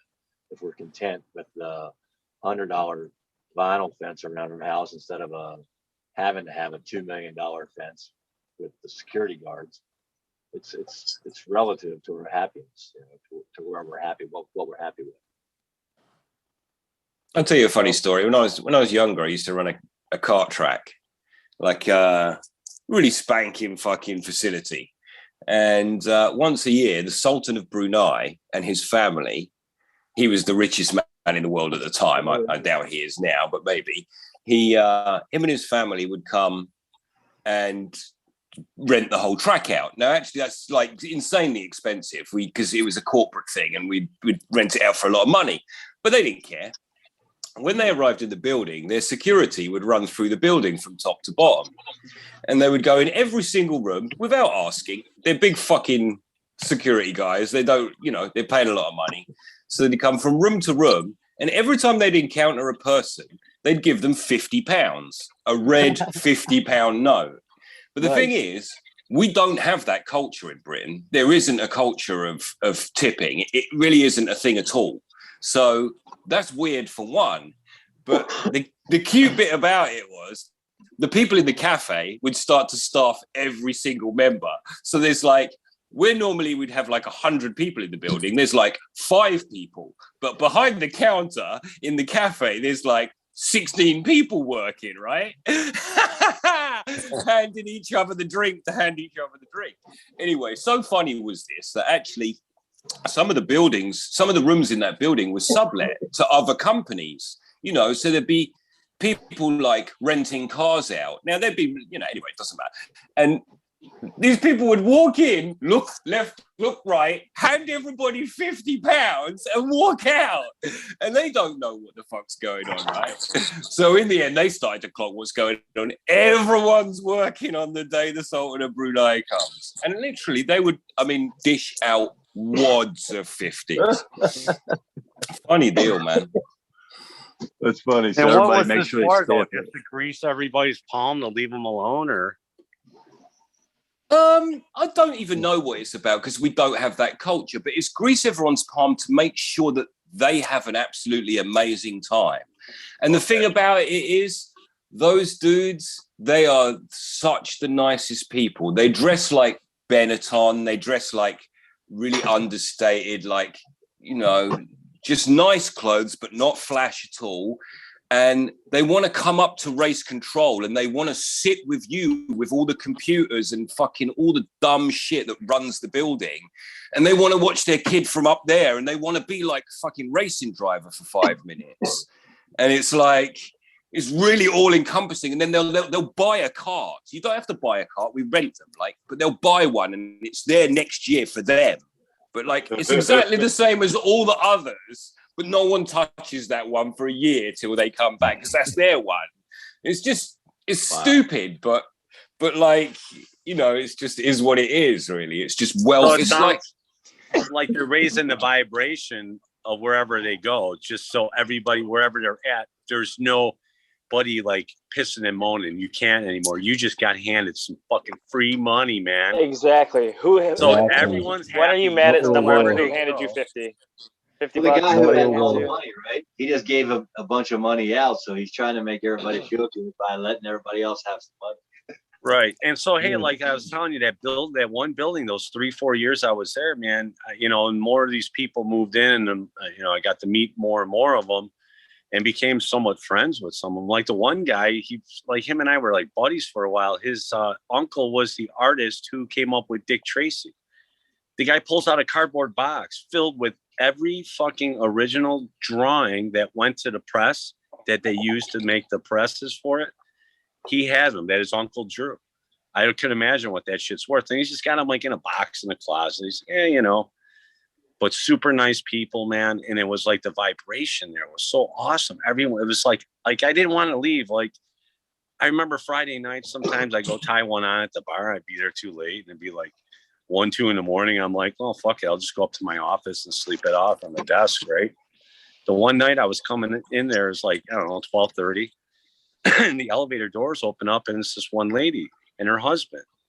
And she's like, what are you doing here? And I was hammered, you know. I'm like, oh, I'm sorry, I'm drunk and don't want to drive home. She goes, oh, where are you going to go? I'm like, I'm just going up in my office, you know. She's like, no, I won't have that here. And, you know, she had like some maid or whatever. And she's like, Svetlana, you know her. And I knew her. So she's like, just go in there. I'm going to call her right now and tell her you're coming. You could stay in the guest room. And I'm like, no. She goes, yeah, you're going to stay. And like, I was like, this is weird, man. Like, these people got more money than God, you know. Her husband's like the top lawyer in New York at the time. He handled like all the music industry people. I think there's a bit of it where they don't get to touch reality, and that's the bit where they want to come up and sit in race control and shit, or have you come stay, fuck it, it's fine. It's because like, oh, there's a bit of reality. This feels like it's got some substance to it. This person isn't just kissing my ass. They're fucking drunk trying to find somewhere to, you know, maybe it just is, oh, this is real. And I got to use the fucking actual shit I put in. I actually got to reach over and touch the switch that was within hands distance that opened the curtains and stuff, you know, and turned the TV on from there. Because at that time, that was special. You know, we still didn't. You had remote controls, but fuck that. I could just touch the wall and go poop, and TV comes on. Well, but see, the thing about it is that, you know, Green 13, I watched Carrot Top the other day on Scott Thompson on Joe Rogan. Right. And he said one of his biggest and their friends is Queen. So Taylor, the drummer, he said, no, you come to my house, you have to stay at my house. He said, no, we'll stay at the hotel. Well, see, but a guy with a castle that big with all that money, the money don't mean anything to him. He's your friend. And he really wanted you to stay at the house. And you didn't have to argue with him that you didn't want to stay at the house. You want to stay at the motel. You could have just went at the house. And you'd have been staying at that house more welcome than you were at the hotel. But people don't realize it. They get this thing in their head that everybody thinks they're special because they have the money. But I've met people that are just like, not me. Roger Taylor asked me to stay at his house. I'm fucking there, buddy. Matter of fact, Roger Taylor will be asking me to leave shortly after. I'll be playing his drums. Get the fuck out. Especially when I heard these drums and start whacking them. Those aren't mine. Those are John Bonham's. He gave them to me before he died. You motherfucker. No one plays. He said he had all his sets. He said, he had all his sets in there from every tour, every album, right? He had every drum set in the one room. His wife was sick and he wanted to leave. And he's like, he asked me to go see his music room. He said, I got to go see it. He said, he went in there. He said, he walked down the hallway and there was every gold album, right? And he said, that album right there, it was the, I don't know, Queen, is it Killer Queens, I think, or Queen Alive? Queen Killer. He said that was his favorite one. Killer. So when he was leaving, he said, you got to take this. Gave him to him as a gift. He's like, I can't take that. He's like, that's the only one that you got. He's like, no, that's a copy, right? He said, no, that's the only one. He said he ended up taking it. But even he had a star. I mean, somebody with his notoriety, Carrot Top, didn't want to stay. I'd have been like, man, you don't know many Brits, for one, because they just want to bring you. They want to share their home. They want to share their food. It's an open house. And it's like, I've been to places in Caribbean like that, Caribbean, whatever you want to call it. They're just like, this is your home now. You're here for the next week. Whatever cabinet you want to get into, just you're not going in their bedroom. The house is yours. People maybe don't want to be into someone for something, or they maybe want that bit of privacy, or who knows. I think the giving $50 to everybody is sort of 9 out of 10 people might be fine with their wealth, but it's that 1 out of 10 grimy motherfucker who's gonna be pissed off by seeing these wealthy ass people come through. Giving them that $50 or 50 pounds diffuses that person. It's like, oh, this person's wealthy and I might be jealous of that, but they just gave me $50, so I like that person now. Right. It's funny because if it was a 10 spot, it's not enough to get away from what you just said. That would still be like, cheeky motherfucker. What the fuck? But when it's a 50, you're like, oh, that's real money, man. I mean, I'll take that. Yep. Everybody's gonna be like, damn, well, thank you. Thank you very much. I'm not even going to explain myself. Oh, actually, we sublet this. You're not even going to say it. Yep, thanks. Yep. I had a cousin whose daughter, she was dating some prince of Saudi Arabia, one of the princes of Saudi Arabia, because I guess there's a lot of them.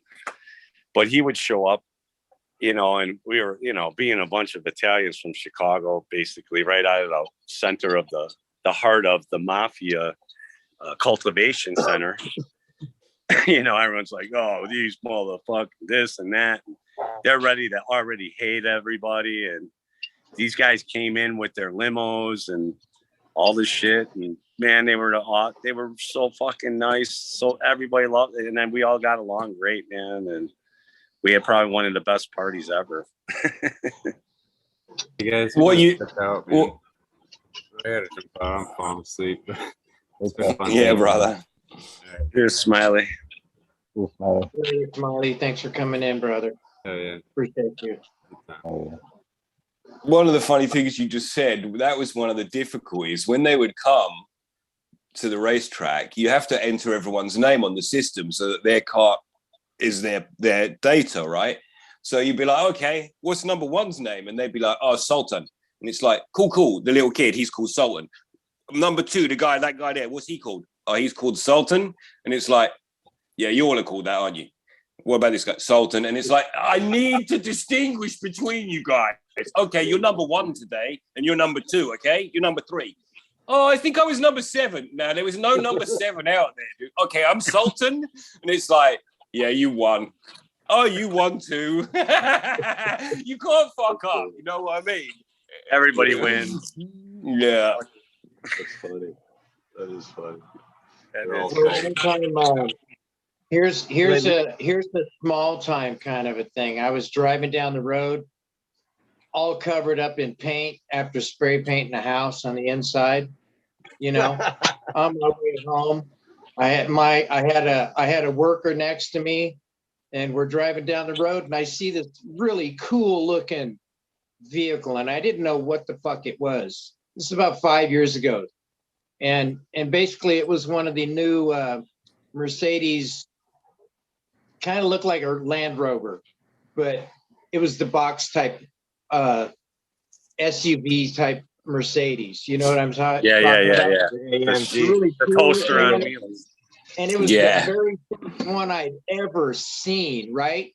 So I'm rolling down the road and I'm going down DI on the way into Las Vegas. And I look over to my right and I see this thing and it's black. It's got a black license plate, black windows, black. I mean, it's just blacked out, right? And I thought, holy shit, that's the coolest fucking thing. I roll up next to him and I go like this and I roll your window down, like that. And the guy literally rolled his window down and I'm sitting there looking at him. I go, dude, what kind of a vehicle is that? And he goes, oh man. And he was happy. This is my new Mercedes, because he just got it off the floor. You know what I'm saying? Right. And after we talked a little bit back and forth, driving down the road, rolled up the window and we're going down the road. My friend looks at me and he goes, do you know who that was? And I go, no. And he goes, it's fucking Carrot Top. And I said, no, Vegas, I thought he had some bushy ass red hair, but that's crazy. I'll tell you that, you know what though, man, like here in Chicago, a lot of those movie stars and shit love hanging out here because Chicago people don't really fuck around with, they don't don't care. Like I'm definitely one of those. Like I've been around Michael Jordan. Rolled the window down. I was shocked he rolled the window down and communicated with me. After he said that, I was like, no shit, that was him? Shit. I used to, maybe some of you guys are old enough to remember Walter Payton. Yeah. Oh, hell yeah. Oh yeah. Yeah, so he lived not too far from me, man, and he was cool. I'd see him on the road all the time, drive around his Ferrari Testarossa. And back then you never saw a fucking Ferrari, man. You never even saw a limo, much less a Ferrari, and he'd be cruising around and he'd be like, hey, Walter, how's it going? You're like, hey guys, he'd wave and shit. But no one ever bothered with him and stuff. He even said on the TV one time on the news, they were interviewing him for something. And he's like, oh, he just moved into this house. And it was literally 10 minutes from where I live. And he put up this thing. He says, well, I don't have a fenced in yard. He goes, I got this half court basketball court here. He goes, if you guys are driving by, man, you see me out here, you know, fucking stop in. I'll play you. And so my brother and his friends went over there and they drove over that house for like a month waiting for him. They finally got him out there with his kid. And they parked like on this other street and they ran across this lawn, which was massive, you know, because he was probably like on 3 acres. And they're running over there. Hey, Walter, you know, and he's just like, oh, fuck, man. And here comes my brother and his 2 buddies. And he played, though. They all played and shit for like an hour, he said. It was fucking super cool. And his wife came out and gave him hot water. And 5'8", was he 5'8", 5'10"? He could do it. 360. He could jam 360 jam, man. Well, Dude, he it's had funny. a bar. He had a bar too, like right in town where we used to hang out. So we go to the bar, and then I was 34 friends with this girl who was a Budweiser girl, and she was back there banging on those guys. So we used to get in the VIP area and hang out with them. But yeah, he wasn't a real tall dude. He was only 5'9" or so. But his legs, his fucking legs, dude, the size of your fucking body, you know, your waist. Yeah, man. 34-inch legs. Crazy. Love He's the nicest guy, though, man. Super nice guy. It's funny because like people think that these celebrities or, you know, famous athletes are like above human level. You know, they're just human beings. And it's funny because when we started having people come on like our shows, like listeners, they treat us like celebrities. I'm a fucking nobody fucking growing in my closet, just helping people out growing. But the value we've provided to these people in their life, we mean so much to some of these people that it sounds like they're seeing a celebrity when they come on the show. They're like, I'm nervous to talk. You guys are like my heroes. And I'm not like trying to blow smoke up our own ass. This is like how these people respond. And it's kind of heartwarming, but it is it's funny to me because I feel like I'm just a normal ass person who just works, but people put value on people that they dedicate their attention and time to and listen to the shows. Well, you even have a book though, so you kind of are some. That's true. So. Yeah, you do. And it is a great book. Hey, it's kind of annoying from a communication point of view, though, Jack, isn't it? Where you want to talk to someone on the level and they want to talk up to you. And it's like, oh, please don't, man, because I respect you as well. You know, let's just talk like 2 people, please, because it's easier for me that way. I had that happen. Probably. I had that happen to me, though. So a few times, actually, in these events I was going to out in Michigan, there were people like Stoney, and they're like running across the thing at me, waving and shit. And I'm like, I don't know who the fuck this person is, you know, until they get up to me. They're like, hey, I'm so-and-so. And I'm like, oh, from the chat. Wow, you don't look anything like I thought you did in my mind. Secondly, but then it's kind of like, okay, so now I'm expecting to like talk like on, you know, like I talk to them in chat, but they're still, because they're not on, they don't come on. So then they're looking at me, and then maybe because I play drums and maybe they saw some of that shit, they're like kind of, were talking up to me a little bit. I'm like, yeah, no, I'm definitely not that guy. and it does wear I can off. be on the floor puking up and rolling around just like anybody else. Yeah, you'll probably not like me in a couple of days, but don't worry. If you ever notice, if you notice an interview with a celebrity, right, or somebody who's anybody who's famous, they don't have to be somebody who's in the entertainment industry, right? The person who does the bad interview asks those stupid questions that everybody asks, right? So if you ever run into a celebrity, if you just talk to them like they were your neighbor and not ever do that looking up thing, they'll have the conversation with you just like you're a normal person. But as soon as if they're not a person who wants looked up to, like we can point a lot of those out, they're just turned off. It turns them off because if you talk to them normal, guess what you're giving that person? An escape from the. Who is it? Green Fingers. You're giving them escape from everybody. Is it? Yeah, my grandma's best friend, one of her best friends. Wicked. Wait, is that the Queen? Yeah. Betty Ford? It was Betty Ford. Who is it? Oh, it's Betty Ford. Betty Ford. Yeah. Betty Ford. Well, she was the Queen of the United States at one point. The first lady. Yeah. She kind of is. She kind of is at the moment, dude. this is going to sound a little metaphysical or something like that, but I do think when you meet a celebrity, if you treat them like a normal human and have a regular conversation, there's like a thing in physics. I think it says energy cannot be created nor destroyed. And I think that even applies with like human beings. And like when you're having a conversation with somebody and you're like, oh my God, it's like, I don't know, name a celebrity, John Candy or Joe Rogan or whoever the fuck it is. Somebody gets all excited and like runs up to them while they're like eating dinner with their kid. And they're like, I'm all excited. And like the other person's clearly like, they don't have that same energy, right? So the energy is almost like being drained from that celebrity. And that person's dumping this like emotional energy onto that person. And when you just come at them at like a more mutual level, I feel like you can spend more time with that person than you would if you like fangirled out and like, you know, like, oh my God, I'm your biggest fan. You could tell them that 10 minutes into the conversation, oh, by the way, I've been watching you since I was a kid or whatever, you know, but you have a regular conversation with these people and then you're like, oh yeah, I'm a big fan of this or that thing, but you don't have to like make it. I think it almost makes people uncomfortable. It's sometimes I'm not, because it's like, I know I'm actually not like a celebrity, but some of these big celebrities do feel, I think the talking up is a perfect way of putting it. And it's best is to be on the same level, treat them like a human. Yeah. I love that you said that, man. The energy thing is spot on. Mm-hmm.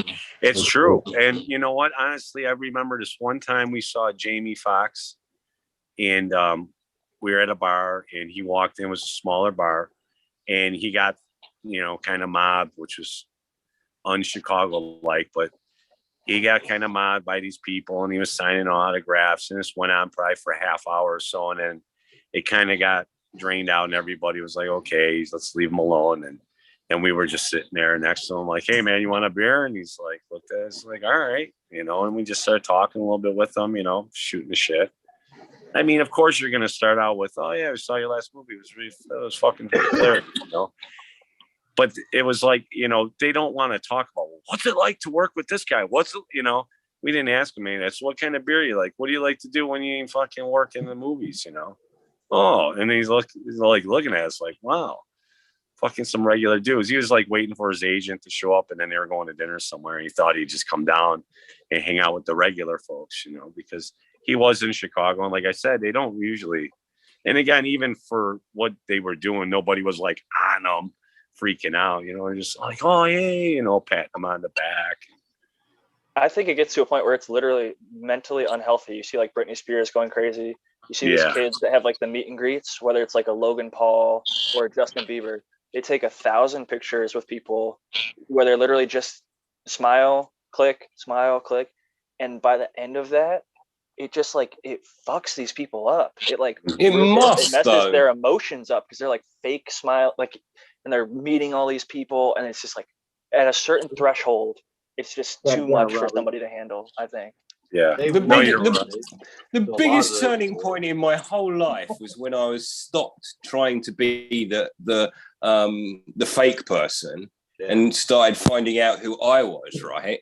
And they must have that happening in reverse. They're having a fake person created for them by proxy, just from exactly what you said. Okay, you're going to meet 1,000 people today. Well, you can't connect with 1,000. You're going to connect with 100, 1, 0. Can just talk to your agent, just the guy who's there, the book signing.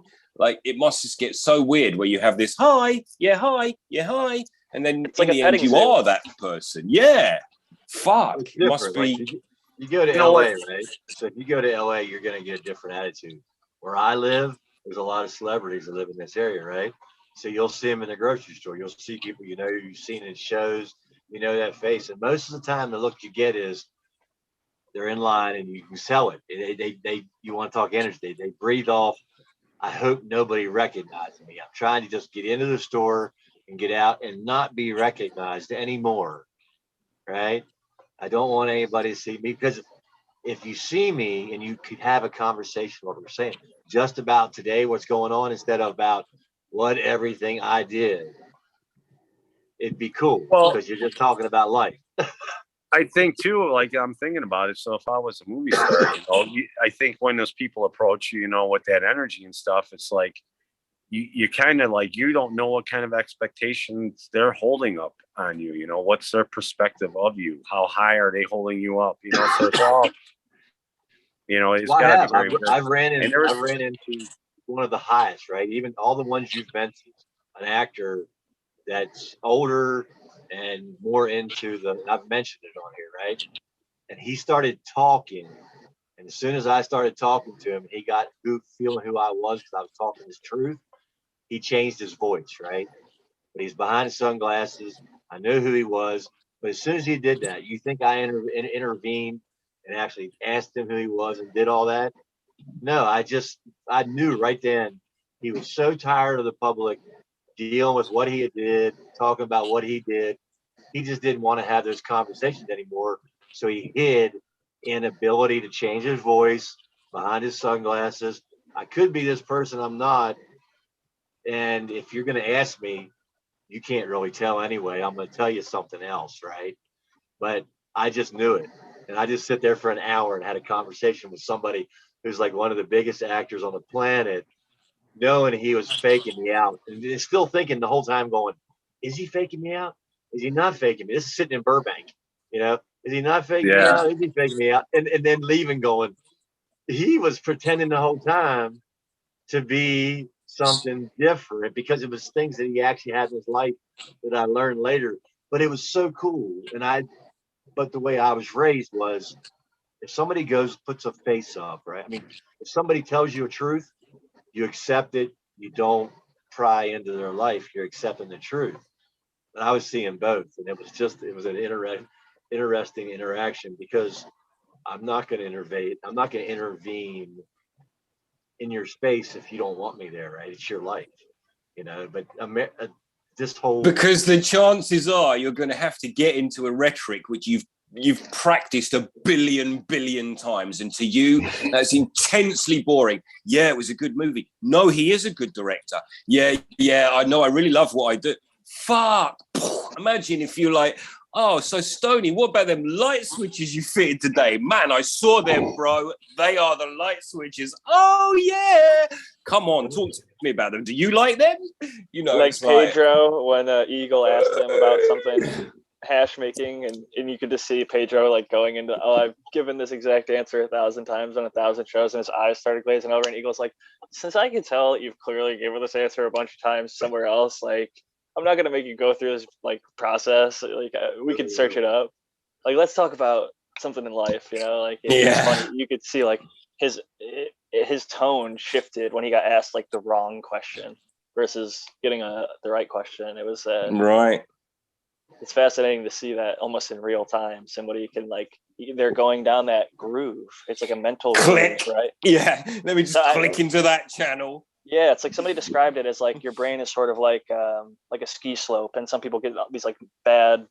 Some people get really good ones, like positive people that do well in business. You know, they get on these positive habits or whatever, and then there's people that get the negative habits or whatever. So it's like going down that ski slope. The more you go down it, the more you keep reinforcing that one run. If you keep doing that run over and over, so This group here, which extends to more than these people, it's whoever comes up here. As a group, in the last little while, in the last however long, we've actually stopped intensely talking about cultivation, because what's needed to happen is we've needed to stop showing each other our penises, because it's just got to where it's like, I'm really bright. No, I'm really bright. I know about cultivation. I know about it too, you know, and it's like, now we actually just all really like each other. We don't have to do the penis showing anymore. And so we will do that from time to time, because it's like something new will come up that we'll actually want to talk about, rather than look at the fucking helmet on this one though. Woo! So like, you know what I'm saying though, right? Like, it's funny because the seeds literally now we have actually have sometimes. real. good. Now we actually have real relationships. There's less of but that. it is That still channel fun one. look at the plant. yeah. I think one of the go-to Yeah. roundtable guys, I think it might have been Dago or Doggo the Hut, he was like, there's only so many times you can talk about how you're going to transplant a clone or pop a seed or, you know, flip the flower. And it's like, we beat these topics into the ground pretty vehemently. And then the chat actually often provides us with good questions and topics. And then shows like this, it's just the people that come on, we kind of go every which direction. And it makes it entertaining. It doesn't necessarily need to be cannabis related, but sometimes it is. Sometimes it's totally not. This doesn't even feel like entertainment now. No, this just feels like fellowship. Even like chat. Even if I'm in chat, I'm not necessarily there to be listening to exactly what you're saying. I'm kind of there to be with chat and to kind of be with you and to kind of be with me. And yeah, it's yeah. At this point, I really do consider this like hanging out. Once I meet you guys in person, I'll know. Oh, that's fucking Green 13. I know roughly what you look like. I'm excited to fucking meet you guys someday. Maybe at the Cheap Home Grow meetup. We're gonna do one in Vegas. Maybe this year, maybe next year. Yeah.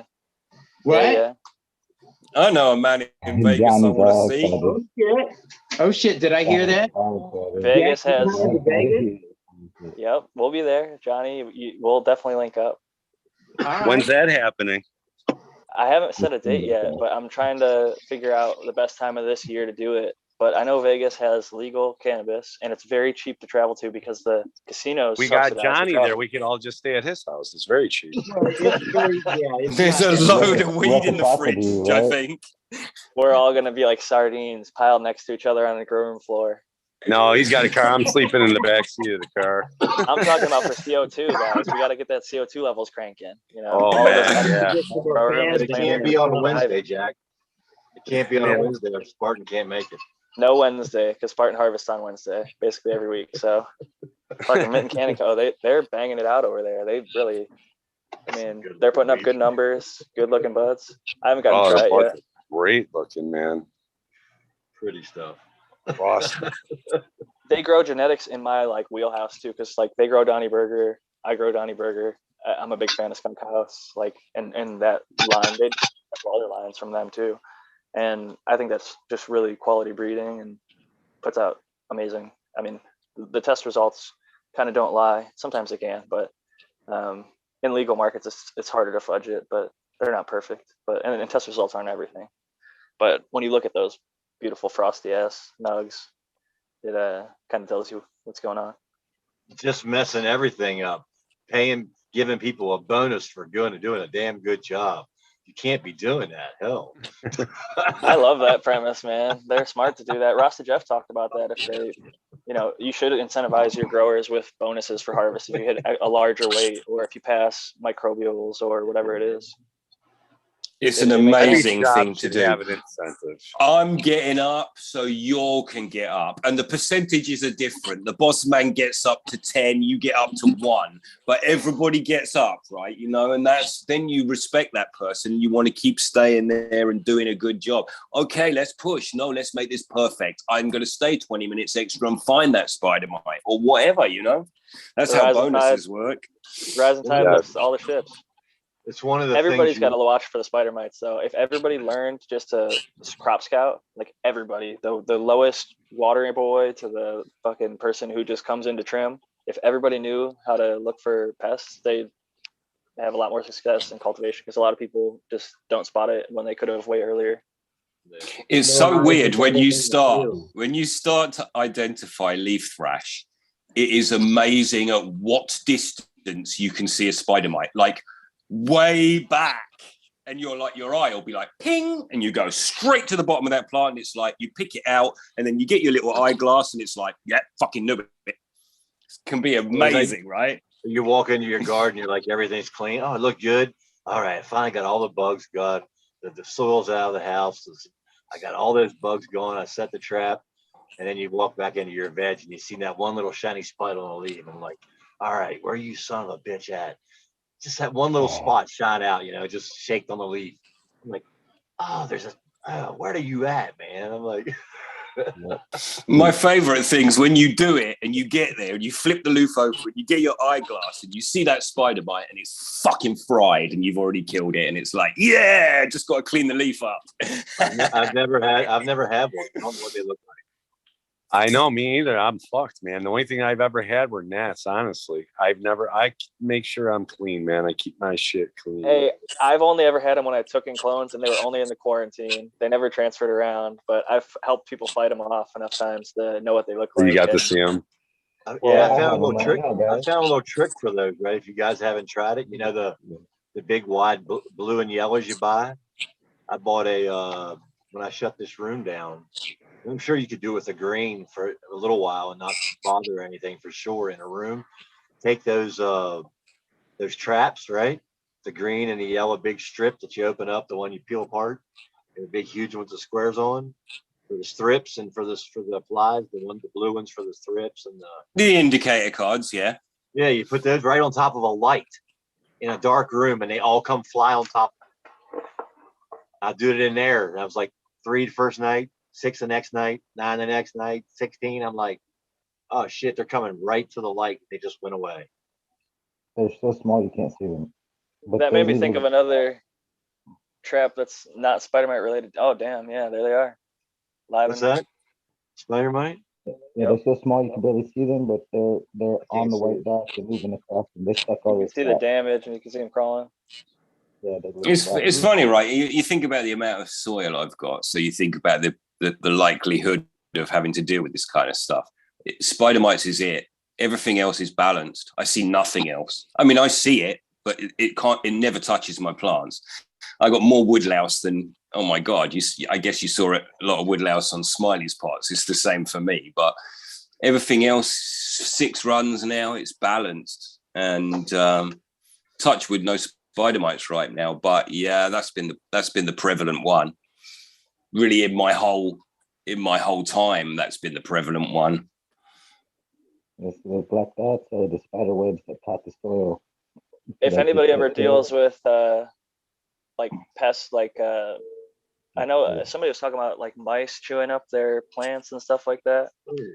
I just saw in the YouTube comments, yeah, mice or even like other rodents, things like that. Somebody had a brilliant idea. They use a 5-gallon bucket, fill it halfway full, and they put sunflower seed on top to coat the top. It makes it look like it's a clean, like a safe landing area. And they put a piece of wood that allows the rodents to basically climb up into it. And they look down and they think, oh, that's something I can land in. They jump in there and they can't escape because they can't climb out of it. And they end up drowning. They said they get like 6 of them in a bucket in a single night in some spots. I'm like, damn, that's crazy as hell. But I've literally caught more than 12 dozen of them in 2 days. It spins and they fall off. Yeah, that's what we did, Rez. With this, it's the same concept. So yeah, we buy this spindle. Yep. You just drill a hole on either side of the bucket, and it fits right in there perfectly in a 5-gallon bucket.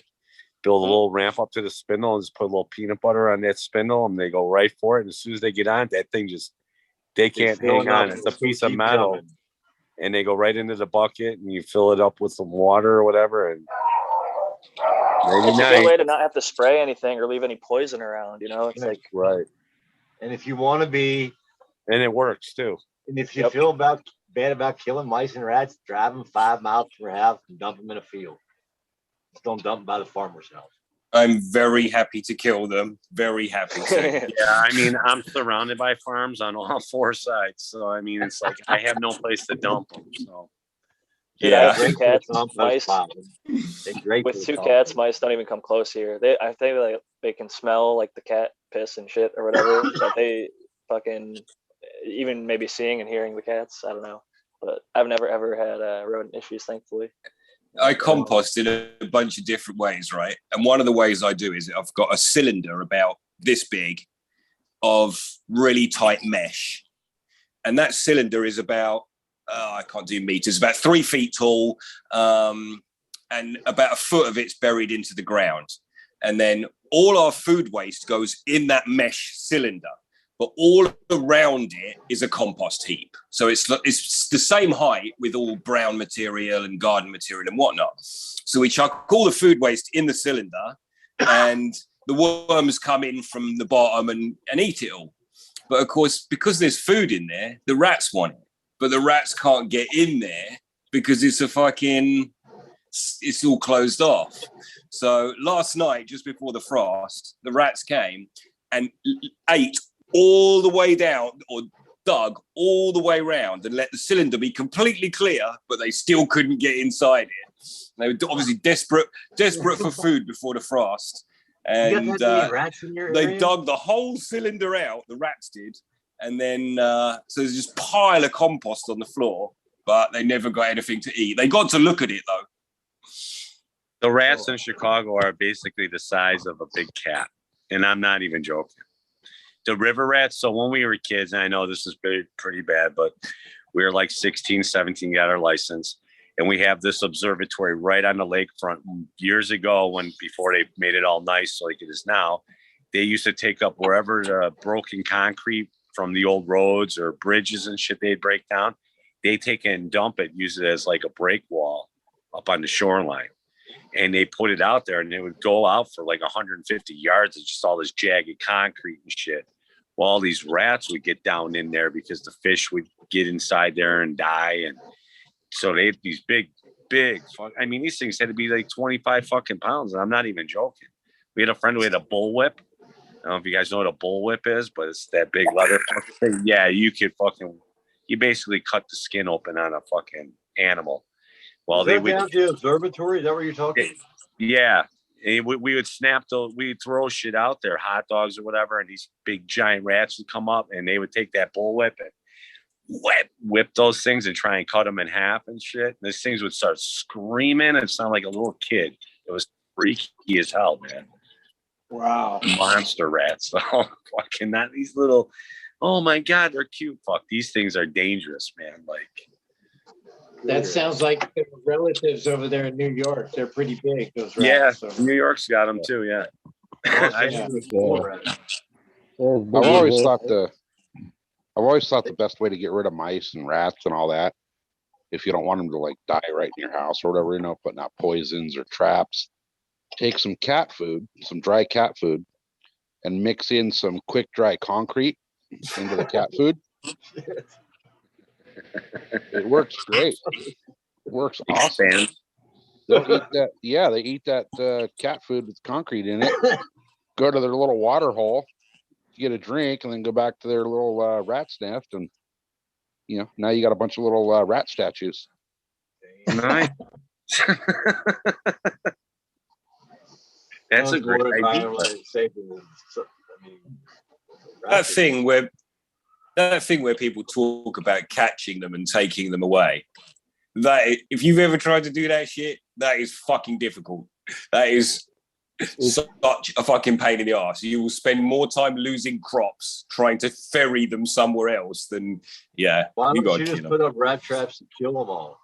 It all depends on the trap you get. The kind that catch them, that the golf courses around here use, they catch hundreds of them overnight. Like you hear them in there fighting and having sex and like wrestling. Like you hear like 30 of them squeaking around in one little trap, and it's crazy. And they just come and throw them away in the trash, put them in a bag, tie it up, and dump them. It's fucked up. Fuck. So they just chew themselves out, and they just come right back. So they chew themselves out of a bag. Not like it's difficult, but they're so stupid that they just tie them up in a bag and throw them in the garbage. Like 30 minutes later, they're out. Back. Doesn't make no sense. My buddy always has about 100 cats, man. He don't have no rats if he has cats. If he gets rid of the cats and they get real thin, if you let them go away, their mice and rats come back and just physically have to kill them. Like overnight if they're in there. Well, the coyotes have thinned them out now, but it's a slower target for them. The bucket of water works. Cats, man, they'll keep your farm clean, and then you just adjust the level of cats based on the level of rats. If the rats go thin, then you got to thin out their cats. Boy, my dog got excited when he heard those dogs barking. They eat really well. A cat on a dairy farm lives like a king. Right, until something happens to it, but it lives like a king. It eats the best. The farmer gives it all kinds of great milk. It's get to a big old bale. It catches the plague. I mean, until it catches the plague, and it's the first one on the farm to go because the rats are the first to get the plague and bring it back, and then it's like, oh shit, pandemic. I mean, fuck, wrong word. Here's a question: do you reckon rats eat earthworms? They eat everything, anything that moves. Yes, so yeah, so they must dig. They probably can dig down in my compost heap and eat the worms then, right? If they're digging down there, they probably do. Ground squirrels protein, man. That's good protein right there. If you got ground squirrels, they eat rats too. Like they will eat a whole rat. Like You're growing Really? super rats, Joe man. Rogan, You're growing. Joe Rogan showed Holy that shit shit, a you're lot. growing super rats. Watch Joe Rogan where he shows fucking a rat getting eaten by a ground squirrel, and that's some crazy shit. It's like what Okay. the fuck? And he just like munches it right up. It's like what the fuck? We It call was alive. squirrels tree rats anyway, man. Same thing. Yeah, yeah, they're Exactly. exactly that. Exactly. I wouldn't eat it Oh, either one, but if I had to choose between one, I'd eat a squirrel before I ate a rat. Same. If we have to I'm put them in good. an order. I'll eat But pigeons Squirrel's for decent the meat. doves. Pigeons and doves for me all day. Like they call Squirrel's them not bats, bad. but I'll I eat mean, a people eat pigeon. squirrel all the time. Shit. Yeah, Yeah, they every do. day. Squirrels can be pretty Chinese eat tasty. cattle. Chinese eat They cattle. get pretty fatty too. Like if Maybe you it's feed just them, me I feel being like from feeding them. semi-rural Ohio, but yeah, people shot and ate squirrel. Like 22s, kids fucking got in the wood, shoot a squirrel, eat the fucking squirrel. I Yeah. remember it was before, right around the time Reagan got shot. I was in middle school. And at the same time, an article came out. They showed us in school in social studies class where Philippines banned and had a huge problem with dogs being eaten, right? So they passed a law where you couldn't eat dogs. Yeah, Wow. wasn't that long ago, was it? That was Why? When 70, Lewis and Clark picked dogs to eat. That was their 80, main 80. That was 80, 81 when that happened. Okay, a while ago 80. then. Okay. That was 79 or 80 when that happened. Why In some though? places Because they're Lewis and still doing Clark, it though, Green. yeah, Yeah, Lewis and they Clark do. used them to cross the country. Still Like getting that's how busted they for it. they took dogs for their main source of food. That was like what they took. They didn't take like anything else but living dogs like for food. So this country was built on dogs and being eaten. It's different Like, culture. And what happens is we say, well, it's not our culture, so it's not okay. And they've been like, we've been eating for 1,000 years.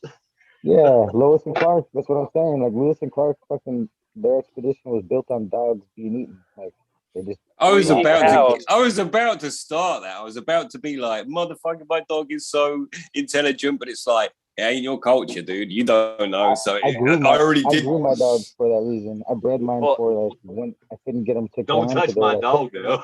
I was like, I got 14, 16 dogs. I was like, they're fucking food dogs. I didn't name them for a whole year. And then like I had to name them. I was like, fuck, they're not food dogs no more. So then gave them a name. So, like, it was supposed to be for like the pandemic. It was supposed to all pop off and it was supposed to be over. And I was like, food dogs, motherfucker, I'll live forever. And then nope. I was like, fuck. If you've and ever they're, been to and they're Tijuana, thinking and the had same tacos, thing you've though, eaten Green dogs. Fingers. I live 30 minutes or to 2 hours away almost from Mexico. So, and I'm half Mexican. I'm just saying they do look delicious sometimes. They're all cute and cuddly, but they do look so fatty. we eat cows, and like in India, that's like one of the most sacred animals, right? So I mean, it is Right. really just a matter of culture, old perspective, and all that, I guess. So I try to be open-minded, but it's just as a dog lover, it's really hard to stomach. I eat pork. With that said, So, like, I gotta run. I wouldn't eat my dog. Hell no. Peace and love. I eat pork. I'll catch Yes, y'all next brother. time. Green Thanks, 13, Jack, man. See you, Jack. Johnny, Stony, Green Fingers, Rez, Sure, Jack, you wouldn't eat your and dog. Johnny Candace, SoCal. Peace and love, y'all. Have a Take good care, night. brother. Thanks, man. Love you, brother. Have a good They night. can eat John. their dog. Don't Yeah. come try to eat my dog. Right? My last dog that I didn't have to, but I put down. She would have found me food if we had no food. She would have went out and brought back food. I can guarantee you. Some dogs are just different. Yeah, I saw my dog today. He looked like a ham. You know, I don't eat ham either. I thought to myself, all I got to do is stuff an apple in that mother. You know, It's the opposite for me. If I tried to eat my dog, there's nothing to eat. It's skinny. That's a sports car, man. Oh, my dog's got a lot I of would muscle. never eat a dog ever. Even if I was starving, I would not eat my dog. Hey, I'll go Rez, to have you ever been to Chinese food Tijuana? around here. Yeah, I was just saying. I've been to places that would serve food like they serve in Tijuana. You have I eaten was gonna dog. say, I was gonna say, I hope you I haven't had probably Chinese have food it in the one way or desert. other, but if you're buying certain canned foods out of Mexico and California that I know of, you're not eating dog.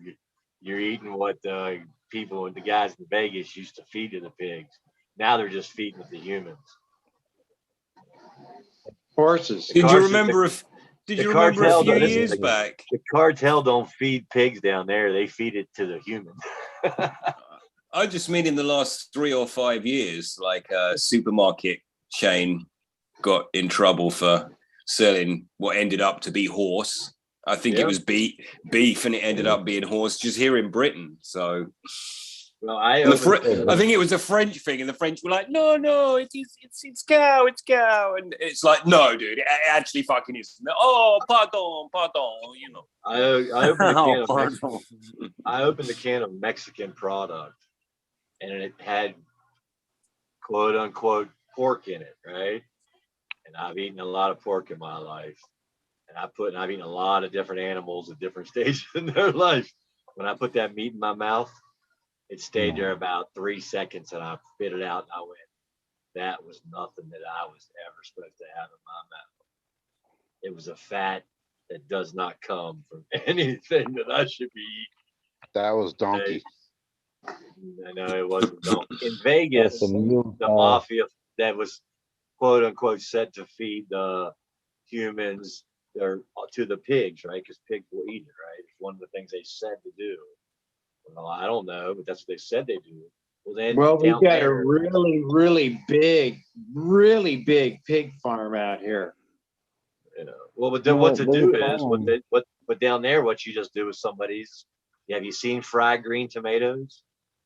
They just they'd rather get the whole. I'm guessing they would rather get the whole price and weight of the person going in just to get rid of them cooked up and gone, like they did in fried green tomatoes.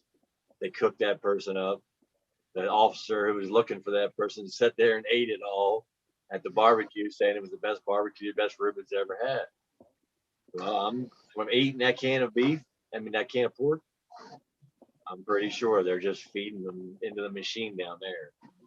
So, people who are willing to kill 100 people with a machine gun, as long as they're not eating that canned food, they don't have any problem getting the extra weight in the product. There's something to think about. That's kind of disgusting. Very disgusting, right? So I say that's the reason I say it. I would not be eating pork product canned out of Mexico. If cartel wants to come at me for that, whatever. Sorry, I'll tell you what, go to Arkansas, like northern Arkansas, and that's the heart of the chickens. That's where Purdue is and all that shit. Dude, let me tell you what, there's a stink for miles. That's Tyson. Oh, Tyson, that's right. And so you got the Tyson plant, which is massive. And okay, so then but not only that, but then all the other farmers around for miles around the Tyson plant all grow free range chickens and sell them to Tyson so they can sell them to us as the free range, not shitting 20 cages stacked high with them all shitting and pissing on top of each other. But there's a smell that I can't even describe to you other than it sticks to you for months, because my ex's father lived down there, and when he got sick with cancer, we were going back and forth down there just like every other week and spending 3-4 days. But I got this funk attached to me, man, that I just couldn't shake. And people are like, man, what the fuck is that smell? I'd be like, God damn it, it's me. I know it's me. I'm not a tannery, man. It's like a tannery, right? I said that. It's just there was like no place that didn't have flies. This was like summer when I was there. It was like in the 80s. To pick up a package, a trailer that wouldn't meet the negative temperature and hold it long enough, so the reefer wasn't keeping up. And I sat there right before I got married in 2009. I know exactly when it was. It's like June 1st, June 2nd. I was sitting there trying to get a trailer out of Arkansas get it back to the east, and watching this meat being pumped out of the side of the building. It just looked like your hot dog or your whatever, that light color meat, bologna, whatever, that was going into another truck, just falling out. out of a tube out of the side of the building. This big old, 8-10 inch tube just feeding the plop, plop, plop. I'm like, yeah, I've already stopped eating most of the stuff, but you guys just. I can't do that shit now. Now it's like, well, I live out in the farms now, so like the grocery store here, they all get their chickens from the farmers around here. They don't buy I mean, you could get Tyson shit there, but it's all frozen, right? But like if you want like a rotisserie chicken like they make at the little deli thing there, those are all farm fresh chickens, which is nice. I picked up in Tyson extensions and pork, beef, chicken in every state out west, and most of the plants they had over a 2-year period. I hold nothing but reefer, and that's all we haul pretty much. And I'm telling you, the stuff you see, man, it's like, wow, those cats. How the hell are we filling these trailers up as fast as them, faster than they're bringing in the hanging, the stuff that I think growing up would go to hanging before you ever put it to a truck, and you pull it into a Tyson plant. It's not even being used and thrown away. It's just those bull racks pull in the back. Those cows go in, they're killed, they process it. It goes right on the truck at the temperature that it was killed at, and it sits on that truck, 40,000 pounds of it, or 38,000, whatever they can fit on with the reefer, until it cools down to that temperature. It has to hold that temperature for a certain period. And anything you're buying that's called prime has to be hung. But if it don't say prime on your package, that's why you get all kinds of blood in it now. They don't drain all the blood out. That's why when you throw a hamburger in the pan, you get blood pudding around the outside like you would make it from blood sausage. You get around your hamburger. It's because it's not supposed to be there. It's stolen weight. You're never gonna. It's not the processed meat you're supposed to get. They've gotten through the processing. They can give it to you so quick. It never has a chance to get that blood out, and that blood is considered a waste product, and then now selling it to you as weight. So if you go to any of those places, spend the extra money on the prime, because you're not losing it anyway because of what you would lose in what you're getting in blood. So I gotta go, dudes. Sorry, brother. Have a great day, guys. Love you guys. Have a big salad, man. Go to Green 13. Thanks for coming in, brother. Oh, Talking about me too much. yeah. Go kill the rats, man, so they don't eat your worms. I'm telling you, that cat food thing works, man. Yeah. A little bit of quick dry cement. Sounds a little messed up. Try it though, man. It's cool. You end up with little statues. I will try to eat some of that stuff and see how it goes. You made it sound like a recommendation to try to eat it now. You're like, try it. I will. Some cement and cat food sounds delicious. Hey, guarantee you'll shit a brick after that. Hopefully. Shit. Yeah, don't let your dogs get into that, dude, because you have a little chihuahua statues everywhere. Yep. I couldn't do that if I wanted, because I got stupid dogs. So. But I don't got rat problems. I got rabbits, and the dogs chase them off. But the owls usually, there was a huge owl in my backyard yesterday. Fucking shit sounded fucking like the 6-foot wingspan when it flew. I couldn't see it because it was black or brown. You just feel the wind blowing off of the ground and fucking shit being blown off the ground. That owl was huge. Fucking crazy.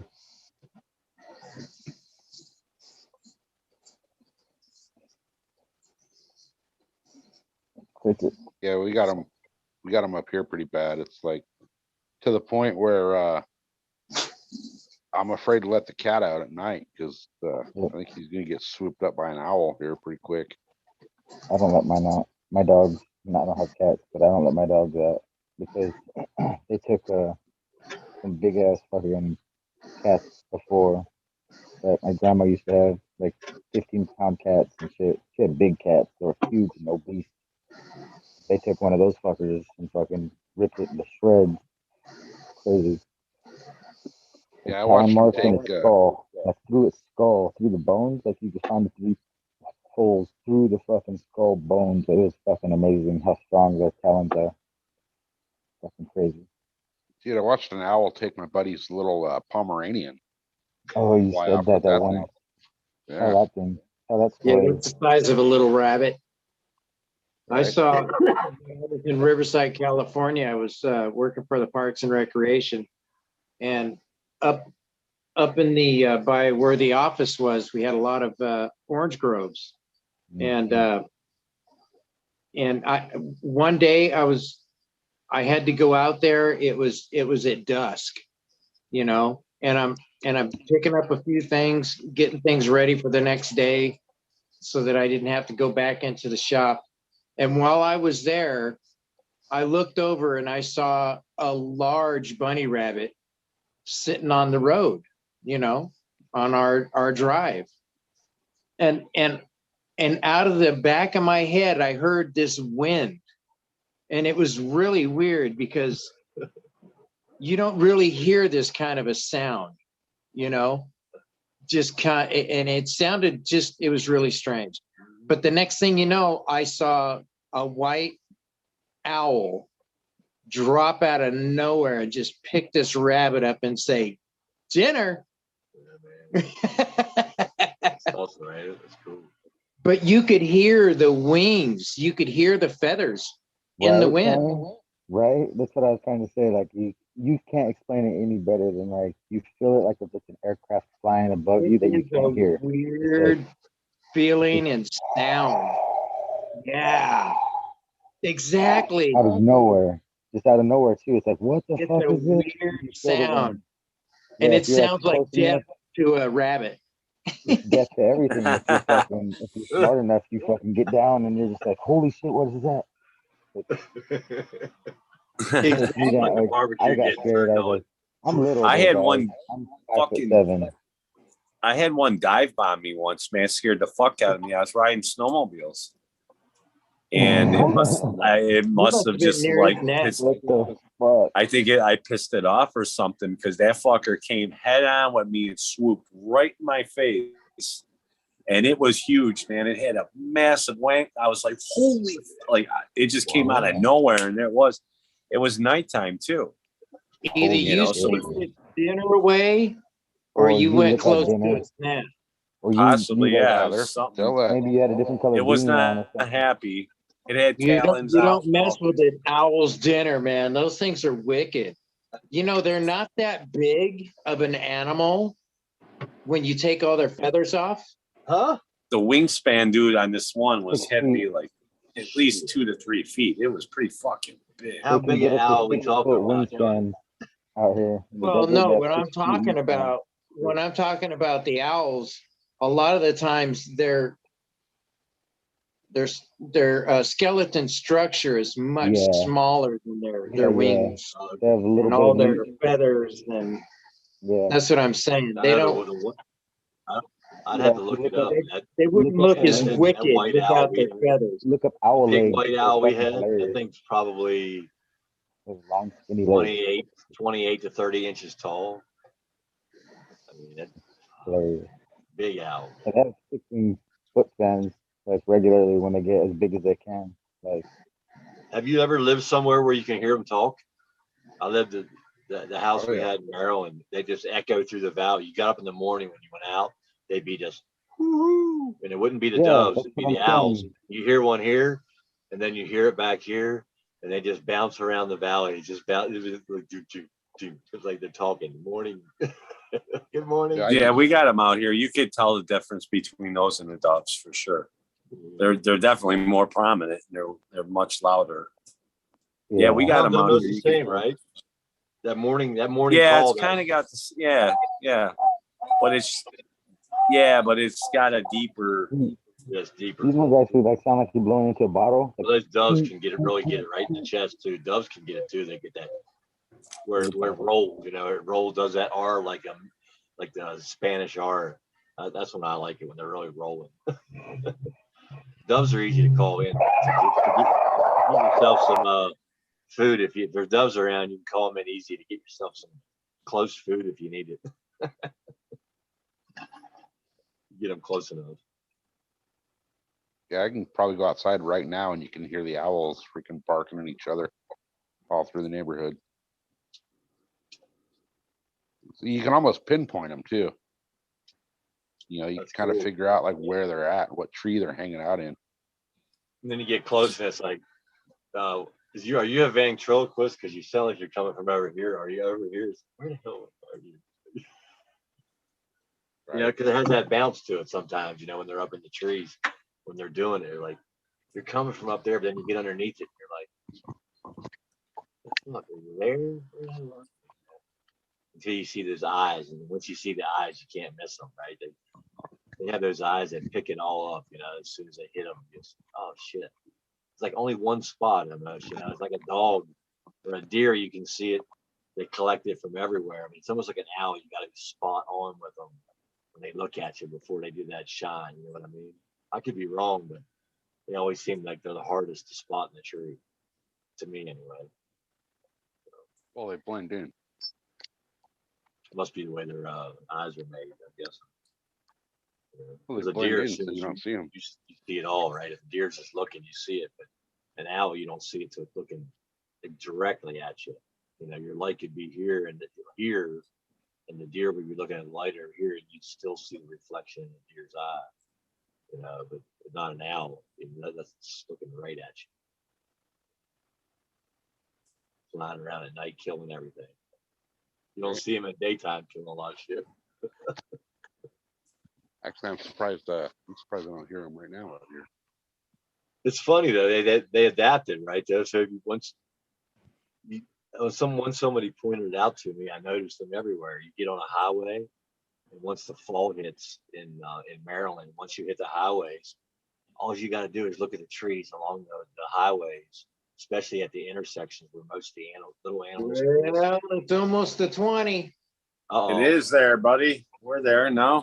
Yeah. Ep420. Let's break some wind towards that 20 and enjoy this. Do you notice that, Stoney? Right along the roads out there, you can just see the birds sitting up on the trees, just waiting to scoot down for a mouse going across the open asphalt.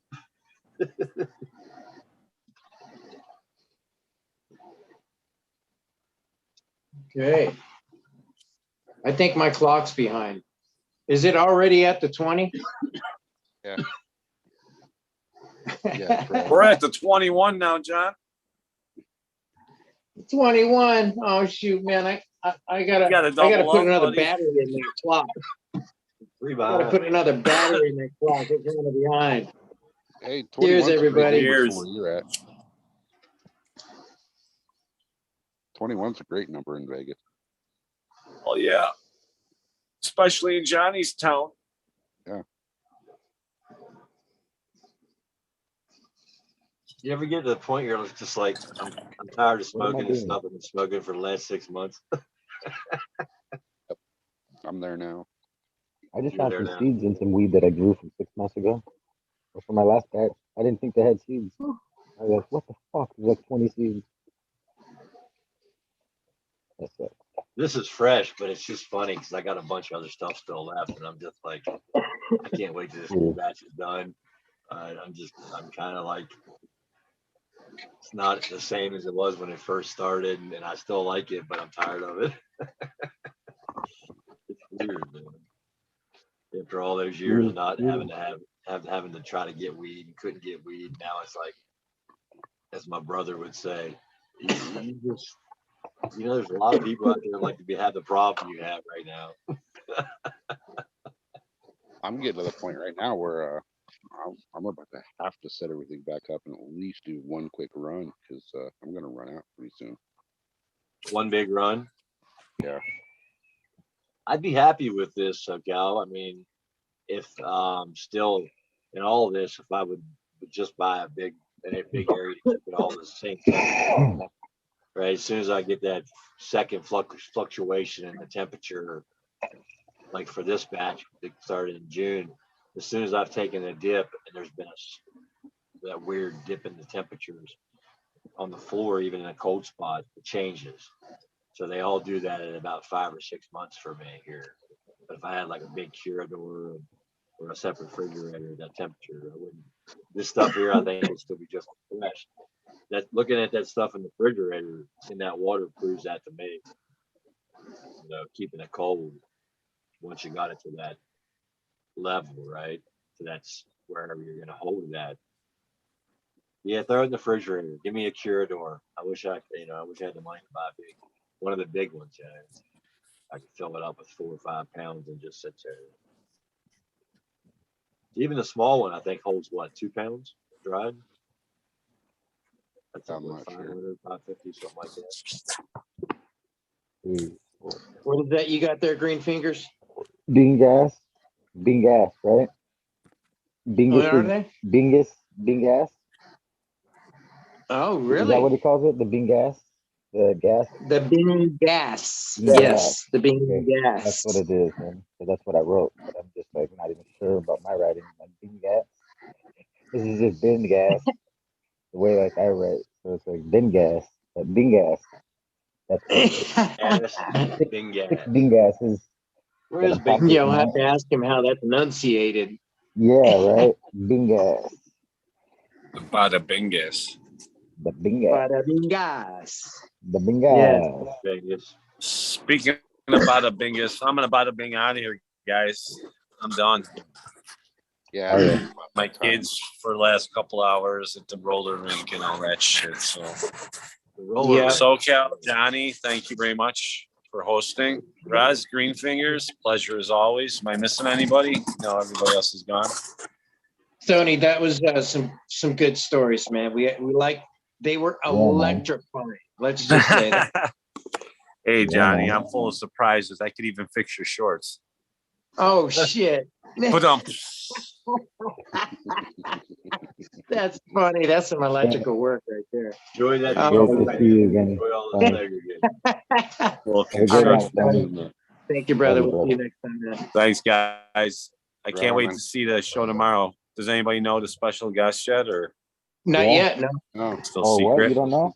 Oh, This is Yeah, we awesome. never mind. Never mind. Yeah, I it'll won't be tell awesome, them. I'm sure. I have my I won't tell guesses, them. but Yeah. You don't know? You guys I'm don't know? keeping it to Yeah. myself. I'm gonna keep it to myself too. Then. Love you Okay. guys. Take care, man. Have a good night. Right on, All right, man. Have a guys. good one. Good night, brother. Later. Good Yeah, to we're see gonna you. be shutting this down at 1:30 anyways. I mean, well, 1:30 West Yes. Coast time. Yeah. And it would Hey, be 4:30 East Coast time.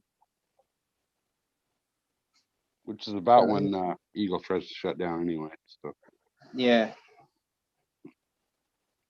So anyway, yeah, because I got some stuff I gotta get What's done in the going morning. on out in chat? I can't see chat. So. We need somebody to do a morning show, guys. Who's gonna join me for morning shows from?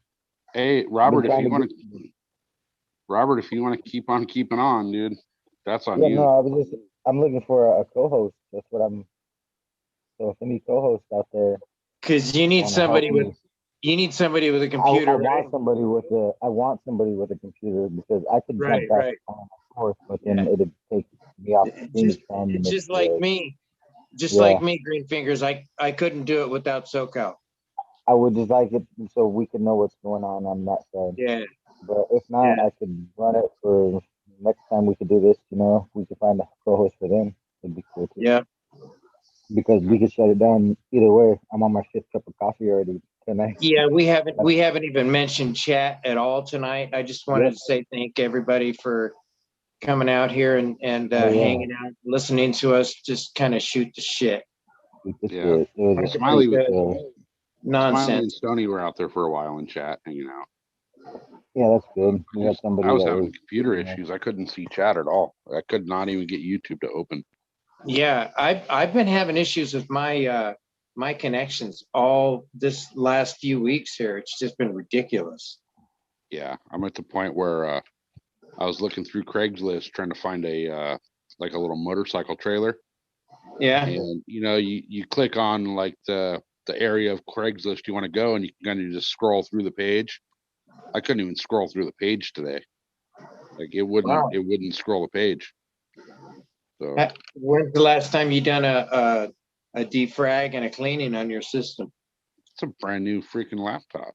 I've had it for like Oh, you need to 5 do it months. because so many cookies and things that they throw Clean at out you. that cache, man. Go ahead and clean out that cache for the whole computer. Yeah, you gotta Porno, clean bro. that shit up. You'd be like, oh shit, I got a new computer. What the hell? No more porno. No, that's the no, that's on DVD, man. And see, I don't download it. I just watch the X vids. So I don't need to download it. They got the 5-minute shorts, but I'm not gonna watch a whole 30-minute video. Anyways, you know, like Clean the cache out, man. Just clean the cache out. 5 minutes is good enough. All right, guys. No wonder you're single, brother. I mean, it's not a real person. I don't need to go tantric. When it's a real person, then I show my true Saiyan side. I become a Super Shit, my Saiyan. glasses just broke.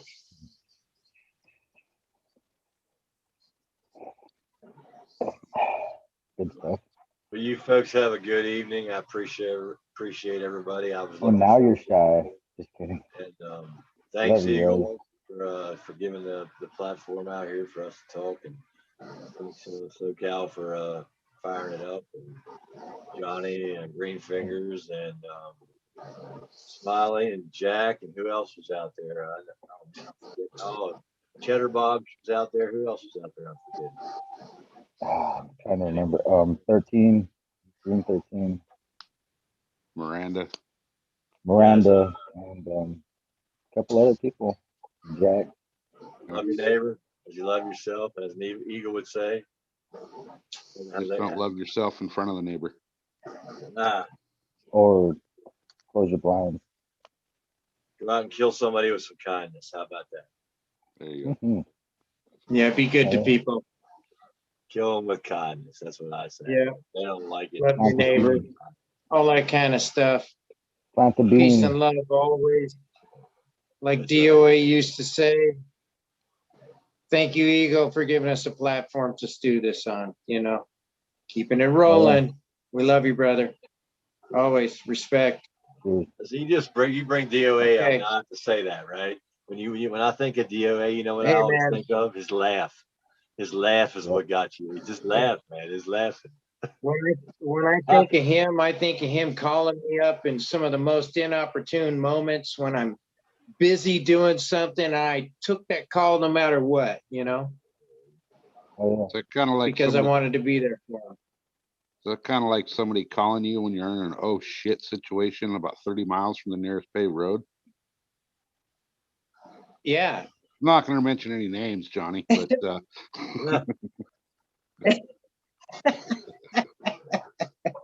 I remember that. yeah,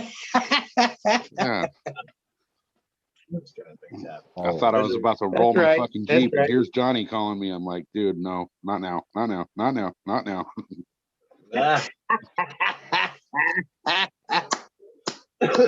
Anyway, That's what I'm talking about. Well, That's guys, friends right there, man. well, no Right. takers for me. So yeah, Okay. we shut it down. No takers. We shut it down. Love you, brother. Robert, if All right, you're going to gentlemen. keep going, I can switch it over to No. you being the host. No. I didn't find. There's no takers. Nobody I'm outta jumped here. on to See you save the guys. man. Well, nobody jumped on to save me, so we're gonna shut it down because that's the right thing to do. Yep. Yeah. All right, then. All right, guys. Love you We'll Thanks, see you guys thanks, tomorrow night. SoCal. Thanks, Johnny. Love you guys. Right on, guys. Well, Yeah. Eagle's not here, but Peace and love always, guys. Eagle, I know you're out there somewhere, so fuck off. Robert, Love fuck you, you. brother. Love you. Chat, go Love fuck all of you. yourself. Johnny, There fuck you you go. too. And Yeah. we'll see you guys tomorrow night with Eagle's special guest, whoever the fuck that's gonna be. Still don't know. Oh. Exactly. Yeah. Awesome stuff, guys. All right. guys. Thanks a lot, man. We'll talk to you guys tomorrow. Right on, guys. Have a great one. Yep. Remember, tell somebody to fuck off and make their day.